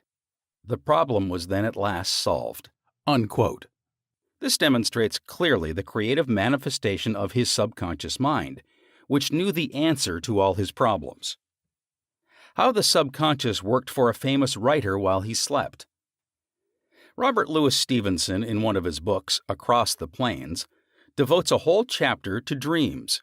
He was a vivid dreamer and had the persistent habit of giving specific instructions to his subconscious every night prior to sleep. He would request his subconscious to evolve stories for him while he slept. For example, if Stevenson's funds were at a low ebb, his command to his subconscious would be something like this: "Give me a good, thrilling novel which will be marketable and profitable." His subconscious responded magnificently. Stevenson says, "These little brownies, the intelligences and powers of his subconscious, can tell me a story piece by piece, like a serial, and keep me, its supposed creator, all the while in total ignorance of where they aim." And he added, "That part of my work, which is done when I am up and about, while he is consciously aware and awake, is by no means necessarily mine, since all goes to show that the brownies have a hand in it even then." Sleep in peace and wake in joy. To those who suffer from insomnia, you will find the following prayer very effective. Repeat it slowly, quietly, and lovingly prior to sleep. My toes are relaxed. My ankles are relaxed. My abdominal muscles are relaxed. My heart and lungs are relaxed. My hands and arms are relaxed. My neck is relaxed. My brain is relaxed. My face is relaxed. My eyes are relaxed. My whole mind and body are relaxed.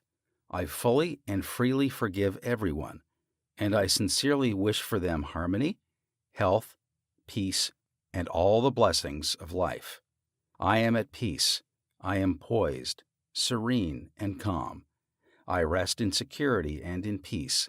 A great stillness steals over me, and a great calm quiets my whole being as I realize the divine presence within me. I know that the realization of life and love heals me. I wrap myself in the mantle of love and fall asleep filled with goodwill for all. Throughout the night, peace remains with me, and in the morning I shall be filled with life and love. A circle of love is drawn around me. I will fear no evil, for thou art with me. I sleep in peace.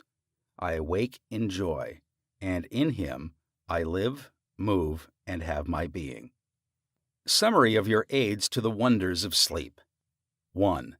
If you are worried that you will not wake up on time, suggest to your subconscious mind prior to sleep the exact time you wish to arise, and it will awaken you. It needs no clock. Do the same thing with all problems. There is nothing too hard for your subconscious. 2. Your subconscious never sleeps. It is always on the job. It controls all your vital functions. Forgive yourself and everyone else before you go to sleep, and healing will take place much more rapidly. 3. Guidance is given you while you are asleep, sometimes in a dream.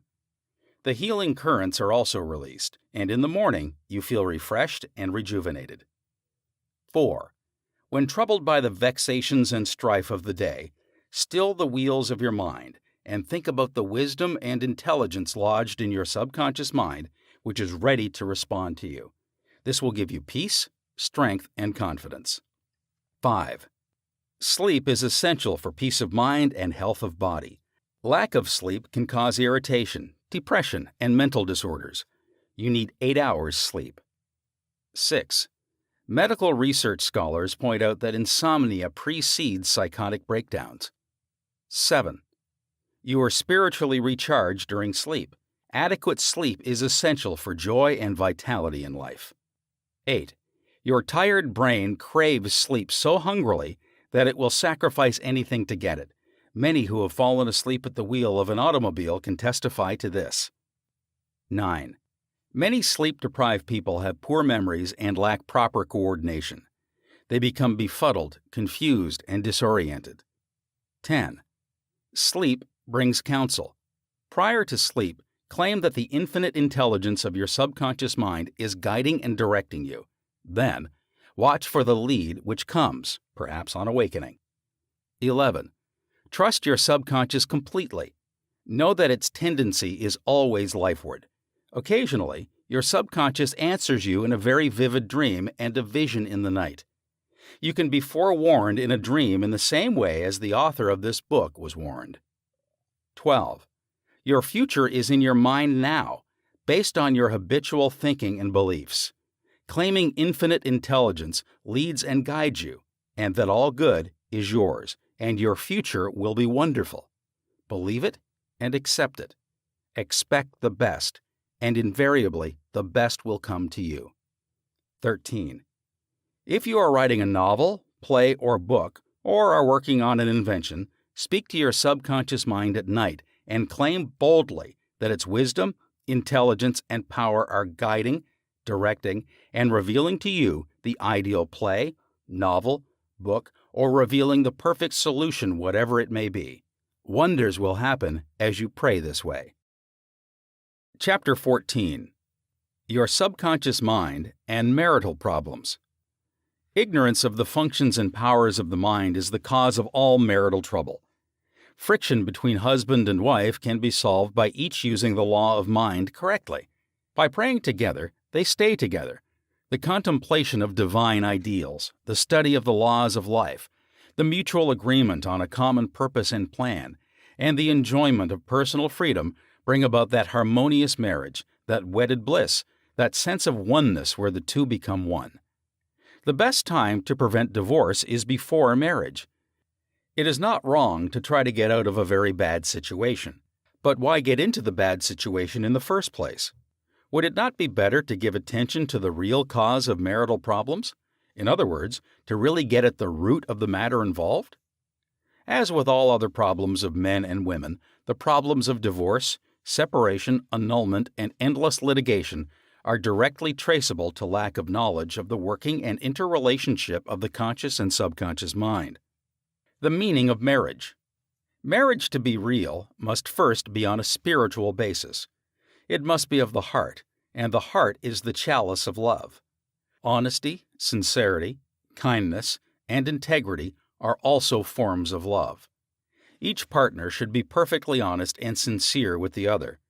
It is not a true marriage when a man marries a woman for her money, social position, or to lift his ego, because this indicates a lack of sincerity, honesty, and true love. Such a marriage is a farce, a sham, and a masquerade. When a woman says, "I am tired working. I want to get married because I want security," her premise is false. She is not using the laws of mind correctly. Her security depends on her knowledge of the interaction of the conscious and subconscious mind and its application. For example, a woman will never lack for wealth or health if she applies the techniques outlined in the respective chapters of this book. Her wealth can come to her independent of her husband, father, or anyone else. A woman is not dependent on her husband for health, peace, joy, inspiration, guidance, love, wealth, security, happiness, or anything in the world. Her security and peace of mind come from her knowledge of the inner powers within her and from the constant use of the laws of her own mind in a constructive fashion. How to attract the ideal husband. You are now acquainted with the way your subconscious mind works. You know that whatever you impress upon it, it will be experienced in your world. Begin now to impress your subconscious mind with the qualities and characteristics you desire in a man. The following is an excellent technique. Sit down at night in your armchair, close your eyes, let go, relax the body, become very quiet, passive, and receptive. Talk to your subconscious mind and say to it, I am now attracting a man into my experience who is honest, sincere, loyal, faithful, peaceful, happy, and prosperous. These qualities which I admire are sinking down into my subconscious mind now. As I dwell upon these characteristics, they become a part of me and are embodied subconsciously. I know there is an irresistible law of attraction and that I attract to me a man according to my subconscious belief. I attract that which I feel to be true in my subconscious mind. I know I can contribute to his peace and happiness. He loves my ideals, and I love his ideals. He does not want to make me over, neither do I want to make him over. There is mutual love, freedom, and respect. Practice this process of impregnating your subconscious mind. Then you will have the joy of attracting to you a man possessing the qualities and characteristics you mentally dwelt upon. Your subconscious intelligence will open up a pathway whereby both of you will meet, according to the irresistible and changeless flow of your own subconscious mind. Have a keen desire to give the best that is in you of love, devotion, and cooperation. Be receptive to this gift of love which you have given to your subconscious mind. How to attract the ideal wife. Affirm as follows. I now attract the right woman who is in complete accord with me. This is a spiritual union because it is divine love functioning through the personality of someone with whom I blend perfectly. I know I can give to this woman love, light, peace, and joy. I feel and believe I can make this woman's life full, complete, and wonderful. I now decree that she possesses the following qualities and attributes. She is spiritual, loyal, faithful, and true. She is harmonious, peaceful, and happy. We are irresistibly attracted to each other. Only that which belongs to love, truth, and beauty can enter my experience.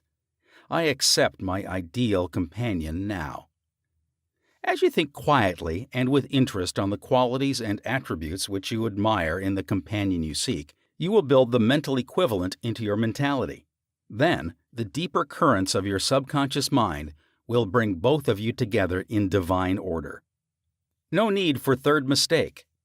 Recently, a teacher said to me, I have had 3 husbands, and all 3 have been passive, submissive, and dependent on me to make all decisions and govern everything.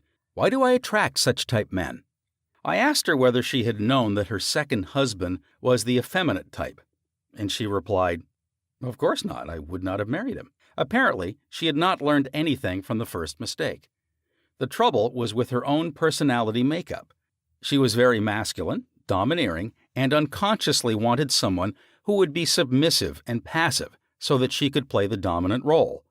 All this was unconscious motivation, and her subconscious picture attracted to her what she subjectively wanted.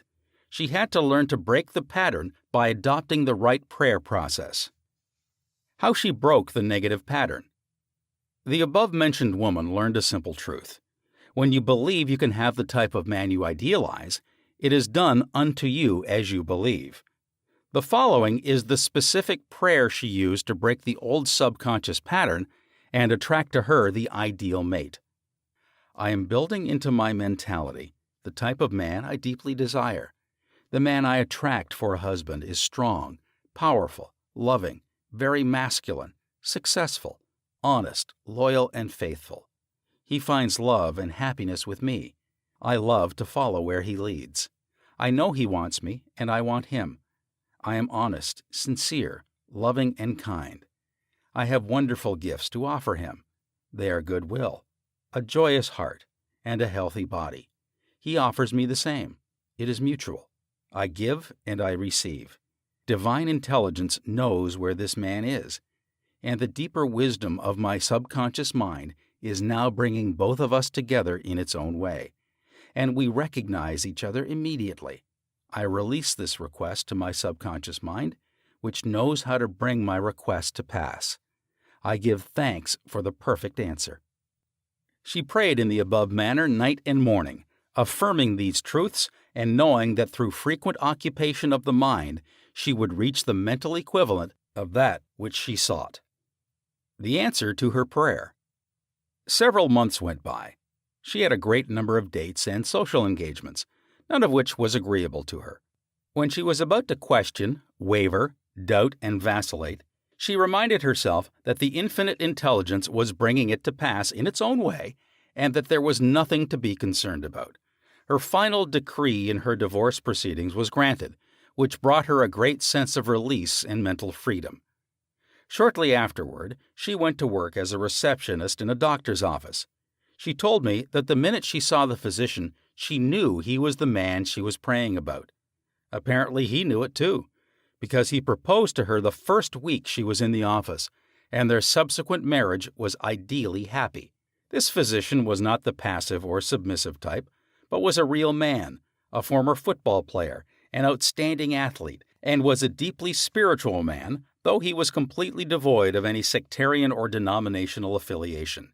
She got what she prayed for because she claimed it mentally until she reached the point of saturation. In other words, she mentally and emotionally united with her idea, and it became a part of her in the same way that an apple becomes a part of her bloodstream. Should I get a divorce? Divorce is an individual problem. It cannot be generalized. In some cases, of course, there never should have been a marriage. In some cases, divorce is not the solution. No more so than marriage is the solution for a lonely man. Divorce may be right for one person and wrong for another. A divorced woman may be far more sincere and noble than many of her married sisters who perhaps are living a lie. For example, I once talked with a woman whose husband was a dope fiend, an ex-convict, a wife-beater, and a non-provider. She had been told it was wrong to get a divorce. I explained to her that marriage is of the heart. If two hearts blend harmoniously, lovingly, and sincerely, that is the ideal marriage. The pure action of the heart is love. Following this explanation, she knew what to do. She knew in her heart that there is no divine law which compelled her to be browbeaten, intimidated, and beaten because someone said, "I pronounce you man and wife." If you are in doubt as to what to do, ask for guidance, knowing that there is always an answer and you will receive it. Follow the lead that comes to you in the silence of your soul. It speaks to you in peace. Drifting into divorce. Recently, a young couple, married for only a few months, were seeking a divorce. I discovered that the young man had a constant fear that his wife would leave him. He expected rejection, and he believed that she would be unfaithful. These thoughts haunted his mind and became an obsession with him. His mental attitude was one of separation and suspicion. She felt unresponsive to him. It was his own feeling or atmosphere of loss and separation operating through them. This brought about a condition or action in accordance with the mental pattern behind it. There is a law of action and reaction, or cause and effect. The thought is the action, and the response of the subconscious mind is the reaction. His wife left home and asked for a divorce, which is what he feared and believed she would do. Divorce begins in the mind. Divorce takes place first in the mind. The legal proceedings follow after. These two young people were full of resentment, fear, suspicion, and anger. These attitudes weaken, exhaust, and debilitate the whole being. They learned that hate divides and that love unites. They began to realize what they had been doing with their minds. Neither one of them knew the law of mental action, and they were misusing their minds and bringing on chaos and misery. These two people went back together at my suggestion and experimented with prayer therapy. They began to radiate love, peace, and goodwill to each other. Each one practiced radiating harmony, health, peace, and love to the other, and they alternated in the reading of the Psalms every night. Their marriage is growing more beautiful every day. The nagging wife. Many times the reason the wife nags is because she gets no attention. Oftentimes it is a craving for love and affection. Give your wife attention and show your appreciation. Praise and exalt all her many good points. There is also the nagging type of woman who wants to make the man conform to her particular pattern. This is about the quickest way in the world to get rid of a man. The wife and the husband must cease being scavengers always looking at the petty faults or errors in each other. Let each give attention and praise for the constructive and wonderful qualities in the other. The brooding husband. If a man begins to brood, grows morbid against his wife because of the things she said or did, he is, psychologically speaking, committing adultery. One of the meanings of adultery is idolatry. For example, giving attention to or uniting mentally with that which is negative and destructive. When a man is silently resenting his wife and is full of hostility toward her, he is unfaithful. He is not faithful to his marriage vows, which are to love, cherish, and honor her all the days of his life. The man who is brooding, bitter, and resentful can swallow his sharp remarks, abate his anger, and he can go to great lengths to be considerate, kind, and courteous. He can deftly skirt the differences.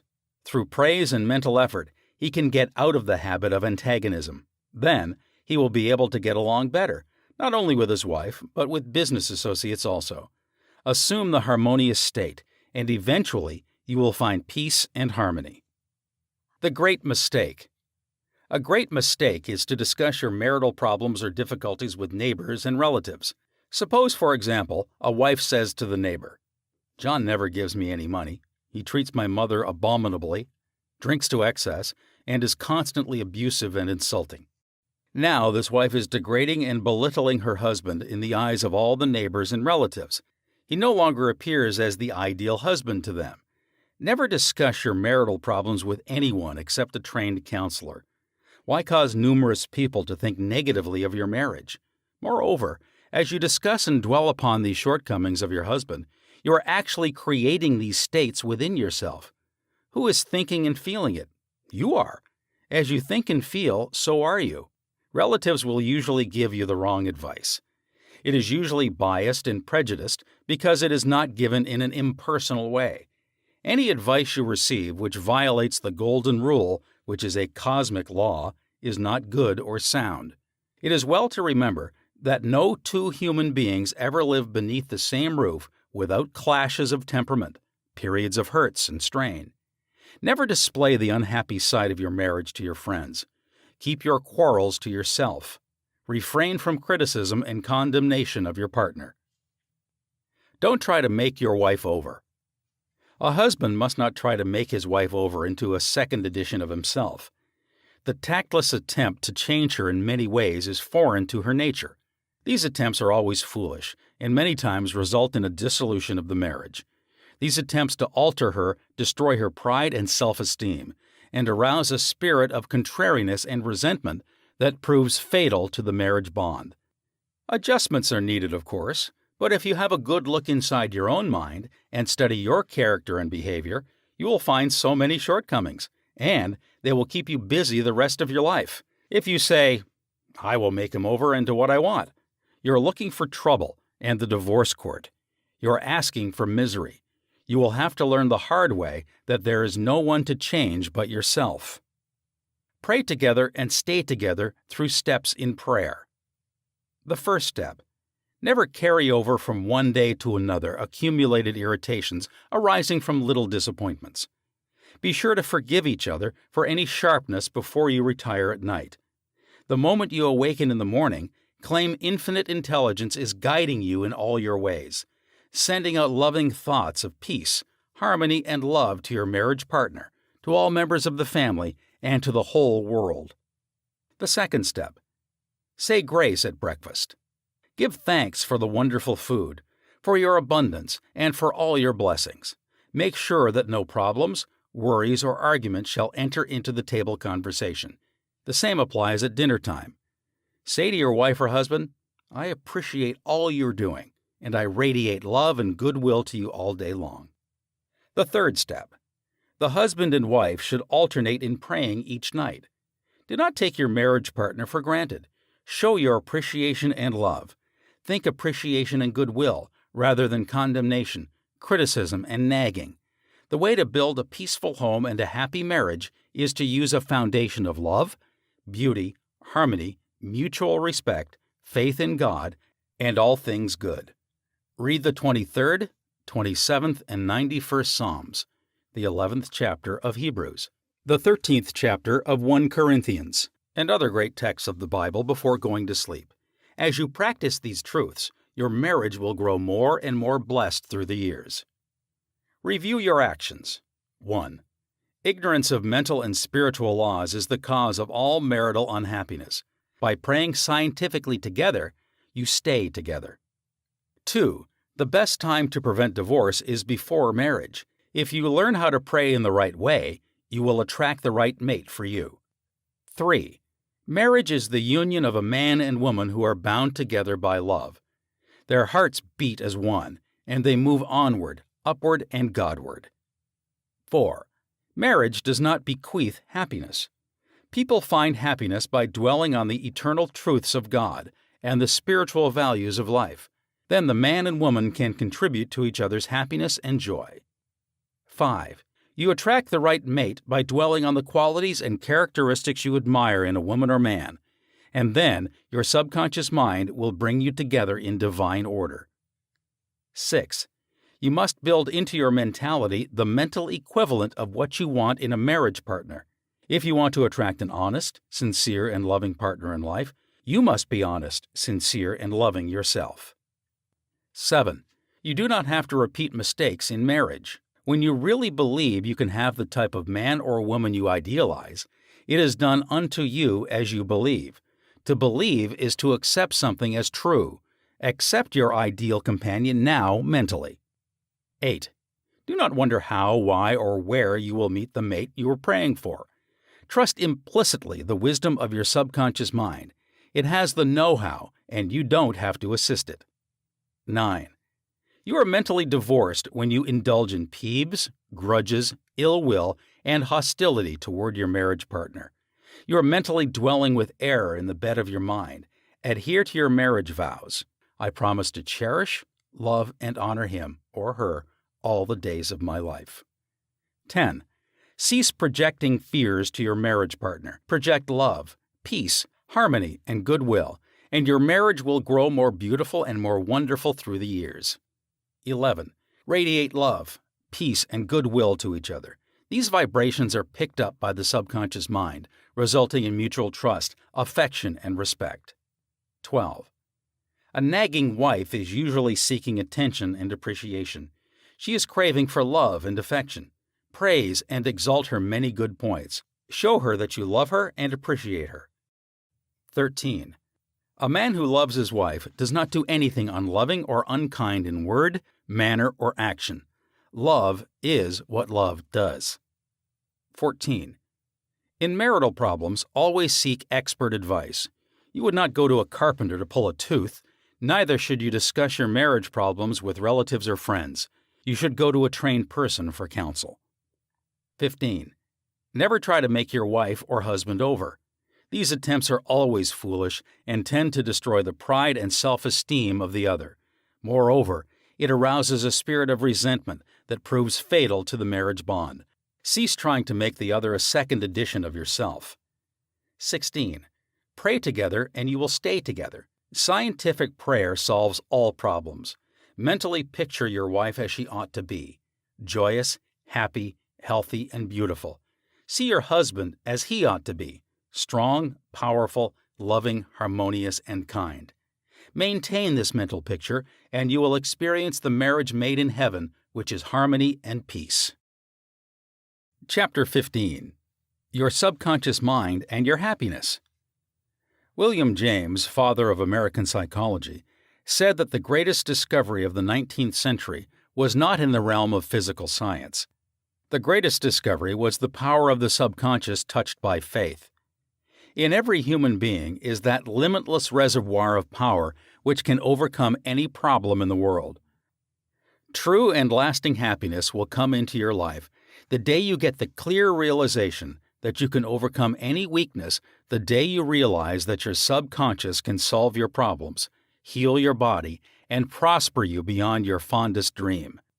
You might have felt very happy when your child was born, when you got married, when you graduated from college, or when you won a great victory or a prize.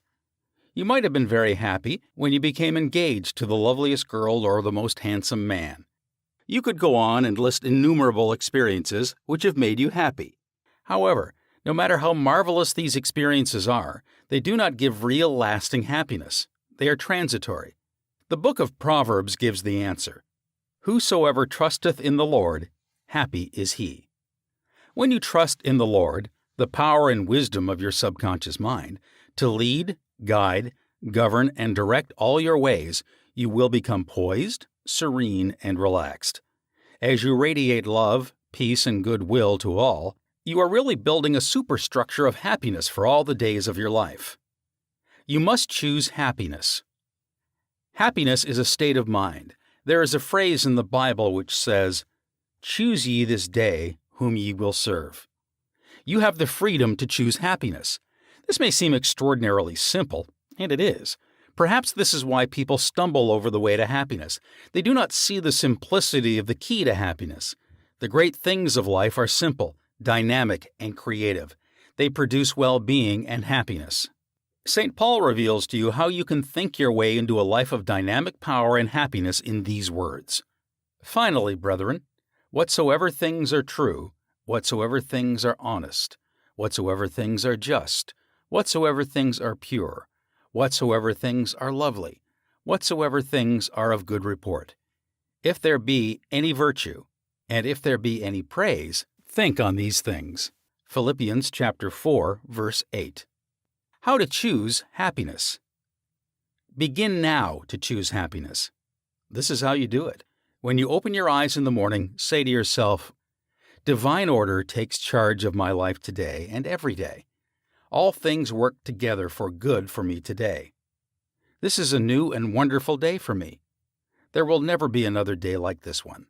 I am divinely guided all day long, and whatever I do will prosper. Divine love surrounds me, enfolds me, and enwraps me, and I go forth in peace. Whenever my attention wanders away from that which is good and constructive, I will immediately bring it back to the contemplation of that which is lovely and of good report. I am a spiritual and mental magnet, attracting to myself all things which bless and prosper me. I am going to be a wonderful success in all my undertakings today. I am definitely going to be happy all day long." Start each day in this manner. Then you will be choosing happiness, and you will be a radiant, joyous person. He made it a habit to be happy. A number of years ago, I stayed for about a week in a farmer's house in Connemara, on the west coast of Ireland. He seemed to be always singing and whistling and was full of humor.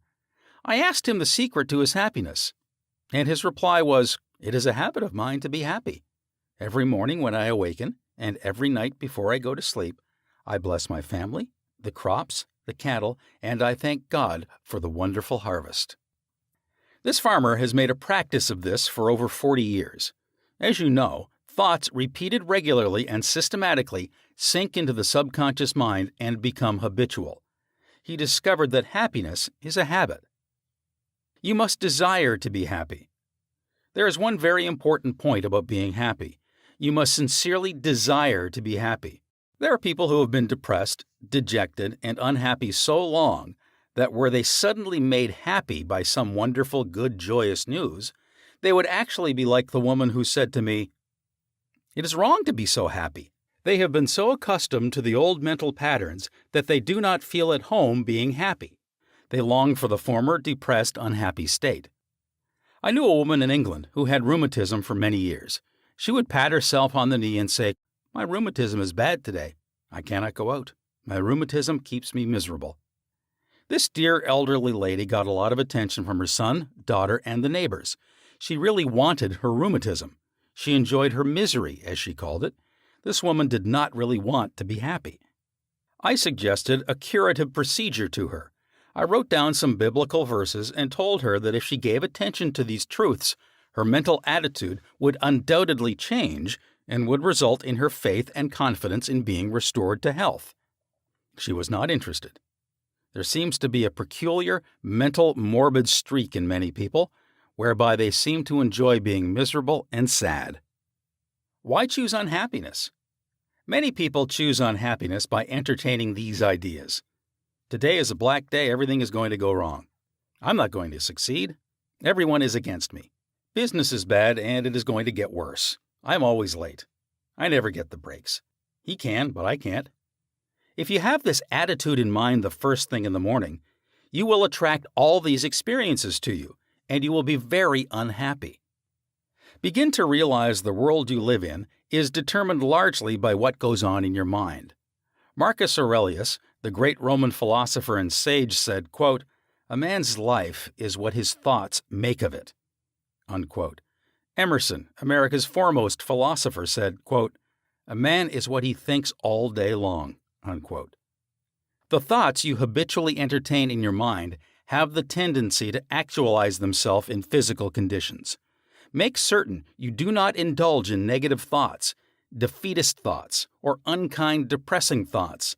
Recall frequently to your mind that you can experience nothing outside your own mentality. If I had $1 million, I would be happy. I have visited many men in mental institutions who were millionaires, but they insisted they were penniless and destitute. They were incarcerated because of psychotic, paranoid, and manic depressive tendencies. Wealth in and of itself will not make you happy. On the other hand, it is not a deterrent to happiness. Today, there are many people trying to buy happiness through the purchase of radios, television sets, automobiles, a home in the country, a private yacht, and a swimming pool. But happiness cannot be purchased or procured in that way. The kingdom of happiness is in your thought and feeling. Too many people have the idea that it takes something artificial to produce happiness. Some say, if I were elected mayor, made president of the organization, promoted to general manager of the corporation, I would be happy. The truth is that happiness is a mental and spiritual state. None of these positions mentioned will necessarily bequeath happiness. Your strength, joy, and happiness consist in finding out the law of divine order and right action lodged in your subconscious mind, and by applying these principles in all phases of your life. He found happiness to be the harvest of a quiet mind. Lecturing in San Francisco some years ago, I interviewed a man who was very unhappy and dejected over the way his business was going. He was the general manager. His heart was filled with resentment toward the vice president and the president of the organization. He claimed that they opposed him. Because of this internal strife, business was declining. He was receiving no dividends or stock bonuses. This is how he solved his business problem.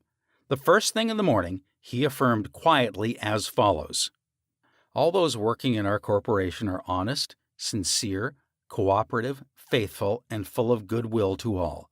They are mental and spiritual links in the chain of this corporation's growth, welfare, and prosperity. I radiate love, peace, and goodwill in my thoughts, words, and deeds to my 2 associates and to all those in the company.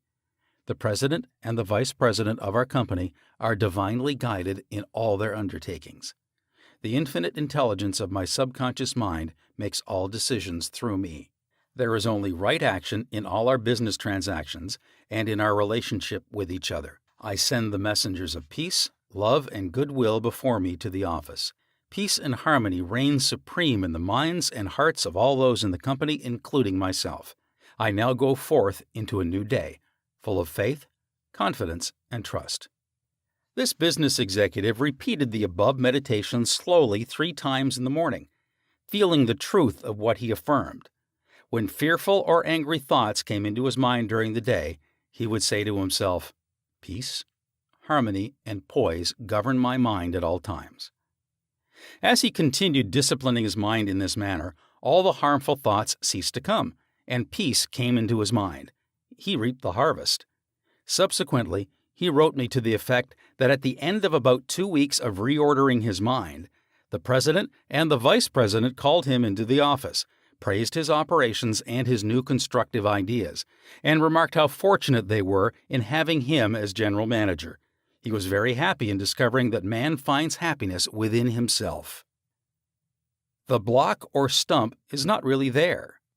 I read a newspaper article some years ago which told about a horse who had shied when he came to a stump on the road. Subsequently, every time the horse came to that stump, he shied. The fanner dug the stump out, burned it, and leveled the old road. Yet, for 25 years, every time the horse passed the place where the former stump was, he shied. The horse was shying at the memory of a stump. There is no block to your happiness save in your own thought life and mental imagery. Are fear or worry holding you back? Fear is a thought in your mind. You can dig it up this very moment by supplanting it with faith in success, achievement, and victory over all problems. I knew a man who failed in business. He said to me, "I made mistakes, I've learned a lot. I'm going back into business, and I will be a tremendous success." He faced up to that stump in his mind. He did not whine or complain, but he tore up the stump of failure, and through believing in his inner powers to back him up, he banished all fear thoughts and old depressions. Believe in yourself, and you will succeed and be happy. The happiest people. The happiest man is he who constantly brings forth and practices what is best in him. Happiness and virtue complement each other. The best are not only the happiest, but the happiest are usually the best in the art of living life successfully. God is the highest and best in you. Express more of God's love, light, truth, and beauty, and you will become one of the happiest persons in the world today. Epictetus, the Greek Stoic philosopher, said, quote, "There is but one way to tranquility of mind and happiness. Let this, therefore, be always ready at hand with thee, both when thou wakest early in the morning and all the day long, and when thou goest late to sleep, to account no external things thine own, but commit all these to God." Unquote. Summary of steps to happiness. 1. William James said that the greatest discovery of the 19th century was the power of the subconscious mind touched by faith. 2. There is tremendous power within you. Happiness will come to you when you acquire a sublime confidence in this power. Then you will make your dreams come true. 3. You can rise victorious over any defeat and realize the cherished desires of your heart through the marvelous power of your subconscious mind. This is the meaning of "Whosoever trusteth in the Lord," spiritual laws of the subconscious mind, "happy is he." 4. You must choose happiness. Happiness is a habit. It is a good habit to ponder often on whatsoever things are true, whatsoever things are honest, whatsoever things are just, whatsoever things are pure, whatsoever things are lovely, whatsoever things are of good report. If there be any virtue, and if there be any praise, think on these things. Philippians chapter 4, verse 8. 5. When you open your eyes in the morning, say to yourself, "I choose happiness today. I choose success today. I choose right action today. I choose love and goodwill for all today. I choose peace today." Pour life, love, and interest into this affirmation, and you have chosen happiness. 6. Give thanks for all your blessings several times a day. Furthermore, pray for the peace, happiness, and prosperity of all members of your family, your associates, and all people everywhere. 7. You must sincerely desire to be happy. Nothing is accomplished without desire. Desire is a wish with wings of imagination and faith. Imagine the fulfillment of your desire and feel its reality, and it will come to pass. Happiness comes in answered prayer. 8. By constantly dwelling on thoughts of fear, worry, anger, hate, and failure, you will become very depressed and unhappy. Remember, your life is what your thoughts make of it. 9. You cannot buy happiness with all the money in the world. Some millionaires are very happy. Some are very unhappy. Many people with very little worldly goods are very happy, and some are very unhappy. Some married people are happy, and some very unhappy. Some single people are happy, and some are very unhappy. The kingdom of happiness is in your thought and feeling. 10. Happiness is the harvest of a quiet mind. Anchor your thoughts on peace, poise, security, and divine guidance, and your mind will be productive of happiness. 11. There is no block to your happiness. External things are not causative. These are effects, not cause. Take your cue from the only creative principle within you. Your thought is cause, and a new cause produces a new effect. choose happiness. 12. The happiest man is he who brings forth the highest and best in him. God is the highest and best in him, for the kingdom of God is within. Chapter 16. Your subconscious mind and harmonious human relations. In studying this book, you'll learn that your subconscious mind is a recording machine which faithfully reproduces whatever you impress upon it. This is one of the reasons for the application of the golden rule in human relations. Matthew chapter 7 verse 12 says, "All things whatsoever ye would that men should do unto you, do ye even so to them." This quotation has outer and inner meanings. You are interested in its inner meaning from the standpoint of your subconscious mind, which is, as you would that men should think about you, think you about them in like manner. As you would that men should feel about you, feel you also about them in like manner. As you would want men to act toward you, act you toward them in like manner. For example, you may be polite and courteous to someone in your office, but when his back is turned, you are very critical and resentful toward him in your mind. Such negative thoughts are highly destructive to you. It is like taking poison. You are actually taking mental poisons which rob you of vitality, enthusiasm, strength, guidance, and goodwill. These negative thoughts and emotions sink down into your subconscious and cause all kinds of difficulties and maladies in your life. The master key to happy relationships with others. Judge not, that ye not be judged. For with what judgment ye judge, ye shall be judged. And with what measure ye mete, it shall be measured to you again. Matthew chapter 7, verses 1 and 2. A study of these verses and the application of the inner truths therein contained represent the real key to harmonious relations. To judge is to think, to arrive at a mental verdict or conclusion in your mind. The thought you have about the other person is your thought, because you are thinking it. Your thoughts are creative. Therefore, you actually create in your own experience what you think and feel about the other person. It is also true that the suggestion you give to another, you give to yourself, because your mind is the creative medium. This is why it is said, "For with what judgment ye judge, ye shall be judged." When you know this law and the way your subconscious mind works, you are careful to think, feel, and act right toward the other. These verses teach you about the emancipation of man and reveal to you the solution to your individual problems. And with what measure ye mete, it shall be measured to you again. The good you do for others comes back to you in like measure, and the evil you do returns to you by the law of your own mind. If a man cheats and deceives another, he is actually cheating and deceiving himself. His sense of guilt and mood of loss inevitably will attract loss to him in some way, at some time. His subconscious records his mental act and reacts according to the mental intention or motivation. Your subconscious mind is impersonal and unchanging, neither considering persons nor respecting religious affiliations or institutions of any kind. It is neither compassionate nor vindictive. The way you think, feel, and act toward others returns at last upon yourself. The daily headlines made him sick. Begin now to observe yourself.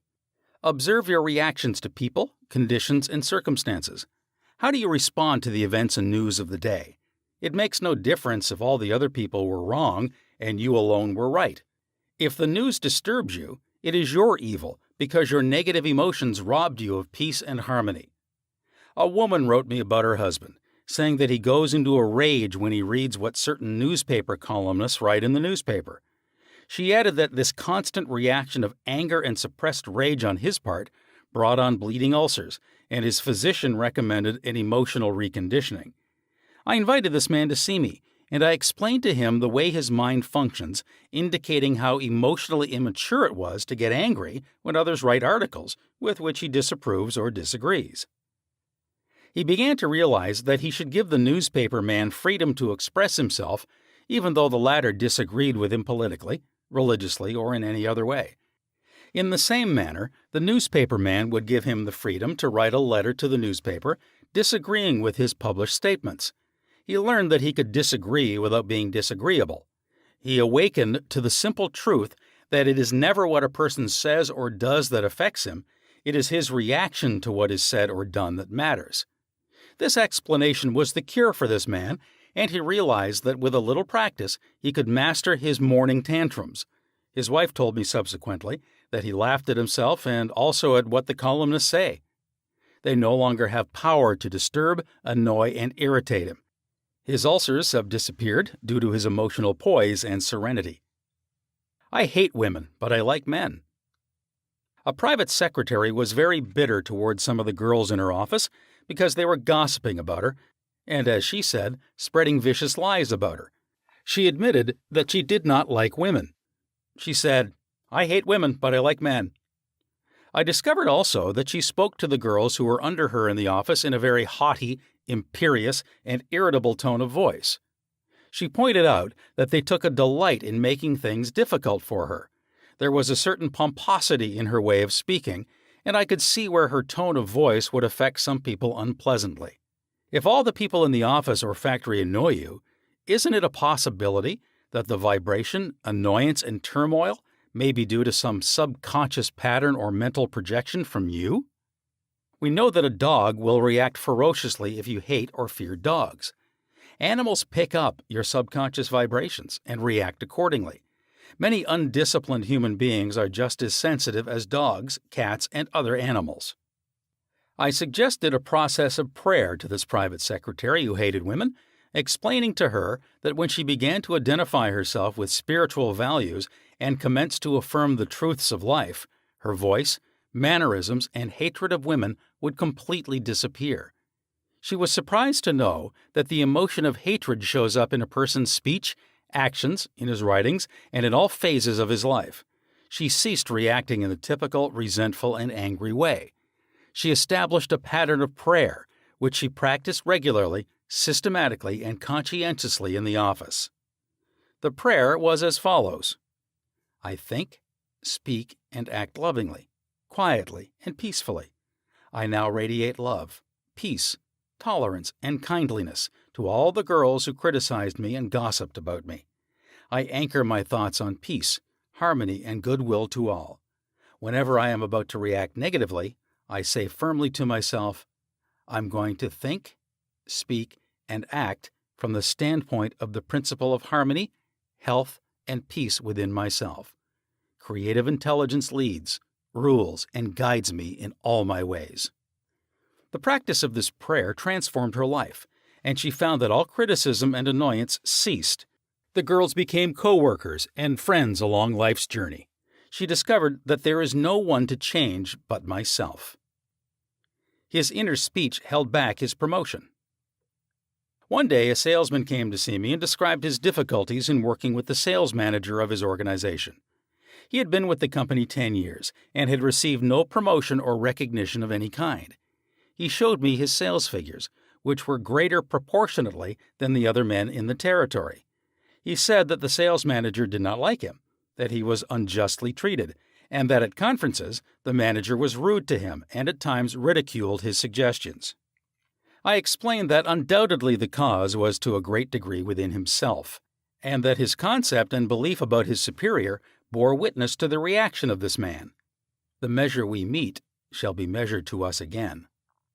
His mental measure or concept of the sales manager was that he was mean and cantankerous.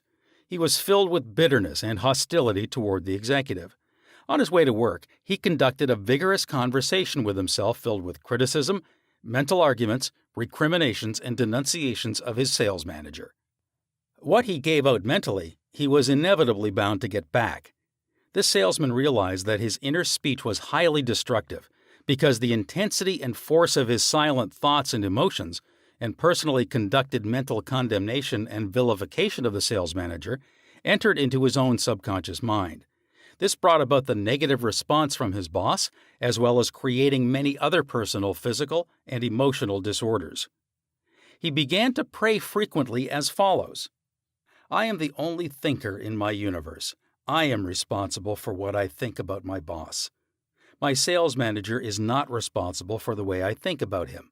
I refuse to give power to any person, place, or thing to annoy me or disturb me. I wish health, success, peace of mind, and happiness for my boss.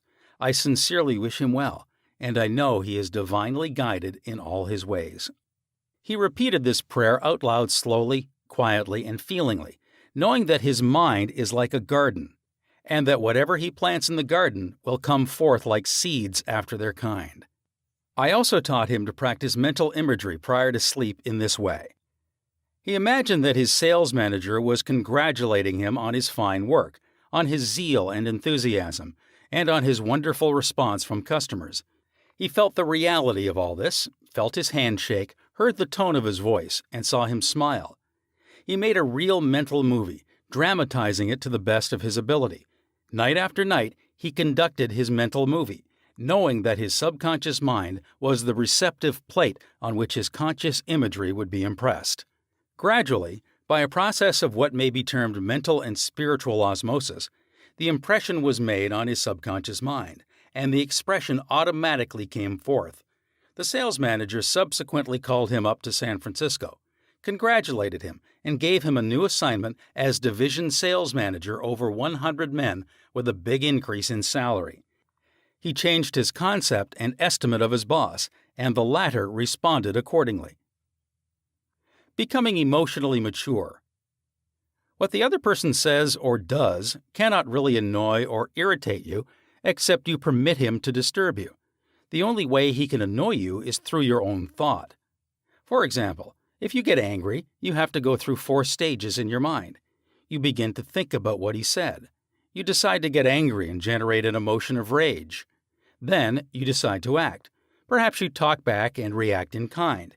You see that the thought, emotion, reaction, and action all take place in your mind. When you become emotionally mature, you do not respond negatively to the criticism and resentment of others. To do so would mean that you have descended to that state of low mental vibration and become one with the negative atmosphere of the other. Identify yourself with your aim in life and do not permit any person, place, or thing to deflect you from your inner sense of peace, tranquility, and radiant health. The meaning of love in harmonious human relations.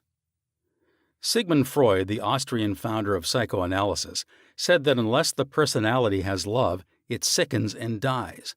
Love includes understanding, goodwill, and respect for the divinity in the other person. The more love and goodwill you emanate and exude, the more comes back to you. If you puncture the other fellow's ego and wound his estimate of himself, you cannot gain his goodwill. Recognize that every man wants to be loved and appreciated, and made to feel important in the world. Realize that the other man is conscious of his true worth, and that, like yourself, he feels the dignity of being an expression of the one life principle animating all men. As you do this, consciously and knowingly, you build the other person up, and he returns your love and goodwill. He hated audiences. An actor told me that the audience booed and hissed him on his first appearance on the stage. He added that the play was badly written and that undoubtedly he did not play a good role. He admitted openly to me that for months afterward he hated audiences. He called them dopes, dummies, stupid, ignorant, gullible, etc. He quit the stage in disgust and went to work in a drugstore for a year. One day, a friend invited him to hear a lecture in Town Hall, New York City, on how to get along with ourselves. This lecture changed his life. He went back to the stage and began to pray sincerely for the audience and himself. He poured out love and goodwill every night before appearing on the stage. He made it a habit to claim that the peace of God filled the hearts of all present, and that all present were lifted up and inspired. During each performance, he sent out love vibrations to the audience. Today, he is a great actor, and he loves and respects people. His goodwill and esteem are transmitted to others and are felt by them. Handling difficult people. There are difficult people in the world who are twisted and distorted mentally. They are malconditioned. Many are mental delinquents, argumentative, uncooperative, cantankerous, cynical, and sour on life. They are sick psychologically. Many people have deformed and distorted minds, probably warped during childhood. Many have congenital deformities. You would not condemn a person who had tuberculosis, nor should you condemn a person who is mentally ill. No one, for example, hates or resents a hunchback. There are many mental hunchbacks. You should have compassion and understanding. To understand all is to forgive all. Misery loves company. The hateful, frustrated, distorted, and twisted personality is out of tune with the infinite. He resents those who are peaceful, happy, and joyous. Usually, he criticizes, condemns, and vilifies those who have been very good and kind to him. His attitude is this: why should they be so happy when he is so miserable? He wants to drag them down to his own level. Misery loves company. When you understand this, you remain unmoved, calm, and dispassionate. The practice of empathy in human relations. A girl visited me recently stating that she hated another girl in her office. She gave as her reason that the other girl was prettier, happier, and wealthier than she, and in addition was engaged to the boss of the company where they worked. One day, after the marriage had taken place, the crippled daughter, by a former marriage, of the woman whom she hated came into the office. The child put her arms around her mother and said, "Mommy, Mommy, I love my new daddy. Look what he gave me." She showed her mother a wonderful new toy. She said to me, "My heart went out to that little girl, and I knew how happy she must feel. I got a vision of how happy this woman was. All of a sudden, I felt love for her, and I went into the office and wished her all the happiness in the world, and I meant it." In psychological circles today, this is called empathy, which simply means the imaginative projection of your mental attitude into that of another. She projected her mental mood or the feeling of her heart into that of the other woman, and began to think and look out through the other woman's brain. She was actually thinking and feeling as the other woman, and also as the child, because she likewise had projected herself into the mind of the child. She was looking out from that vantage point on the child's mother. If tempted to injure or think ill of another, project yourself mentally into the mind of Moses, and think from the standpoint of the Ten Commandments. If you are prone to be envious, jealous, or angry, project yourself into the mind of Jesus and think from that standpoint, and you will feel the truth of the words, "Love ye one another." Appeasement never wins. Do not permit people to take advantage of you and gain their point by temper tantrums, crying jags, or so-called heart attacks. These people are dictators who try to enslave you and make you do their bidding. Be firm but kind and refuse to yield. Appeasement never wins. Refuse to contribute to their delinquency, selfishness, and possessiveness. Remember, do that which is right. You are here to fulfill your ideal and remain true to the eternal verities and spiritual values of life which are eternal. Give no one in all the world the power to deflect you from your goal, your aim in life, which is to express your hidden talents to the world, to serve humanity, and to reveal more and more of God's wisdom, truth, and beauty to all people in the world. Remain true to your ideal. Know definitely and absolutely that whatever contributes to your peace, happiness, and fulfillment must of necessity bless all men who walk the earth. The harmony of the part is the harmony of the whole, for the whole is in the part, and the part is in the whole. All you owe the other, as Paul says, is love, and love is the fulfilling of the law of health, happiness, and peace of mind. Profitable pointers in human relations. 1. Your subconscious mind is a recording machine which reproduces your habitual thinking. Think good of the other, and you are actually thinking good about yourself. 2. A hateful or resentful thought is a mental poison. Do not think ill of another, for to do so is to think ill of yourself. You are the only thinker in your universe, and your thoughts are creative. 3. Your mind is a creative medium. Therefore, what you think and feel about the other, you are bringing to pass in your own experience. This is the psychological meaning of the Golden Rule. As you would that man should think about you, think you about them in the same manner. 4. To cheat, rob, or defraud another brings lack, loss, and limitation to yourself. Your subconscious mind records your inner motivations, thoughts, and feelings. These being of a negative nature, loss, limitation, and trouble come to you in countless ways. Actually, what you do to the other, you are doing to yourself. 5. The good you do, the kindness proffered, the love and good will you send forth, will all come back to you multiplied in many ways. 6. You are the only thinker in the world. You are responsible for the way you think about the other. Remember, the other person is not responsible for the way you think about him. Your thoughts are reproduced. What are you thinking about now about the other fellow? 7. Become emotionally mature and permit other people to differ from you. They have a perfect right to disagree with you, and you have the same freedom to disagree with them. You can disagree without being disagreeable. 8. Animals pick up your fear vibrations and snap at you. If you love animals, they will never attack you. Many undisciplined human beings are just as sensitive as dogs, cats, and other animals. 9. Your inner speech, representing your silent thoughts and feelings, is experienced in the reactions of others toward you. 10. Wish for the other what you wish for yourself. This is the key to harmonious human relations. 11. Change your concept and estimate of your employer. Feel and know he is practicing the golden rule and the law of love, and he will respond accordingly. 12. The other person cannot annoy you or irritate you except you permit him. Your thought is creative.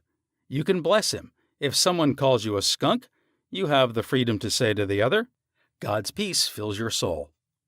13. Love is the answer to getting along with others.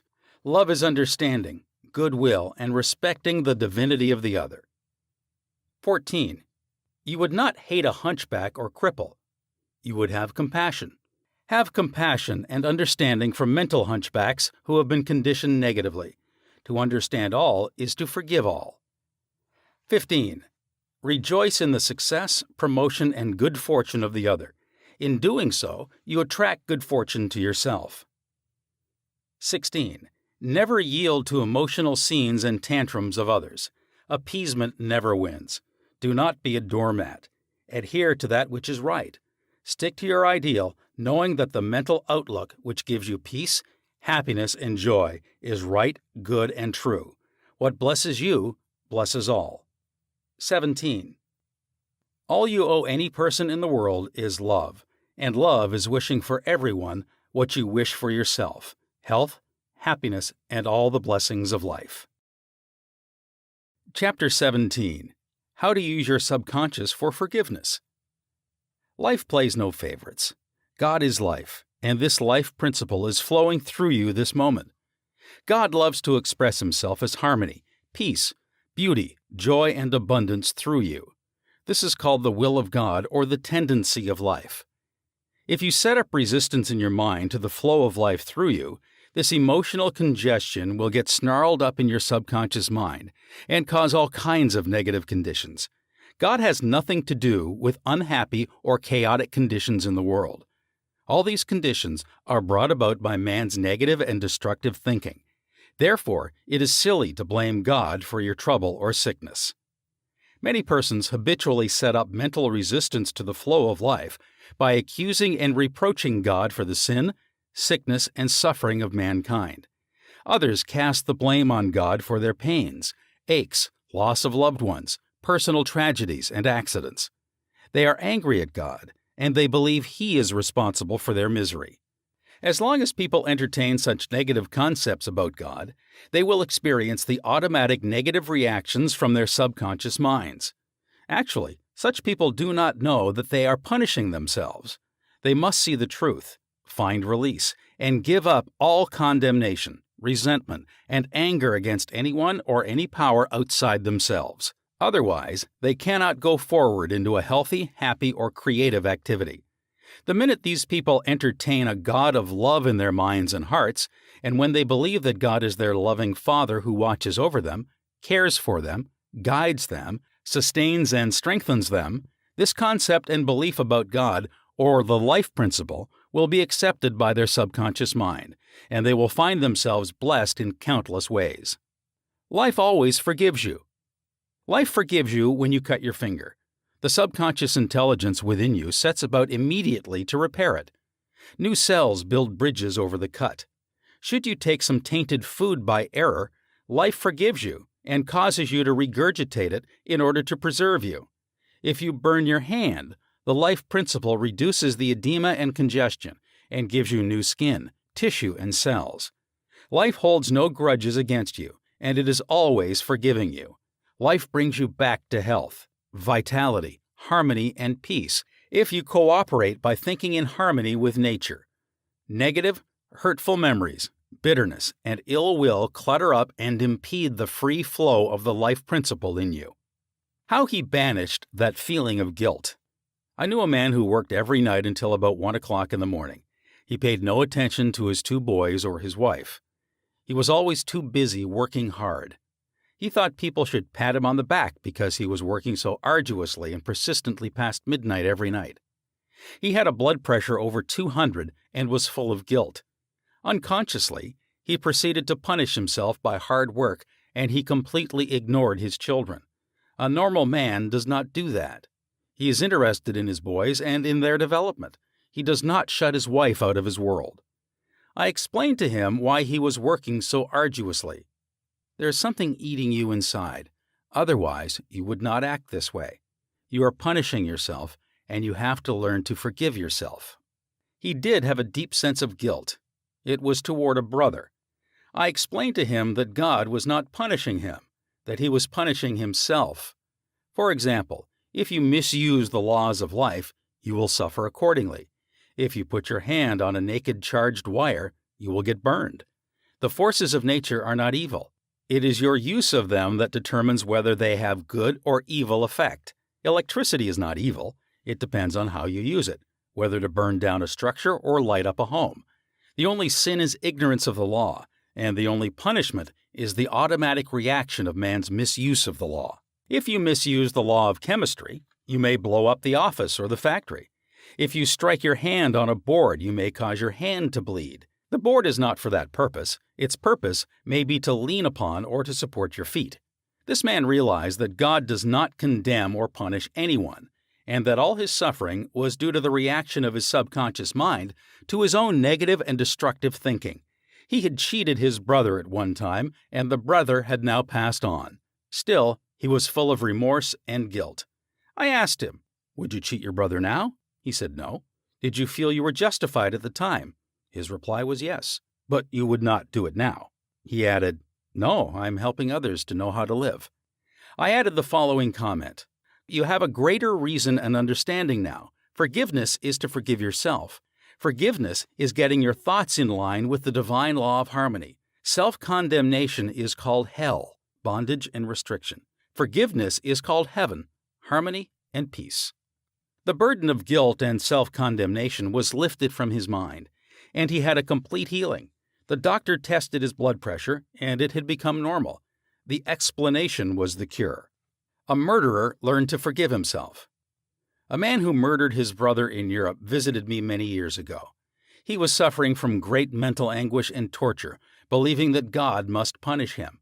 He explained that his brother had been having an affair with his wife, and that he had shot him on the spur of the moment. This had happened about 15 years previous to his interview with me. In the meantime, this man had married an American girl and had been blessed with 3 lovely children. He was in a position where he helped many people, and he was a transformed man. My explanation to him was that physically and psychologically he was not the same man who shot his brother, since scientists inform us that every cell of our bodies changes every 11 months. Moreover, mentally and spiritually, he was a new man. He was now full of love and goodwill for humanity. The old man who committed the crime 15 years before was mentally and spiritually dead. Actually, he was condemning an innocent man.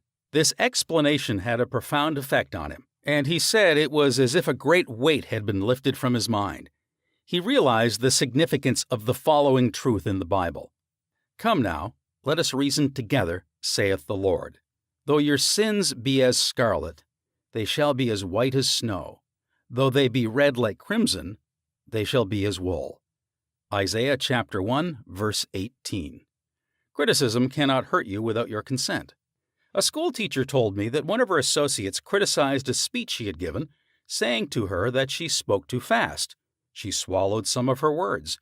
She couldn't be heard. Her diction was poor, and her speech ineffective. This teacher was furious and full of resentment toward her critic. She admitted to me that the criticisms were just.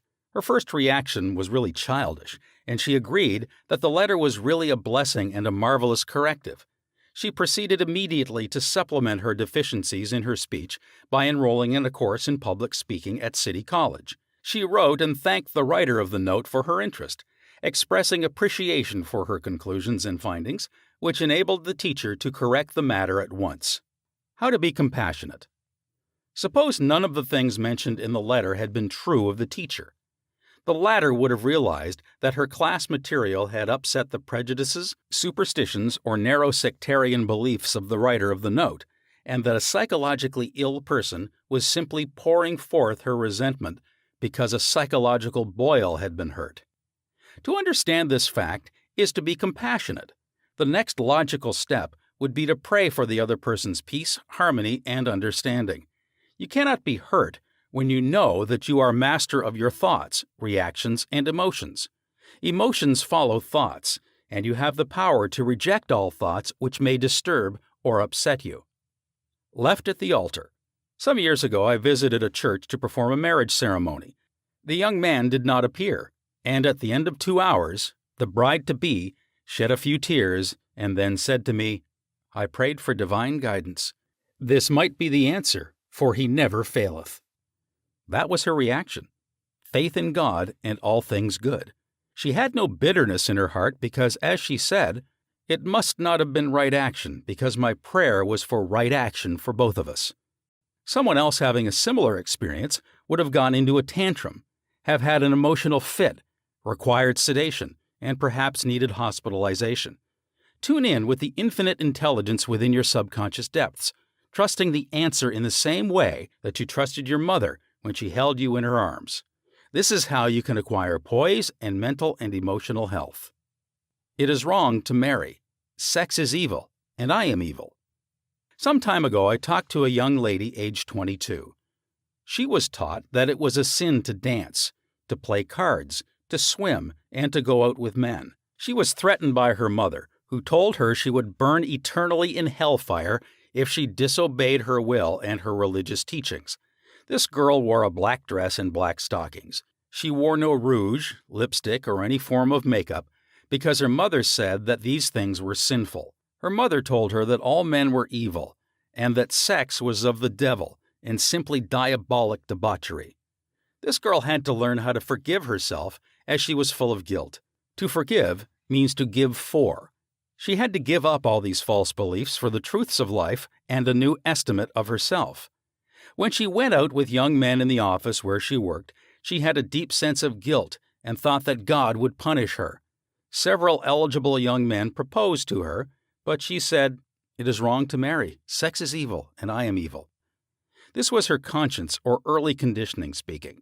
She came to me once weekly for about 10 weeks, and I taught her the workings of the conscious and subconscious mind as set forth in this book.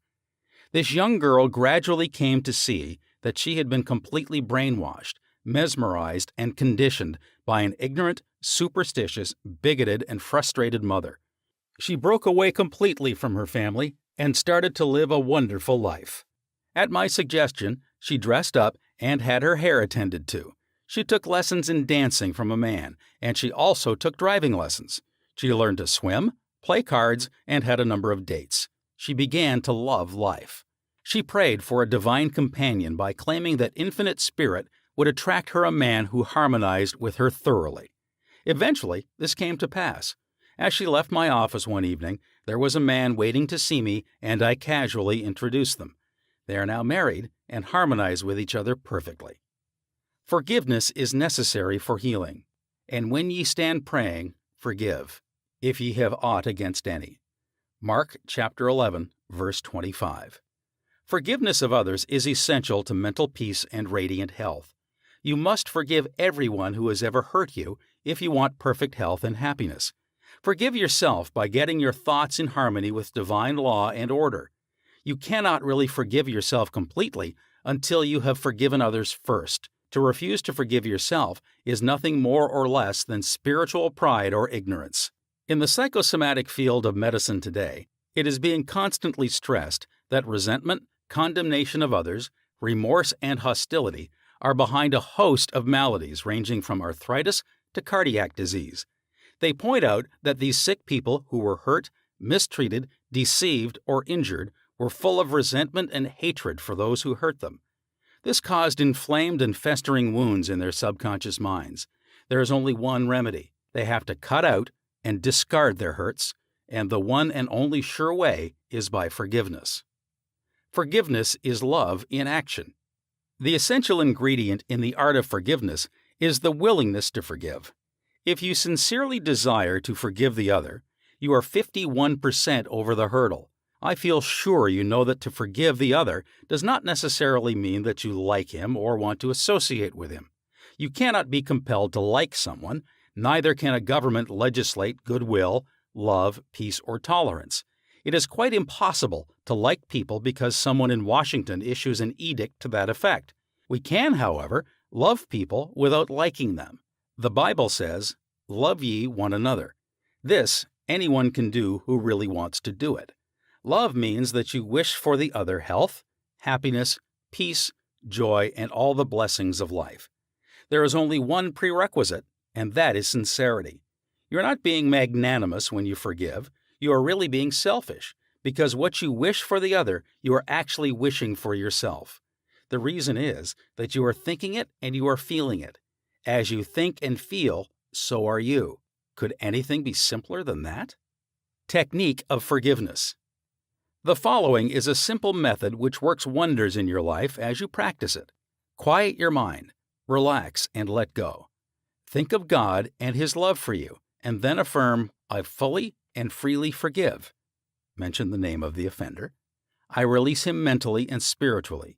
I completely forgive everything connected with the matter in question. I am free, and she is free." It is a marvelous feeling. It is my day of general amnesty. I release anybody and everybody who has ever hurt me, and I wish for each and everyone health, happiness, peace, and all the blessings of life. I do this freely, joyously, and lovingly, and whenever I think of the person or persons who hurt me, I say, "I have released you, and all the blessings of life are yours. I am free, and you are free." It is wonderful. The great secret of true forgiveness is that once you have forgiven the person, it is unnecessary to repeat the prayer. Whenever the person comes to your mind or the particular hurt happens to enter your mind, wish the delinquent well and say, "Peace be to you." Do this as often as the thought enters your mind.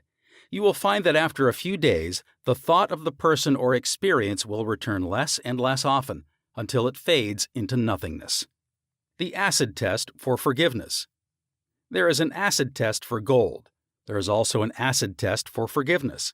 If I should tell you something wonderful about someone who has wronged you, cheated you, or defrauded you, and you sizzled at hearing the good news about this person, the roots of hatred would still be in your subconscious mind, playing havoc with you. Let us suppose you had a painful abscess on your jaw a year ago, and you told me about it. I would casually ask you if you had any pain now. You would automatically say, "Of course not, I have a memory of it, but no pain." That is the whole story. You may have a memory of the incident, but no sting or hurt anymore. This is the acid test, and you must meet it psychologically and spiritually. Otherwise, you are simply deceiving yourself and not practicing the true art of forgiveness. To understand all is to forgive all. When man understands the creative law of his own mind, he ceases to blame other people and conditions for making or marring his life. He knows that his own thoughts and feelings create his destiny. Furthermore, he is aware that externals are not the causes and conditioners of his life and his experiences. To think that others can mar your happiness, that you are the football of a cruel fate, that you must oppose and fight others for a living, all these and others like them are untenable when you understand that thoughts are things. The Bible says the same thing. For as a man thinketh in his heart, so is he. Proverbs chapter 23, verse 7. Summary of your aids to forgiveness. 1. God or life is no respecter of persons. Life plays no favorites. Life or God seems to favor you when you align yourself with the principle of harmony, health, joy, and peace. 2. God or life never sends disease, sickness, accident, or suffering. We bring these things on ourselves by our own negative, destructive thinking based upon the law, as we sow, so shall we reap. 3. Your concept of God is the most important thing in your life. If you really believe in a God of love, your subconscious mind will respond in countless blessings to you. Believe in a God of love. 4. Life, or God, holds no grudge against you. Life never condemns you. Life heals a severe cut on your hand. Life forgives you if you burn your finger. It reduces the edema and restores the part to wholeness and perfection. 5. Your guilt complex is a false concept of God and life. God, or life, does not punish or judge you. You do this to yourself by your false beliefs, negative thinking, and self-condemnation. 6. God, or life, does not condemn or punish you. The forces of nature are not evil. The effect of their use depends on how you use the power within you. You can use electricity to kill someone or to light the house. You can use water to drown a child or quench his thirst. Good and evil come right back to the thought and purpose in man's own mind. 7. God, or life, never punishes. Man punishes himself by his false concepts of God, life, and the universe. His thoughts are creative, and he creates his own misery. 8. If another criticizes you, and these faults are within you, rejoice, give thanks, and appreciate the comments. This gives you the opportunity to correct the particular fault. 9. You cannot be hurt by criticism when you know that you are master of your thoughts, reactions, and emotions. This gives you the opportunity to pray and bless the other, thereby blessing yourself. 10. When you pray for guidance and right action, take what comes. Realize it is good and very good. Then there is no cause for self-pity, criticism, or hatred. 11. There is nothing good or bad, but thinking makes it so. There is no evil in sex, the desire for food, wealth, or true expression. It depends on how you use these urges, desires, or aspirations. Your desire for food can be met without killing someone for a loaf of bread. 12. Resentment, hatred, ill will, and hostility are behind a host of maladies. Forgive yourself and everybody else by pouring out love, life, joy, and goodwill to all those who have hurt you. Continue until such time as you meet them in your mind and you are at peace with them. 13. To forgive is to give something for. Give love, peace, joy, wisdom, and all the blessings of life to the other, until there is no sting left in your mind. This is really the acid test of forgiveness. 14. Let us suppose you had an abscess in your jaw about a year ago. It was very painful. Ask yourself if it is painful now. The answer is in the negative. Likewise, if someone has hurt you, lied about and vilified you, and said all manner of evil about you, is your thought of that person negative? Do you sizzle when he or she comes into your mind? If so, the roots of hatred are still there, playing havoc with you and your good. The only way is to wither them with love by wishing for the person all the blessings of life, until you can meet the person in your mind and you can sincerely react with a benediction of peace and goodwill. This is the meaning of forgive until 70 times 7. Chapter 18.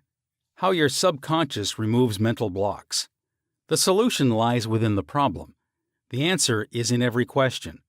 If you are presented with a difficult situation and you cannot see your way clear, the best procedure is to assume that infinite intelligence within your subconscious mind knows all and sees all, has the answer, and is revealing it to you now. Your new mental attitude that the creative intelligence is bringing about a happy solution will enable you to find the answer.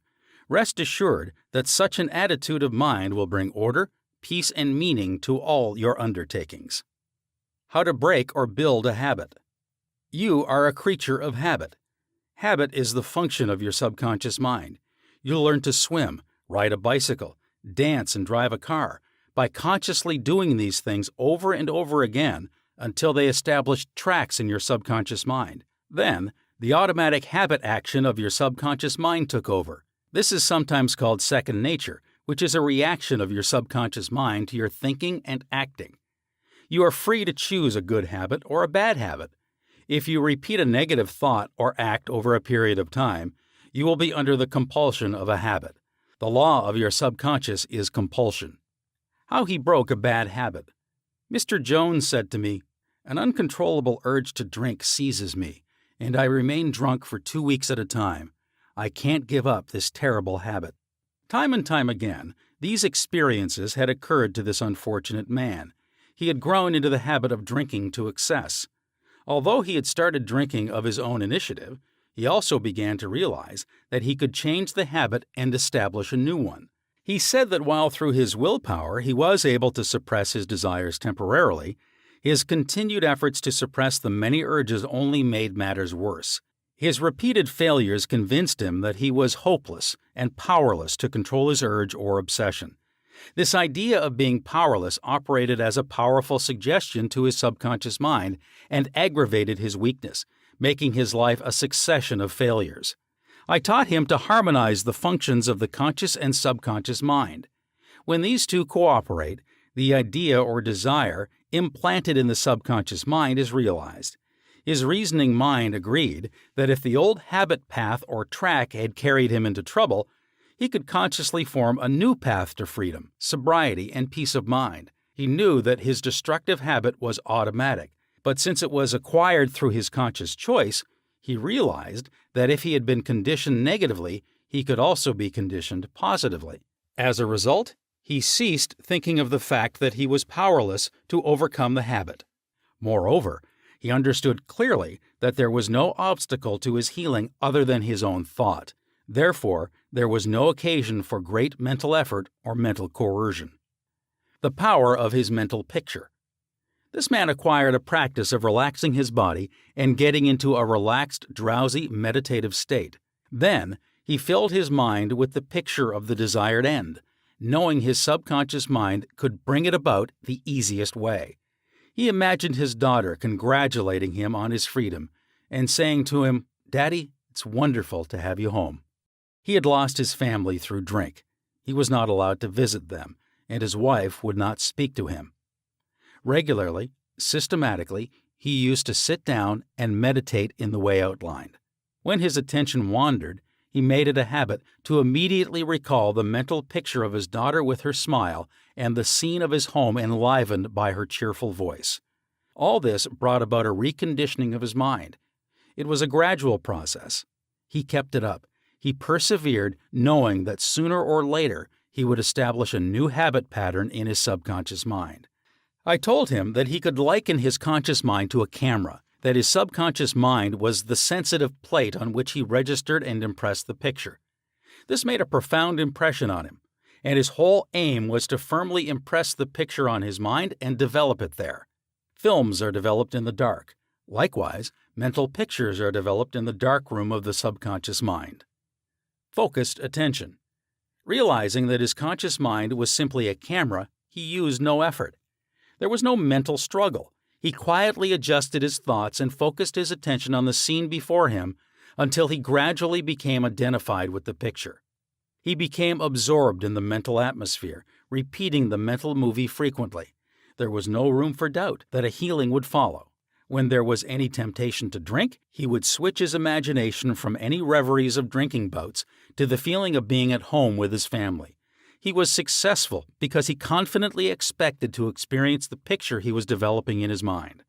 Today, he is president of a multi-million-dollar concern and is radiantly happy. He said a jinx was following him. Mr. Block said that he had been making an annual income of $20,000. But for the past 3 months, all doors seemed to jam tightly. He brought clients up to the point where they were about to sign on the dotted line, and then at the 11th hour, the door closed. He added that perhaps a jinx was following him. In discussing the matter with Mr. Block, I discovered that 3 months previously he had become very irritated, annoyed, and resentful toward a dentist who, after he had promised to sign a contract, had withdrawn at the last moment. He began to live in the unconscious fear that other clients would do the same, thereby setting up a history of frustration, hostility, and obstacles. He gradually built up in his mind a belief in obstruction and last-minute cancellations until a vicious circle had been established. What I fear most has come upon me. Mr. Block realized that the trouble was in his own mind and that it was essential to change his mental attitude. His run of so-called misfortune was broken in the following way. I realize I am one with the infinite intelligence of my subconscious mind, which knows no obstacle, difficulty, or delay. I live in the joyous expectancy of the best. My deeper mind responds to my thoughts. I know that the work of the infinite power of my subconscious cannot be hindered. Infinite intelligence always finishes successfully whatever it begins. Creative wisdom works through me, bringing all my plans and purposes to completion. Whatever I start, I bring to a successful conclusion. My aim in life is to give wonderful service, and all those whom I contact are blessed by what I have to offer. All my work comes to full fruition in divine order. He repeated this prayer every morning before going to call on his customers, and he also prayed each night prior to sleep. In a short time, he had established a new habit pattern in his subconscious mind, and he was back in his old accustomed stride as a successful salesman. How much do you want what you want? A young man asked Socrates how he could get wisdom. Socrates replied, "Come with me." He took the lad to a river, pushed the boy's head under the water, held it there until the boy was gasping for air, then relaxed and released his head. When the boy regained his composure, he asked him, "What did you desire most when you were underwater?" "I wanted air," said the boy. Socrates said to him, "When you want wisdom as much as you wanted air, you were immersed in the water. You will receive it." Likewise, when you have a really intense desire to overcome any block in your life, and you come to a clear-cut decision that there is a way out, and that is the course you wish to follow, then victory and triumph are assured. If you really want peace of mind and inner calm, you will get it, regardless of how unjustly you have been treated, or how unfair the boss has been, or what a mean scoundrel someone has proved to be. All this makes no difference to you when you awaken to your mental and spiritual powers. You know what you want, and you will definitely refuse to let the thieves, thoughts of hatred, anger, hostility, and ill will rob you of peace, harmony, health, and happiness. You cease to become upset by people, conditions, news, and events by identifying your thoughts immediately with your aim in life. Your aim is peace, health, inspiration, harmony, and abundance.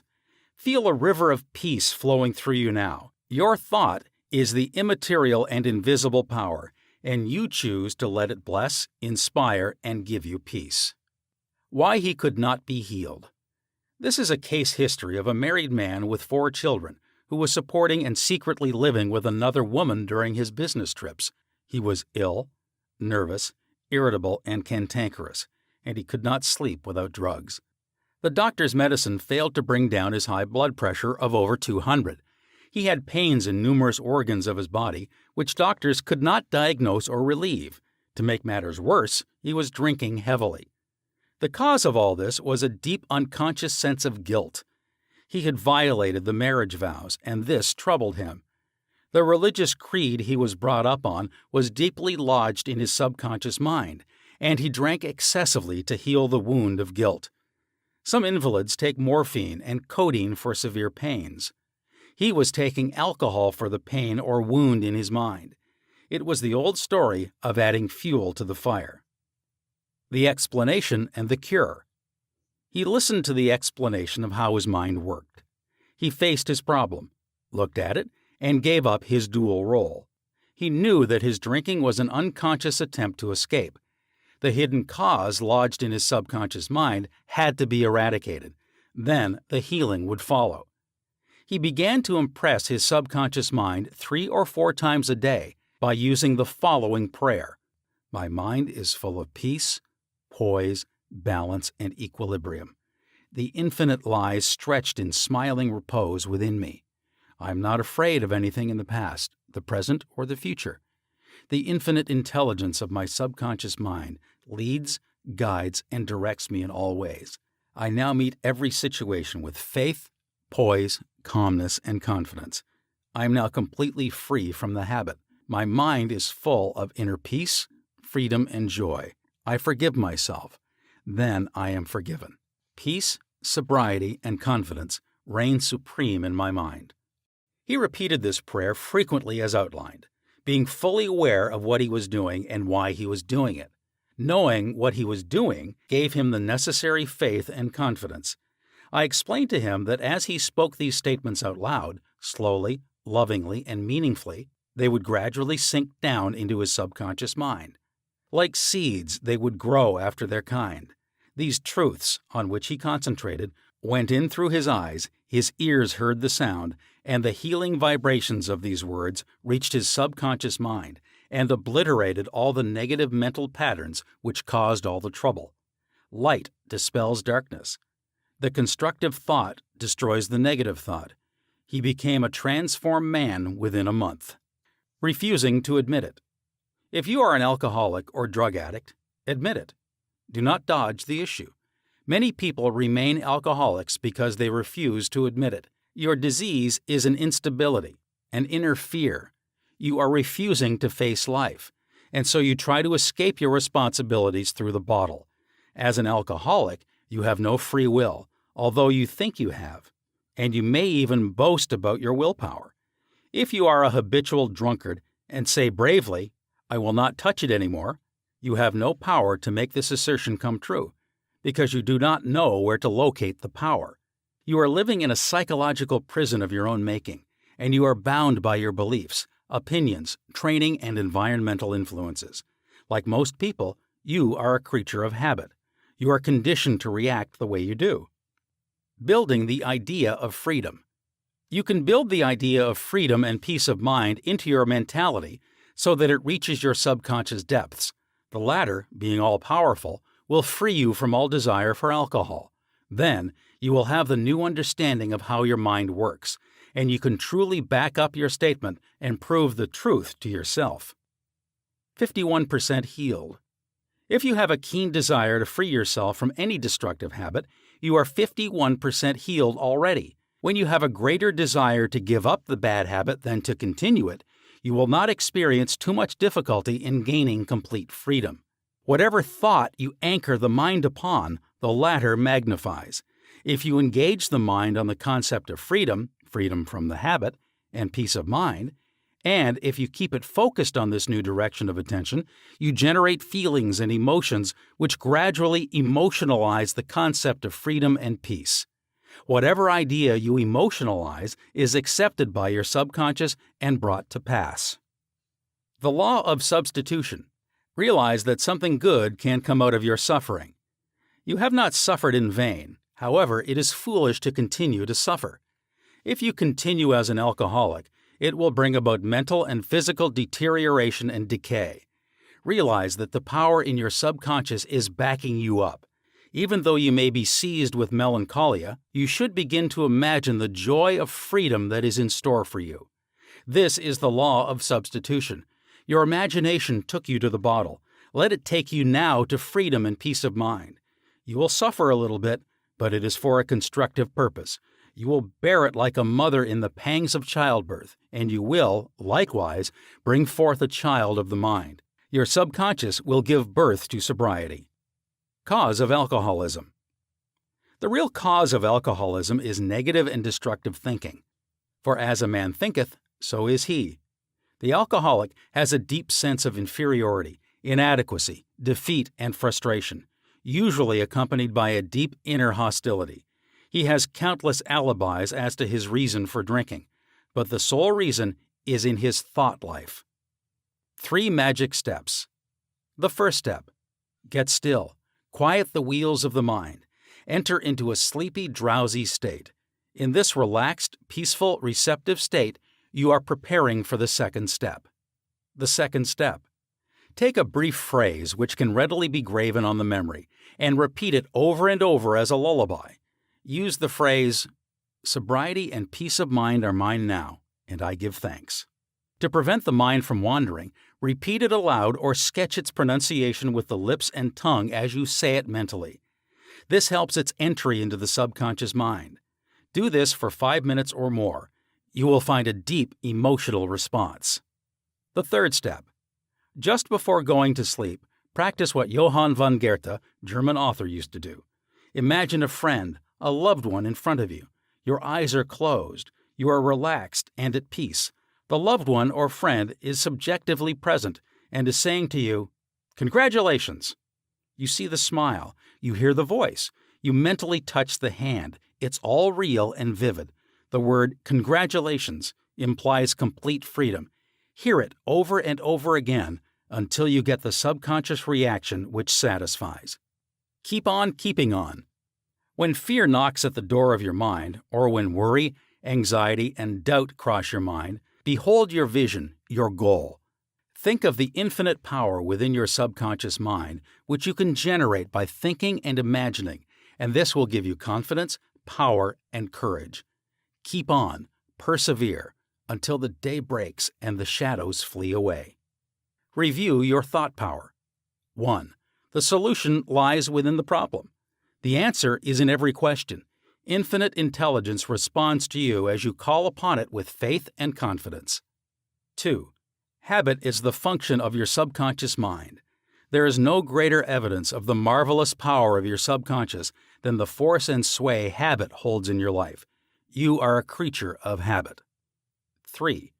You form habit patterns in your subconscious mind by repeating a thought and act over and over again until it establishes tracks in your subconscious mind and becomes automatic, such as swimming, dancing, typing, walking, driving your car, etc. 4.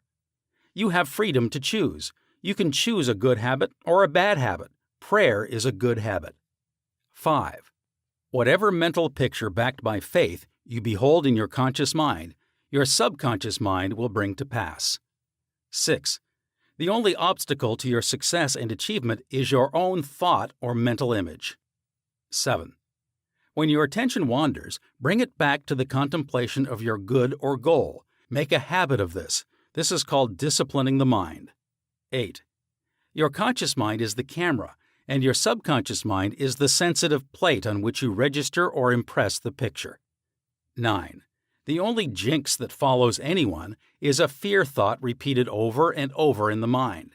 Break the jinx by knowing that whatever you start, you will bring to a conclusion in divine order. Picture the happy ending and sustain it with confidence. 10. To form a new habit, you must be convinced that it is desirable. When your desire to give up the bad habit is greater than your desire to continue, you are 51% healed already. 11. The statements of others cannot hurt you except through your own thoughts and mental participation. Identify yourself with your aim, which is peace, harmony, and joy. You are the only thinker in your universe. 12.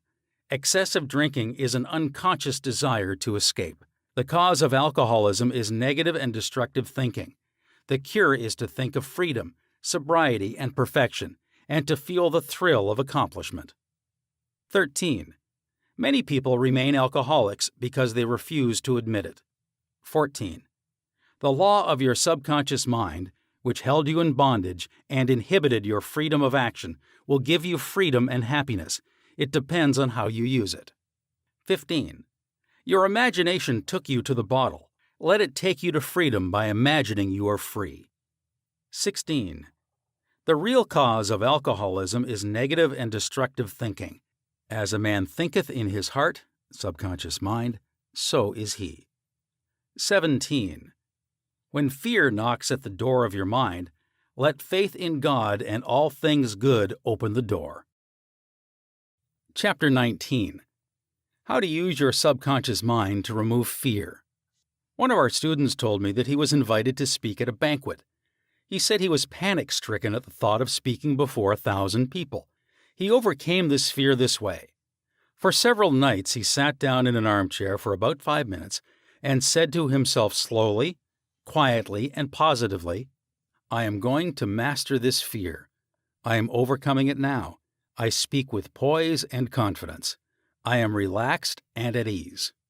He operated a definite law of mind and overcame his fear. The subconscious mind is amenable to suggestion and is controlled by suggestion. When you still your mind and relax, the thoughts of your conscious mind sink down into the subconscious through a process similar to osmosis, whereby fluids separated by a porous membrane intermingle. As these positive seeds or thoughts sink into the subconscious area, they grow after their kind, and you become poised, serene, and calm. Man's greatest enemy. It is said that fear is man's greatest enemy. Fear is behind failure, sickness, and poor human relations. Millions of people are afraid of the past, the future, old age, insanity, and death. Fear is a thought in your mind, and you are afraid of your own thoughts. A little boy can be paralyzed with fear when he is told there is a boogeyman under his bed who is going to take him away. When his father turns on the light and shows him there is no boogeyman, he is freed from fear. The fear in the mind of the boy was as real as if there really was a boogeyman there. He was healed of a false thought in his mind. The thing he feared did not exist. Likewise, most of your fears have no reality. They are merely a conglomeration of sinister shadows, and shadows have no reality. Do the thing you fear. Ralph Waldo Emerson, philosopher and poet, said, quote, "Do the thing you are afraid to do, and the death of fear is certain." Unquote. There was a time when the writer of this chapter was filled with unutterable fear when standing before an audience. The way I overcame it was to stand before the audience, do the thing I was afraid to do, and the death of fear was certain. When you affirm positively that you are going to master your fears, and you come to a definite decision in your conscious mind, you release the power of the subconscious, which flows in response to the nature of your thought. Banishing stage fright.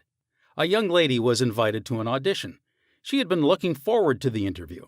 However, on 3 previous occasions, she had failed miserably due to stage fright. She possessed a very good voice, but she was certain that when the time came for her to sing, she would be seized with stage fright. The subconscious mind takes your fears as a request, proceeds to manifest them, and brings them into your experience. On 3 previous auditions, she sang wrong notes, and she finally broke down and cried. The cause, as previously outlined, was an involuntary autosuggestion. For example, a silent fear thought emotionalized and subjectified. She overcame it by the following technique. 3 times a day, she isolated herself in a room. She sat down comfortably in an armchair, relaxed her body, and closed her eyes. She stilled her mind and body to the best of her ability. Physical inertia favors passivity and renders the mind more receptive to suggestion. She counteracted the fear suggestion by its converse, saying to herself, "I sing beautifully. I am poised, serene, confident, and calm." She repeated the words slowly, quietly, and with feeling from 5 to 10 times at each sitting.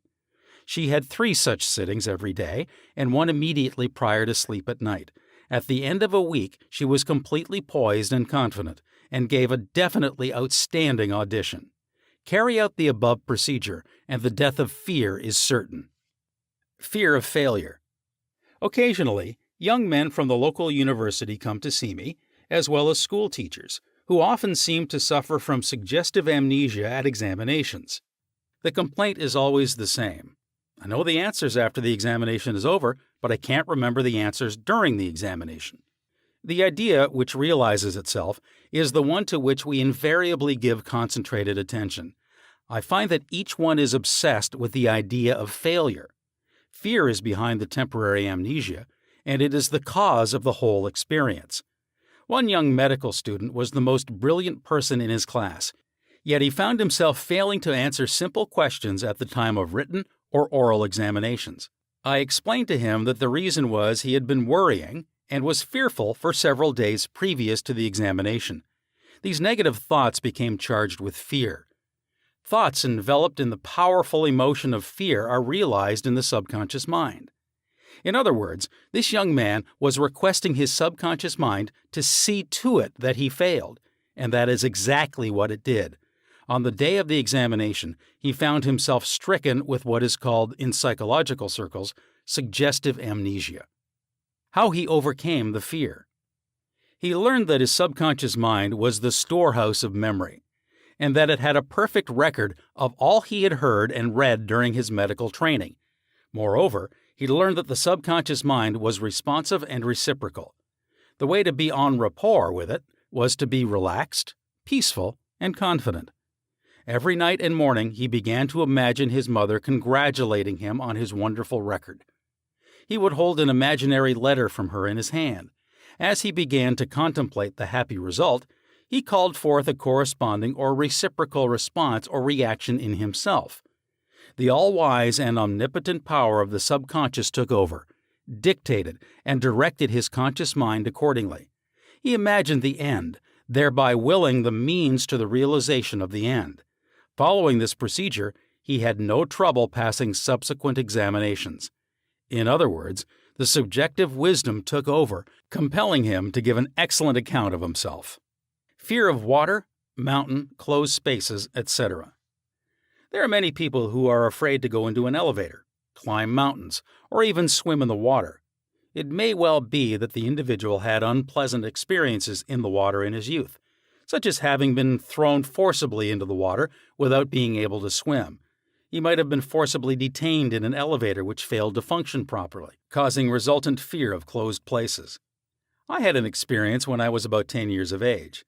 I accidentally fell into a pool and went down 3 times. I can still remember the dark water engulfing my head, and my gasping for air until another boy pulled me out at the last moment. This experience sank into my subconscious mind, and for years I feared the water.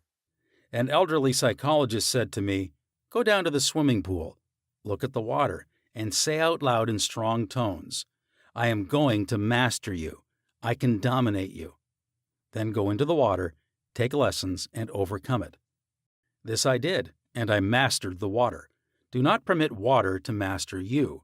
Remember, you are the master of the water. When I assumed a new attitude of mind, the omnipotent power of the subconscious responded, giving me strength, faith, and confidence, and enabling me to overcome my fear. Master technique for overcoming any particular fear. The following is a process and technique for overcoming fear which I teach from the platform. It works like a charm. Try it. Suppose you are afraid of the water, a mountain, an interview, an audition, or you fear closed places. If you are afraid of swimming, begin now to sit still for 5 or 10 minutes 3 or 4 times a day and imagine you are swimming. Actually, you are swimming in your mind. It is a subjective experience. Mentally, you have projected yourself into the water. You feel the chill of the water and the movement of your arms and legs. It is all real, vivid, and a joyous activity of the mind. It is not idle daydreaming, for you know that what you are experiencing in your imagination will be developed in your subconscious mind. Then you will be compelled to express the image and likeness of the picture you impressed on your deeper mind. This is the law of the subconscious. You could apply the same technique if you are afraid of mountains or high places. Imagine you are climbing the mountain. Feel the reality of it all. Enjoy the scenery, knowing that as you continue to do this mentally, you will do it physically with ease and comfort. He blessed the elevator. I knew an executive of a large corporation who was terrified to ride in an elevator. He would walk up 5 flights of stairs to his office every morning. He said that he began to bless the elevator every night and several times a day. He finally overcame his fear. This was how he blessed the elevator. The elevator in our building is a wonderful idea. It came out of the universal mind. It is a boon and a blessing to all our employees. It gives wonderful service. It operates in divine order. I ride it in peace and joy. I remain silent now while the currents of life, love, and understanding flow through the patterns of my thought. In my imagination, I am now in the elevator, and I step out into my office. The elevator is full of our employees. I talk to them, and they are friendly, joyous, and free. It is a wonderful experience of freedom, faith, and confidence. I give thanks. He continued this prayer for about 10 days, and on the 11th day, he walked into the elevator with other members of the organization and felt completely free. Normal and abnormal fear. Man is born only with 2 fears, the fear of falling and the fear of noise. These are a sort of alarm system given you by nature as a means of self-preservation. Normal fear is good. You hear an automobile coming down the road, and you step aside to survive. The momentary fear of being run over is overcome by your action. All other fears were given to you by parents, relatives, teachers, and all those who influenced your early years. Abnormal fear. Abnormal fear takes place when man lets his imagination run riot. I knew a woman who was invited to go on a trip around the world by plane. She began to cut out of the newspapers all reports of airplane catastrophes. She pictured herself going down in the ocean, being drowned, etc. This is abnormal fear. Had she persisted in this, she would undoubtedly have attracted what she feared most. Another example of abnormal fear is that of a businessman in New York who was very prosperous and successful. He had his own private mental motion picture, of which he was the director. He would run this mental movie of failure, bankruptcy, empty shelves, and no bank balance until he sank into a deep depression. He refused to stop this morbid imagery and kept reminding his wife that this can't last. There will be a recession. I feel sure we will go bankrupt, etc. His wife told me that he finally did go into bankruptcy, and all the things he imagined and feared came to pass. The things he feared did not exist, but he brought them to pass by constantly fearing, believing, and expecting financial disaster. Job said, "The thing I feared has come upon me." There are people who are afraid that something terrible will happen to their children, and that some dread catastrophe will befall them. When they read about an epidemic or rare disease, they live in fear that they will catch it, and some imagine they have the disease already. All this is abnormal fear. The answer to abnormal fear: move mentally to the opposite. To stay at the extreme of fear is stagnation, plus mental and physical deterioration. When fear arises, there immediately comes with it a desire for something opposite the thing feared. Place your attention on the thing immediately desired. Get absorbed and engrossed in your desire, knowing that the subjective always overturns the objective. This attitude will give you confidence and lift your spirits. The infinite power of your subconscious mind is moving on your behalf, and it cannot fail. Therefore, peace and assurance are yours. Examine your fears. The president of a large organization told me that when he was a salesman, he used to walk around the block 5 or 6 times before he called on a customer. The sales manager came along one day and said to him, "Don't be afraid of the boogeyman behind the door. There is no boogeyman. It is a false belief." The manager told him that whenever he looked at his own fears, he stared them in the face and stood up to them, looking them straight in the eye. They faded and shrank into insignificance. He landed in the jungle. A chaplain told me of his experiences in the Second World War. He had parachuted from a damaged plane and landed in the jungle. He said he was frightened, but he knew there were 2 kinds of fear, normal and abnormal, which we have previously pointed out.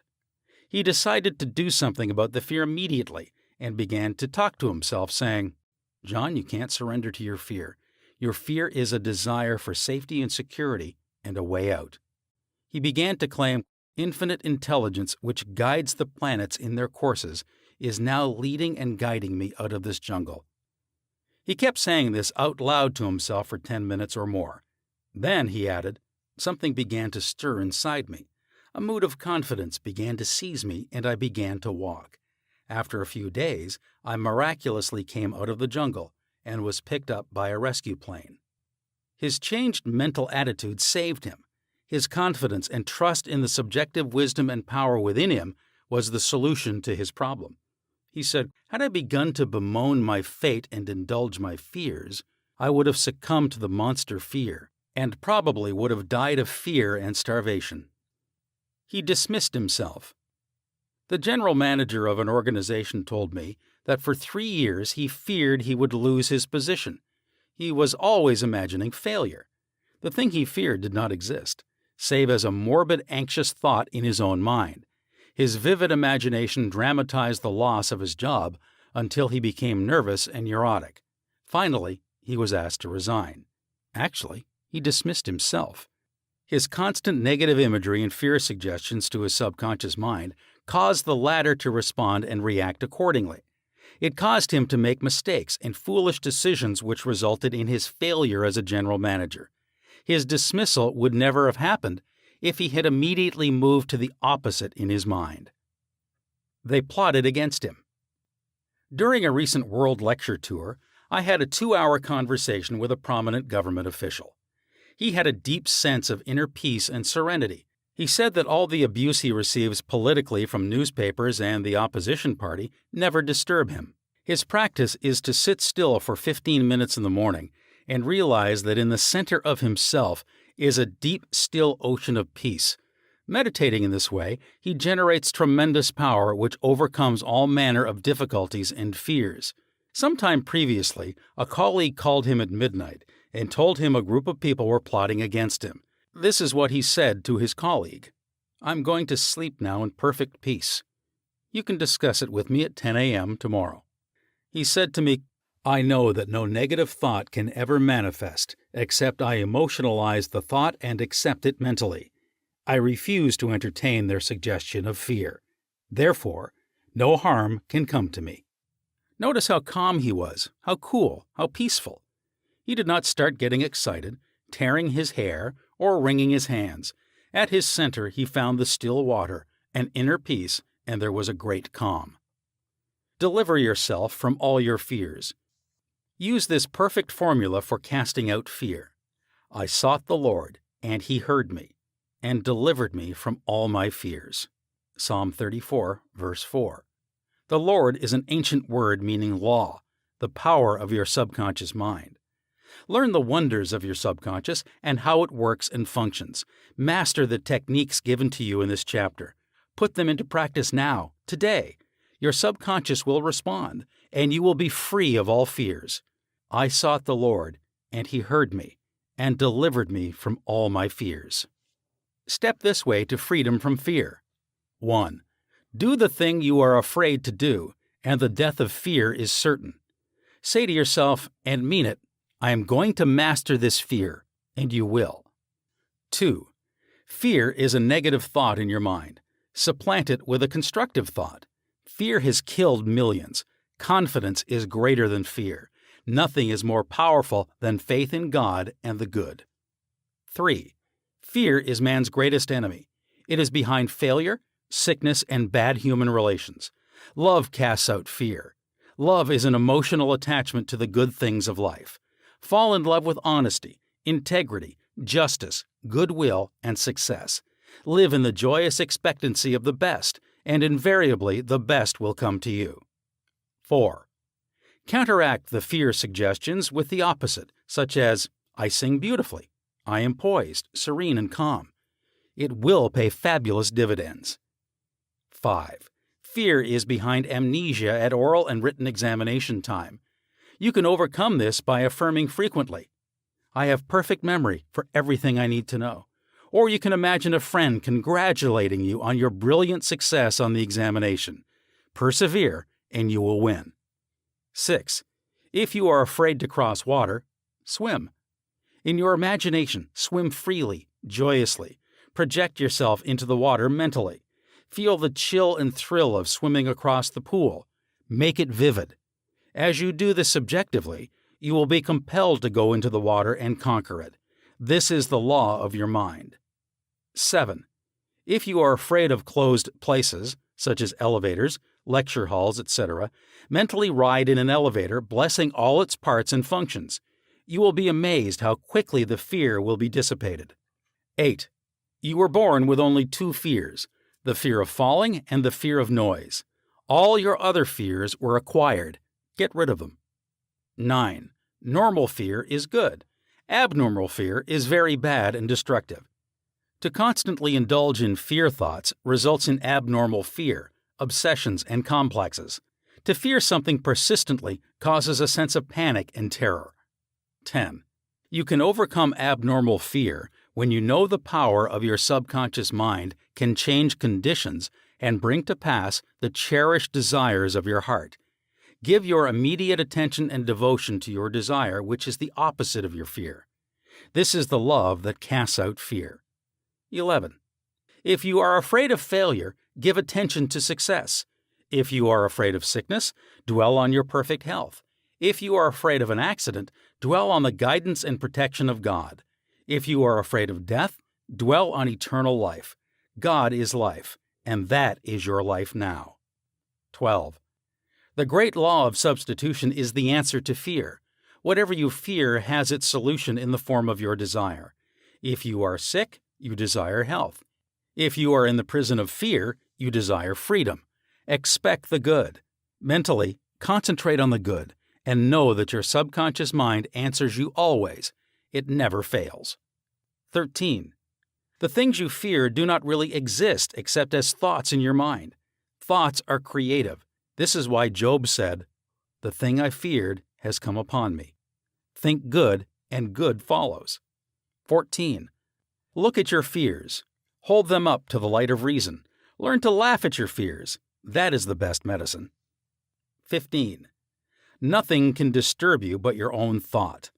The suggestions, statements, or threats of other persons have no power. The power is within you, and when your thoughts are focused on that which is good, then God's power is with your thoughts of good.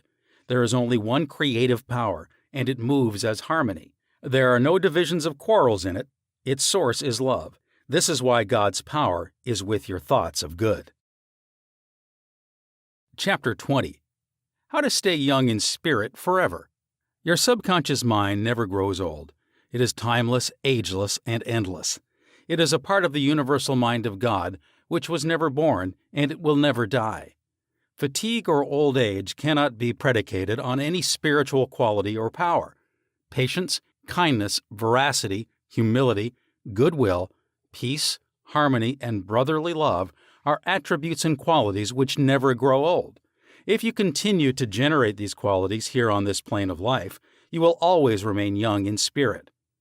I remember reading an article in one of our magazines some years ago, which stated that a group of eminent medical men at the DeCourcy Clinic in Cincinnati, Ohio, reported that years alone are not responsible for bringing about degenerative disorders. These same physicians stated that it is the fear of time, not time itself, that has a harmful aging effect on our minds and bodies, and that the neurotic fear of the effects of time may well be the cause of premature aging. During the many years of my public life, I have had occasion to study the biographies of the famous men and women who have contributed their productive activities into the years well beyond the normal span of life. Some of them achieved their greatness in old age. At the same time, it has been my privilege to meet and to know countless individuals of no prominence who, in their lesser sphere, belong to those hardy mortals who have proved that old age of itself does not destroy the creative powers of the mind and body. He had grown old in his thought life. A few years ago, I called on an old friend in London, England. He was over 80 years of age, very ill, and obviously was yielding to his advancing years. Our conversation revealed his physical weakness, his sense of frustration, and a general deterioration almost approaching lifelessness. His cry was that he was useless and that no one wanted him. With an expression of hopelessness, he betrayed his false philosophy. We are born, grow up, become old, good for nothing, and that's the end. This mental attitude of futility and worthlessness was the chief reason for his sickness. He was looking forward only to senescence, and after that, nothing. Indeed, he had grown old in his thought life, and his subconscious mind brought about all the evidence of his habitual thinking. Age is the dawn of wisdom. Unfortunately, many people have the same attitude as this unhappy man. They are afraid of what they term old age, the end, and extinction, which really means that they are afraid of life. Yet life is endless. Age is not the flight of years, but the dawn of wisdom. Wisdom is an awareness of the tremendous spiritual powers in your subconscious mind and the knowledge of how to apply these powers to lead a full and happy life. Get it out of your head once and for all that 65, 75, or 85 years of age is synonymous with the end of you or anybody else. It can be the beginning of a glorious, fruitful, active, and most productive life pattern, better than you have ever experienced. Believe this, expect it, and your subconscious will bring it to pass. Welcome the change. Old age is not a tragic occurrence. What we call the aging process is really change. It is to be welcomed joyfully and gladly, as each phase of human life is a step forward on the path, which has no end. Man has powers, which transcend his bodily powers. He has senses, which transcend his 5 physical senses. Scientists today are finding positive, indisputable evidence that something conscious in man can leave his present body and travel thousands of miles to see, hear, touch, and speak to people, even though his physical body never leaves the couch on which it reclines. Man's life is spiritual and eternal. He need never grow old, for life or God cannot grow old. The Bible says that God is life. Life is self-renewing, eternal, indestructible, and is the reality of all men. Evidence for survival. The evidence gathered by the physical research societies both in Great Britain and America is overwhelming. You may go into any large metropolitan library and get volumes on the Proceedings of Physical Research Society based on findings of distinguished scientists on survival following so-called death. You will find a startling report on scientific experiments establishing the reality of life after death in the case of psychic survival by Hereward Carrington, director of the American Psychical Institute. Life is. A woman asked Thomas Edison, the electrical wizard, "Mr. Edison, what is electricity?" He replied, "Madam, electricity is. Use it." Electricity is a name we give an invisible power which we do not fully comprehend, but we learn all we can about the principle of electricity and its uses. We use it in countless ways. The scientist cannot see an electron with his eyes, yet he accepts it as a scientific fact, because it is the only valid conclusion which coincides with his other experimental evidence. We cannot see life. However, we know we are alive. Life is, and we are here to express it in all its beauty and glory. Mind and spirit do not grow old. The Bible says, "And this is life eternal, that they may not know thee, the only true God." John chapter 17, verse 13. The man who thinks or believes that the earthly cycle of birth, adolescence, youth, maturity, and old age is all there is to life is indeed to be pitied. Such a man has no anchor, no hope, no vision, and to him life has no meaning. This type of belief brings frustration, stagnation, cynicism, and a sense of hopelessness resulting in neurosis and mental aberrations of all kinds. If you cannot play a fast game of tennis, or swim as fast as your son, or if your body has slowed down, or you walk with a slow step, remember life is always clothing itself anew. What men call death is but a journey to a new city in another dimension of life. I say to men and women in my lectures that they should accept what we call old age gracefully. Age has its own glory, beauty, and wisdom which belong to it. Peace, love, joy, beauty, happiness, wisdom, goodwill, and understanding are qualities which never grow old or die. Ralph Waldo Emerson, poet and philosopher, said, quote, "We do not count a man's years until he has nothing else to count." Unquote. Your character, the quality of your mind, your faith, and your convictions are not subject to decay. You are as young as you think you are. I give public lectures in Caxton Hall, London, England, every few years, and following one of these lectures, a surgeon said to me, "I'm 84 years of age. I operate every morning, visit patients in the afternoons, and I write for medical and other scientific journals in the evening." His attitude was that he was as useful as he believed himself to be, and that he was as young as his thoughts. He said to me, "It's true what you said. Man is as strong as he thinks he is, and as valuable as he thinks he is." This surgeon has not surrendered to advancing years. He knows that he is immortal. His final comment to me was, "If I should pass on tomorrow, I would be operating on people in the next dimension, not with a surgeon's scalpel, but with mental and spiritual surgery." Your gray hairs are an asset. Don't ever quit a job and say, "I'm retired, I'm old, I'm finished." That would be stagnation, death, and you would be finished. Some men are old at 30, while others are young at 80. The mind is the master weaver, the architect, the designer, and the sculptor. George Bernard Shaw was active at 90, and the artistic quality of his mind had not relaxed from active duty. I meet men and women who tell me that some employers almost slam the door in their faces when they say they are over 40. This attitude on the part of the employers is to be considered cold, callous, evil, and completely void of compassion and understanding. The total emphasis seems to be on youth. For example, you must be under 35 years of age to receive consideration. The reasoning behind this is certainly very shallow. If the employer would stop and think, he would realize that the man or woman was not selling his age or gray hair. Rather, he was willing to give of his talents, his experience, and his wisdom gathered through years of experience in the marketplace of life. Age is an asset. Your age should be a distinct asset to any organization because of your practice and application through the years of the principles of the Golden Rule and the law of love and goodwill. Your gray hair, if you have any, should stand for greater wisdom, skill, and understanding. Your emotional and spiritual maturity should be a tremendous blessing to any organization. A man should not be asked to resign when he is 65 years of age. That is the time of life when he could be most useful in handling personnel problems, making plans for the future, making decisions, and guiding others in the realm of creative ideas based on his experience and insight into the nature of the business. Be your age. A motion picture writer in Hollywood told me that he had to write scripts which would cater to the 12-year-old mind. This is a tragic state of affairs if the great masses of people are expected to become emotionally and spiritually mature. It means that the emphasis is placed on youth in spite of the fact that youth stands for inexperience, lack of discernment, and hasty judgment. I can keep up with the best of them.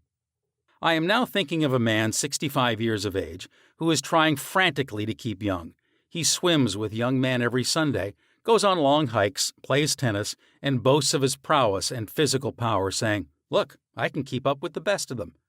He should remember the great truth, "As a man thinketh in his heart, so is he." Proverbs chapter 23, verse 7. Diets, exercise, and games of all kinds will not keep this man young. It is necessary for him to observe that he grows old or remains young in accordance with his processes of thinking. Your subconscious mind is conditioned by your thoughts. If your thoughts are constantly on the beautiful, the noble, and the good, you will remain young regardless of the chronological years. Fear of old age. Job said, "The thing which I greatly feared is come upon me." There are many people who fear old age and are uncertain about the future because they anticipate mental and physical deterioration as the years advance. What they think and feel comes to pass. You grow old when you lose interest in life, when you cease to dream, to hunger after new truths, and to search for new worlds to conquer. When your mind is open to new ideas, new interests, and when you raise the curtain and let in the sunshine and inspiration of new truths of life and the universe, you will be young and vital. You have much to give. If you are 65 or 95 years of age, realize you have much to give. You can help stabilize, advise, and direct the younger generation. You can give the gift of your knowledge, your experience, and your wisdom. You can always look ahead, for at all times you are gazing into infinite life. You will find that you can never cease to unveil the glories and wonders of life. Try to learn something new every moment of the day, and you will find your mind will always be young. 110 years old. Some years ago, while lecturing in Bombay, India, I was introduced to a man who said he was 110 years old. He had the most beautiful face I've ever seen. He seemed transfigured by the radiance of an inner light. There was a rare beauty in his eyes, indicating he had grown old in years with gladness and with no indication that his mind had dimmed its lights. Retirement, a new venture. Be sure that your mind never retires. It must be like a parachute, which is no good unless it opens up. Be open and receptive to new ideas. I have seen men of 65 and 70 retire. They seemed to rot away, and in a few months passed on. They obviously felt that life was at an end. Retirement can be a new venture, a new challenge, a new path, the beginning of the fulfillment of a long dream. It is inexpressibly depressing to hear a man say, "What shall I do now that I'm retired?" He is saying, in effect, "I'm mentally and physically dead. My mind is bankrupt of ideas." All this is a false picture. The real truth is that you can accomplish more at 90 than you did at 60, because each day you are growing in wisdom and understanding of life and the universe through your new studies and interest. He graduated to a better job. An executive who lives near me was forced to retire a few months ago because he had reached the age of 65. He said to me, "I look upon my retirement as promotion from kindergarten to the first grade." He philosophized in this manner. He said that when he left high school, he went up the ladder by going to college. He realized this was a step forward in his education and understanding of life in general. Likewise, he added, now he could do the things he had always wanted to do, and therefore his retirement was still another step forward on the ladder of life and wisdom. He came to the wise conclusion that he was no longer going to concentrate on making a living. Now he was going to give all his attention to living life. He is an amateur photographer, and he took additional courses on the subject. He took a trip around the world and took movies of famous places. He now lectures before various groups, lodges, and clubs, and is in popular demand. There are countless ways of taking an interest in something worthwhile outside yourself. Become enthusiastic over new creative ideas, make spiritual progress, and continue to learn and to grow. In this manner, you remain young in heart, because you are hungering and thirsting after new truths, and your body will reflect your thinking at all times. You must be a producer and not a prisoner of society. The newspapers are taking cognizance of the fact that the voting population of the elderly in California elections is increasing by leaps and bounds. This means that their voices will be heard in the legislature of the state and also in the halls of Congress. I believe there will be enacted a federal law prohibiting employers from discrimination against men and women because of age. A man of 65 years may be younger mentally, physically, and physiologically than many men at 30. It is stupid and ridiculous to tell a man he cannot be hired because he is over 40. It is like saying to him that he is ready for the scrap heap or the junk pile. What is a man of 40 or over to do? Must he bury his talents and hide his light under a bushel? Men who are deprived and prevented from working because of age must be sustained by government treasuries at county, state, and federal levels. The many organizations who refuse to hire them and benefit from their wisdom and experience will be taxed to support them. This is a form of financial suicide. Man is here to enjoy the fruit of his labor, and he is here to be a producer and not a prisoner of society which compels him to idleness. Man's body slows down gradually as he advances through the years, but his conscious mind can be made much more active, alert, alive, and quickened by the inspiration from his subconscious mind. His mind, in reality, never grows old. Job said, "Oh, that I were as in months past, as in the days when God preserved me, when his candle shined upon my head, and when by his light I walked through darkness, as I was in the days of my youth, when the secret of God was upon my tabernacle." Job chapter 29, verses 2-4. Secret of youth. To recapture the days of your youth, feel the miraculous, healing, self-renewing power of your subconscious mind moving through your whole being. Know and feel that you are inspired, lifted up, rejuvenated, revitalized, and recharged spiritually. You can bubble over with enthusiasm and joy, as in the days of your youth, for the simple reason that you can always mentally and emotionally recapture the joyous state. The candle which shines upon your head is divine intelligence and reveals to you everything you need to know. It enables you to affirm the presence of your good, regardless of appearances. You walk by the guidance of your subconscious mind because you know that the dawn appears and the shadows flee away. Get a vision. Instead of saying, "I am old," say, "I am wise in the way of the divine life." Don't let the corporation, newspapers, or statistics hold a picture before you of old age, declining years, decrepitude, senility, and uselessness. Reject it, for it is a lie. Refuse to be hypnotized by such propaganda. Affirm life, not death. Get a vision of yourself as happy, radiant, successful, serene, and powerful. Your mind does not grow old. Former President Herbert Hoover, now 88 years old, is very active and is performing monumental work. I interviewed him a few years ago in his suite at the Waldorf Astoria, New York City. I found him healthy, happy, vigorous, and full of life and enthusiasm. He was keeping several secretaries busy handling his correspondence and was himself writing books of a political and historical nature. Like all great men, I found him affable, genial, amiable, loving, and most understanding. His mental acumen and sagacity gave me the thrill of a lifetime. He is a deeply religious man and is full of faith in God and in the triumph of the eternal truth of life. He was subjected to a barrage of criticism and condemnation in the years of the Great Depression, but he weathered the storm and did not grow old in hatred, resentment, ill will, and bitterness. On the contrary, he went into the silence of his soul, and communing with the divine presence within him, he found the peace which is the power at the heart of God. His mind active at 99. My father learned the French language at 65 years of age and became an authority on it at 70. He made a study of Gaelic when he was over 60 and became an acknowledged and famous teacher of the subject. He assisted my sister in a school of higher learning and continued to do so until he passed away at 99. His mind was as clear at 99 as it was when he was 20. Moreover, his handwriting and his reasoning powers had improved with age.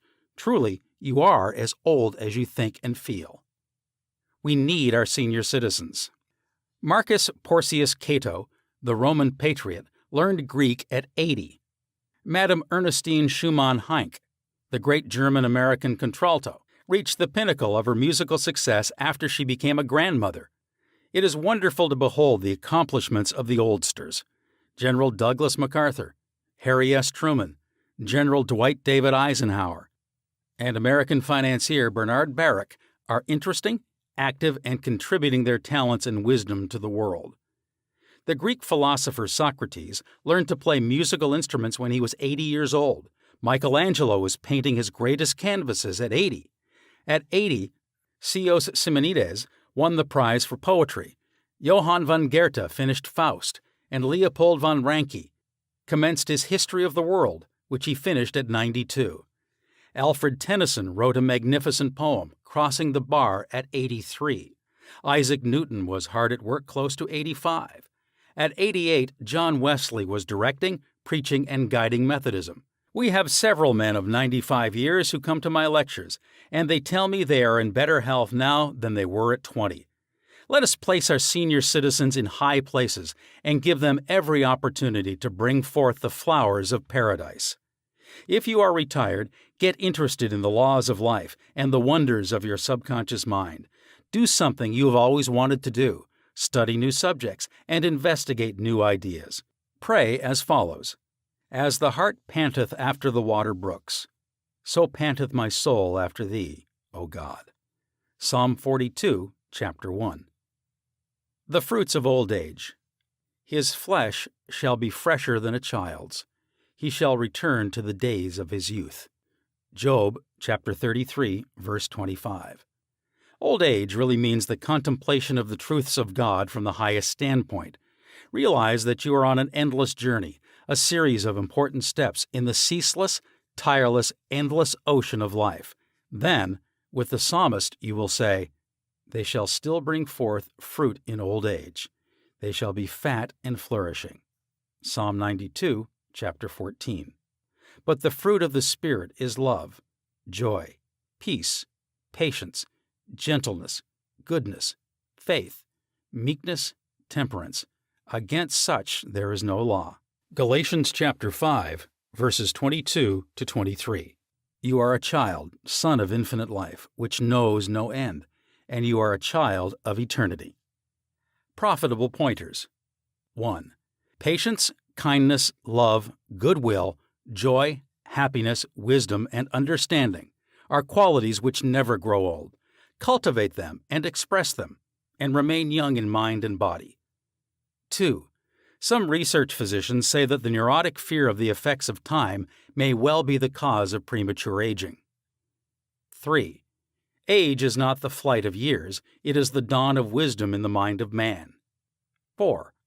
The most productive years of your life can be from 65 to 95. 5. Welcome the advancing years. It means you are moving higher on the path of life, which has no end. 6. God is life, and that is your life now. Life is self-renewing, eternal, and indestructible, and is the reality of all men. You live forever because your life is God's life. 7. Evidence of survival after death is overwhelming. Study Proceedings of Psychical Research Society of Great Britain and America in your library. The work is based on the scientific research by outstanding scientists for over 75 years. 8. You cannot see your mind, but you know you have a mind. You cannot see spirit, but you know that the spirit of the game, the spirit of the artist, the spirit of the musician, and the spirit of the speaker is real. Likewise, the spirit of goodness, truth, and beauty moving in your mind and heart are real. You cannot see life, but you know you are alive. 9. Old age may be called the contemplation of the truths of God from the highest standpoint. The joys of old age are greater than those of youth. Your mind is engaged in spiritual and mental athletics. Nature slows down your body so that you may have the opportunity to meditate on things divine. 10. We do not count a man's years until he has nothing else to count. Your faith and convictions are not subject to decay. 11. You are as young as you think you are. You are as strong as you think you are. You are as useful as you think you are. You are as young as your thoughts. 12. Your gray hairs are an asset. You are not selling your gray hairs. You are selling your talent, abilities, and wisdom, which you have garnered through the years. 13. Diets and exercises won't keep you young. As a man thinketh, so is he.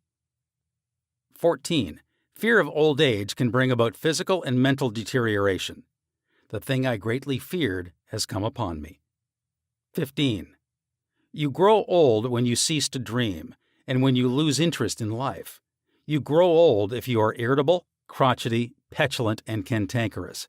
Fill your mind with the truths of God and radiate the sunshine of His love. This is youth. 16. Look ahead, for at all times you are gazing into infinite life. 17. Your retirement is a new venture.